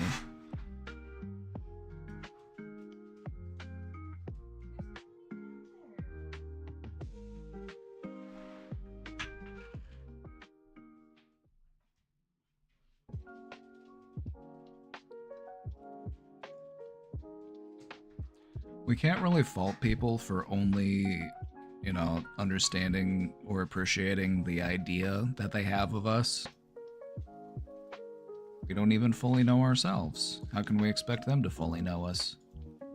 I'm gonna spend my entire lifetime trying to get to know myself better. I will never know myself completely. I'll always surprise myself. And that's okay. It is what it is.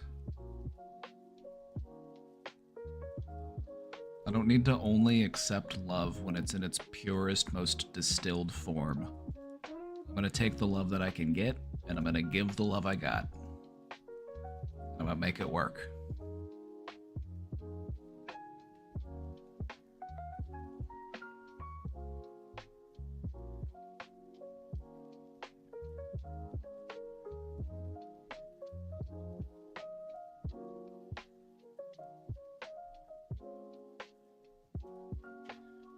How long of a period have you kept consistent with self-love practices? Well, they've been subscribed here for about 3 months. I'm joking. I'm joking. But no, if you've been here for a while, one thing that you would notice is that teaching people how to appreciate themselves more, how to show themselves more love, it's one of the things that we will really harp on here. I'm really trying to drill it into that noggin of yours.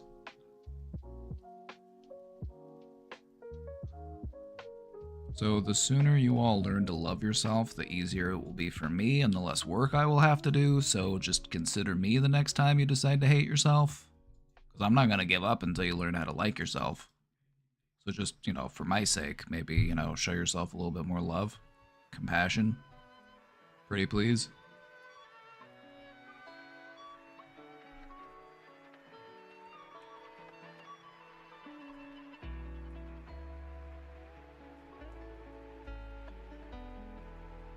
This is going to be a lifelong process, I reckon, of unlearning bad habits and learning better ones. We wouldn't have it any other way.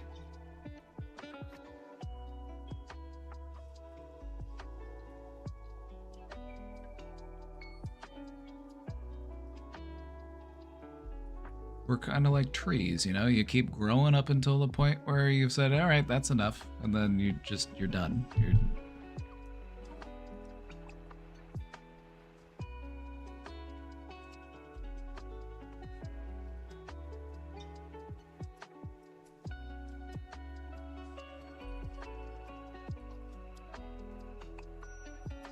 don't think I have any love to give right now. How does that make you feel?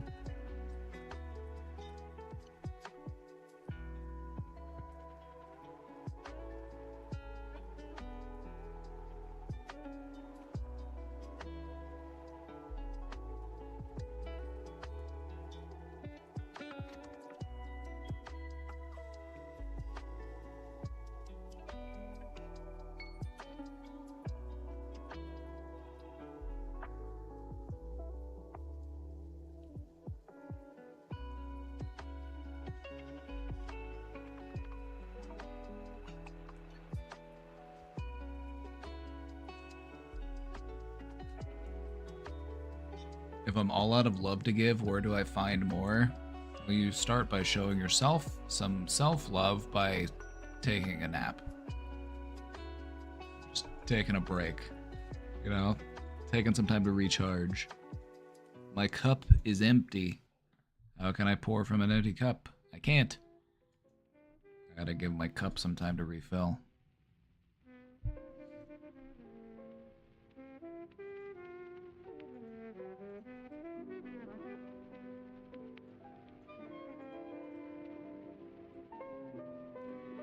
You can also try best friend techniquing yourself.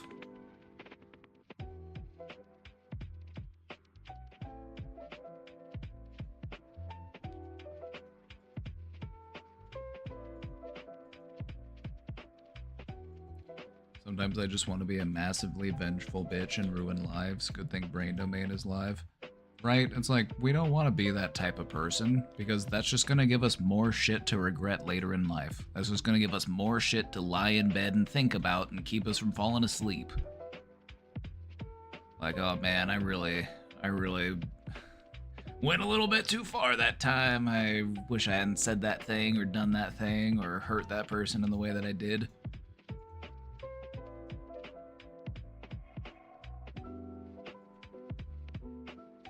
The best revenge is a life well lived.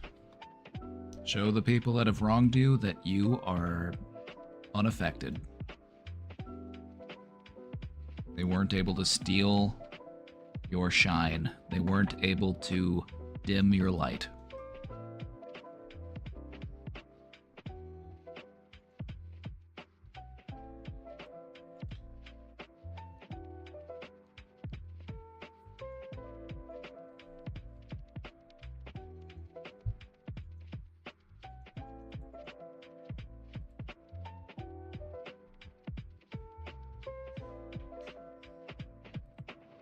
The guy who threatened blackmail and extreme tactics to get my attention got my attention, and said his first girlfriend says he is still the kindest person she knows and that he cried at hearing that. It made me not want to go back, but made me question wanting to block him out and asking myself if I'm the villain here. I don't know what to think, but letting him in still doesn't seem right.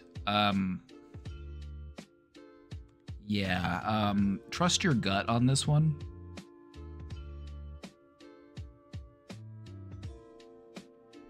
Like, we don't want to give people attention when they, engage in terror tactics.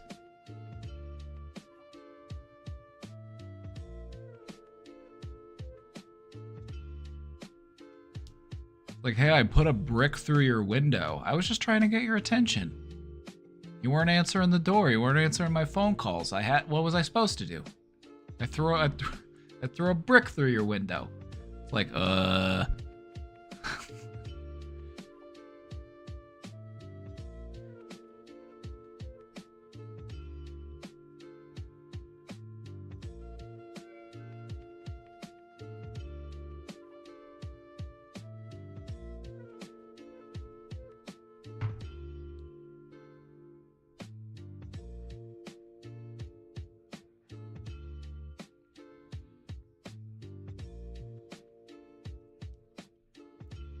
trying to wean myself off of melatonin because I've been having more depressive thoughts lately, and I don't know if the melatonin might be contributing.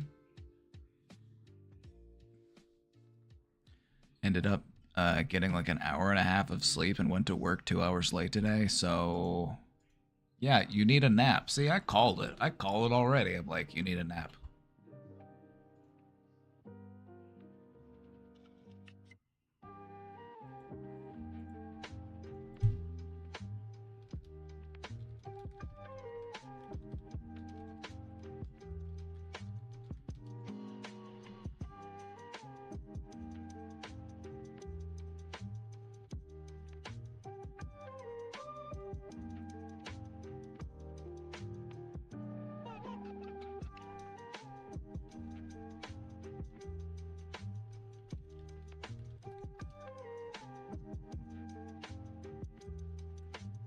When you have a bad day, give up. Go home and sleep. Fuck it. Try again tomorrow. Not every bad day can become a good day. Some days are fucked and cannot be unfucked. When you have a day that is fucked beyond repair, that is the universe speaking to you, sending you a message. Listen to the universe. Go home. Save your energy. Tomorrow is another day. For now, just fucking chill.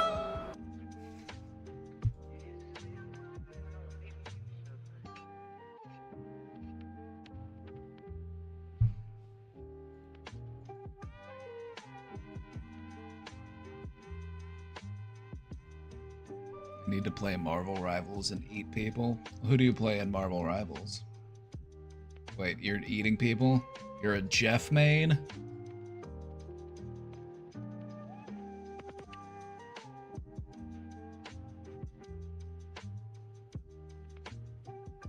To think, here I was offering guidance and support to a Jeff main.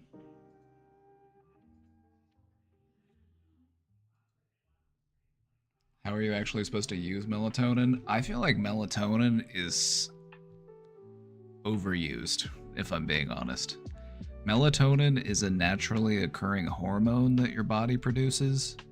And whenever you start to supplement it by taking like vitamins, your brain stops producing as much. It becomes reliant on that outside source for it in order to regulate itself. And so you end up becoming more dependent on that external source of melatonin.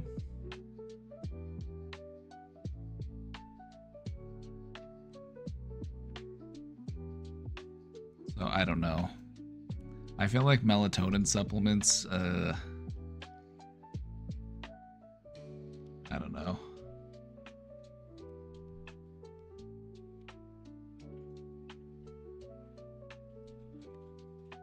I'm falling asleep. Good night.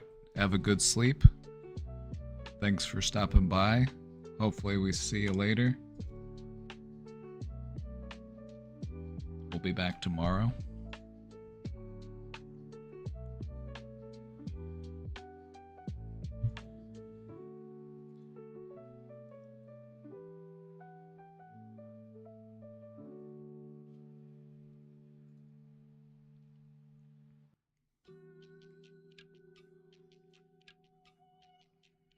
You know who I like as a healer? Rocket Raccoon. Just being an unkillable little rodent, scurrying around on the walls, zipping around with a jetpack.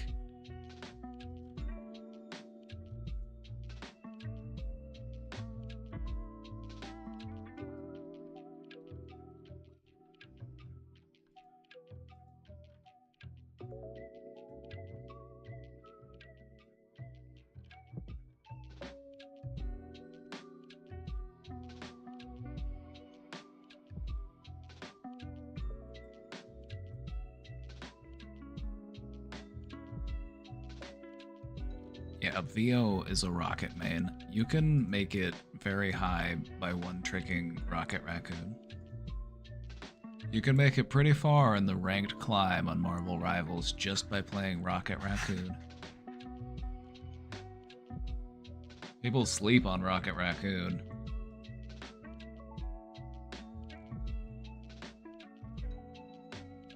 I've been enjoying The Thing. You know, I like playing The Thing. I like the tanky boys. You know, and just thinking about this question, I feel like if somebody is trying extreme tactics and threatening blackmail in order to get your attention, that's probably one of the biggest red flags I can think of. So what I would say is trust your gut. This person's probably somebody you don't want any business with. This just sounds like a lot of unnecessary drama, chaos, confusion, and madness.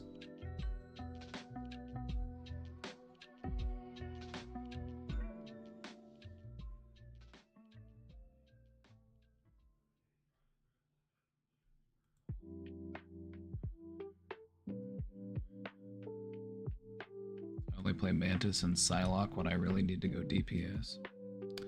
Psylocke's fun.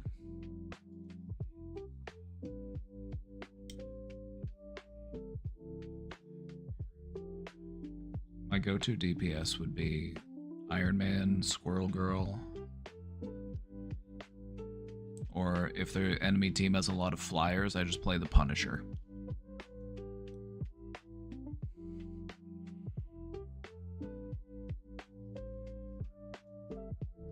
I will play a flying character and I'll see if the enemy team knows how to shoot upwards, because sometimes they just don't know how. Sometimes they'll just forget to shoot up and you can just rain hell down upon them the entire game. Pew, pew, pew, just shooting little lasers out of your hands.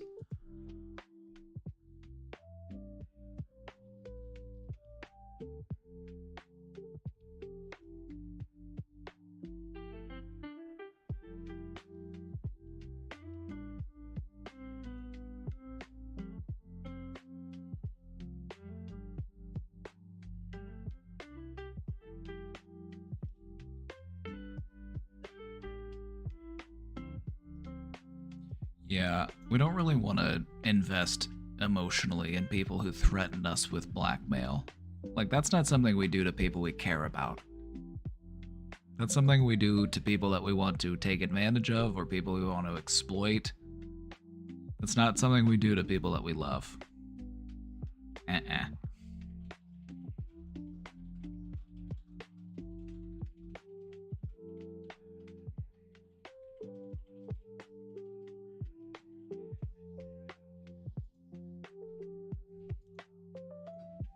That's not how you treat people you care about. That's how you treat an enemy. You don't blackmail your loved ones.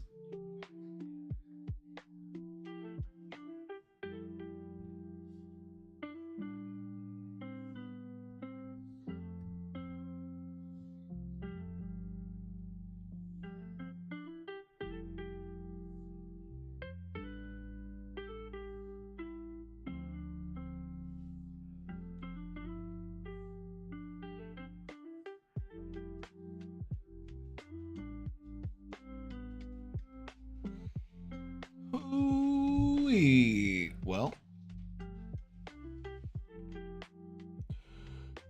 we're at 292. We got to that sub goal, 300. Wait, is the sub goal set at 300 or is it set at something different? It's set to 310? It shouldn't be at 310, it should be at 300. There we go. That's more manageable. We're trying to get at 300. Chat, I've been here for about 4 hours and 45 minutes and I haven't chilled once. If you like this content, then consider supporting us by subscribing or by gifting a sub. I'm only able to do what I do thanks to the support of viewers like you. So if you like me, if you like what we do here, if you like free and accessible mental health support, consider subscribing today. Or if things are tight for you right now and can't find $6 for me, consider begging. I'm joking. Consider asking in chat. Just say, any gifters, mod check. That's what I do whenever I go to my friends' streams, because it feels weird to just give my friends money by subscribing to their streams. So I just go into their chat and I ask for a gifted sub. It's my way of showing support. I hit them with the any gifters mod check. And you know what? Most of the time it works.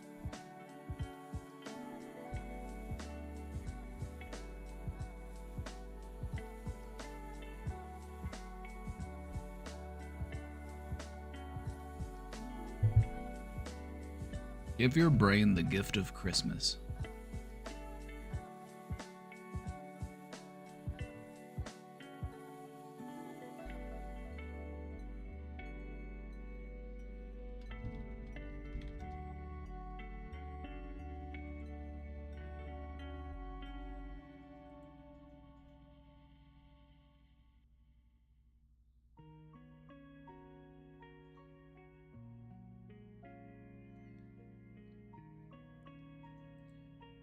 Damn it, I said it too. Why is that a damn it moment? Our brains were in sync.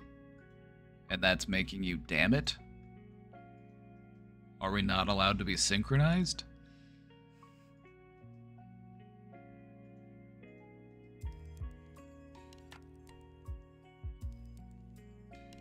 For those of you who don't get the reference, give your brain the gift of Christmas.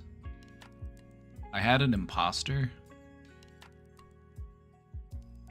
There's somebody on Discord who's pretending to be me.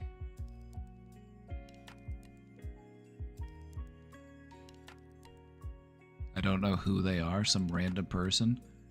They message people. And I think it's because they're trying to sell people something. They're trying to get them to sign up for some...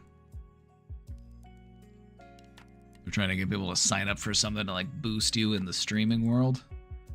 But on their profile, it says, give your brain the gift of Christmas.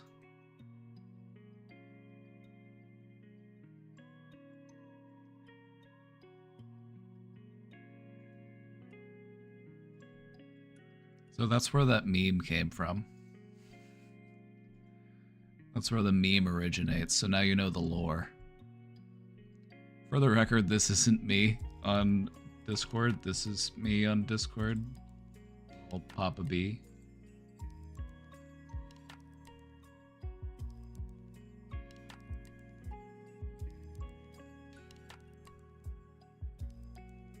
Also, I'm not gonna be messaging anybody asking like, yo, what's up?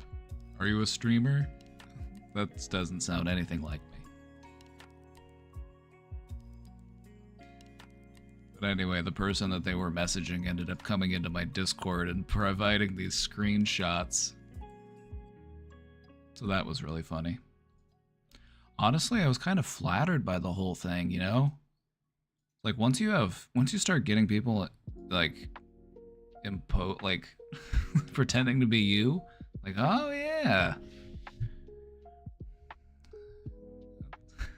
I'm kind of flattered. Look at me, Mr. Big Shot. I wonder if those are real people or just bots. Could be both. Dr. Mario Master, thank you for gifting that sub to Alien Zebra Zombie.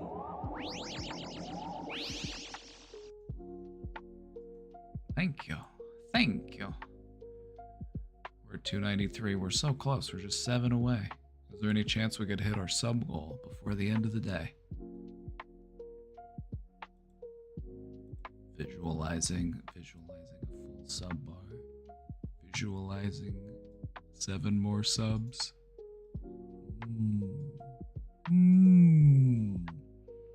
Maybe your Prime sub is renewed. Maybe it's time to refresh.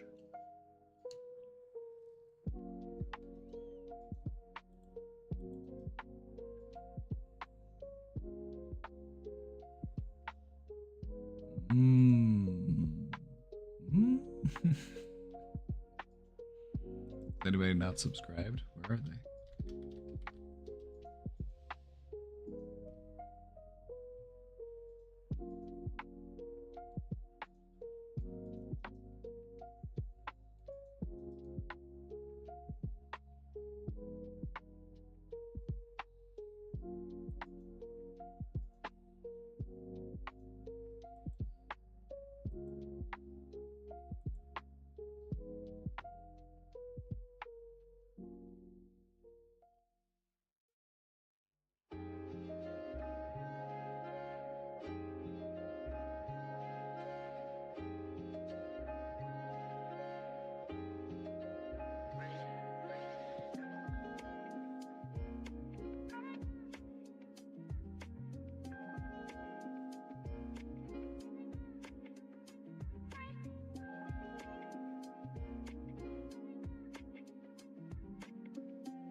Seven.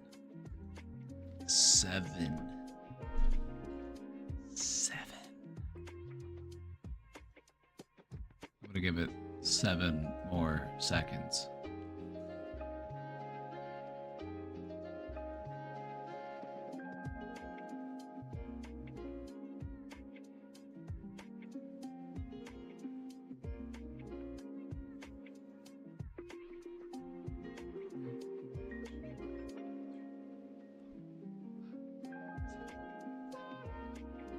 That's it. Oh, that's it. Maybe next time. Maybe next time.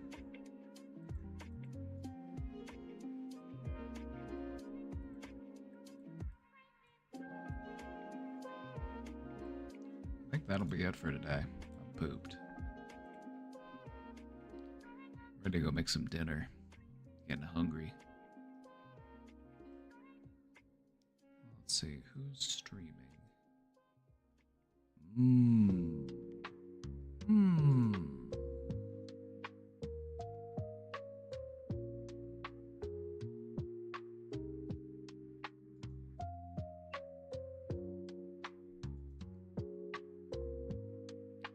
What's for dinner today?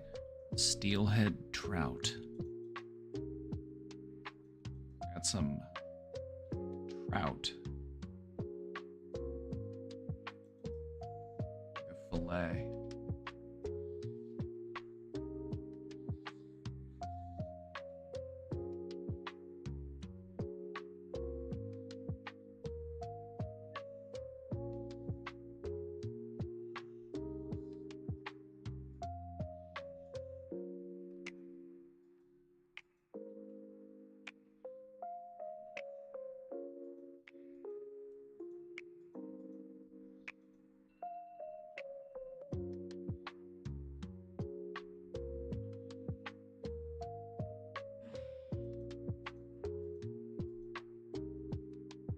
Rate a small streamer I know. You know what? Sure. Let's do it.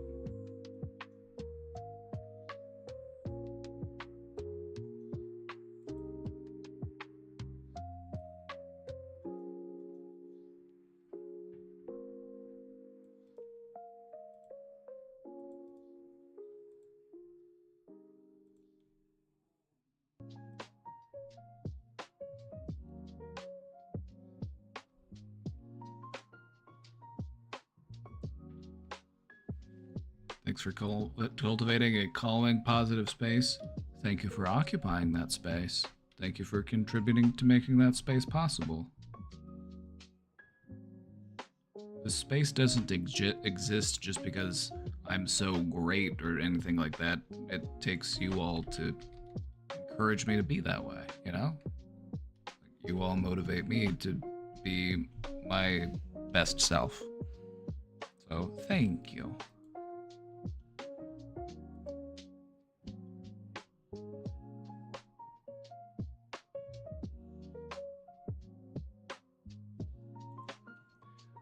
All right, everybody. I'll be back tomorrow. Have a great night, everybody. See you all next time. Stay safe out there.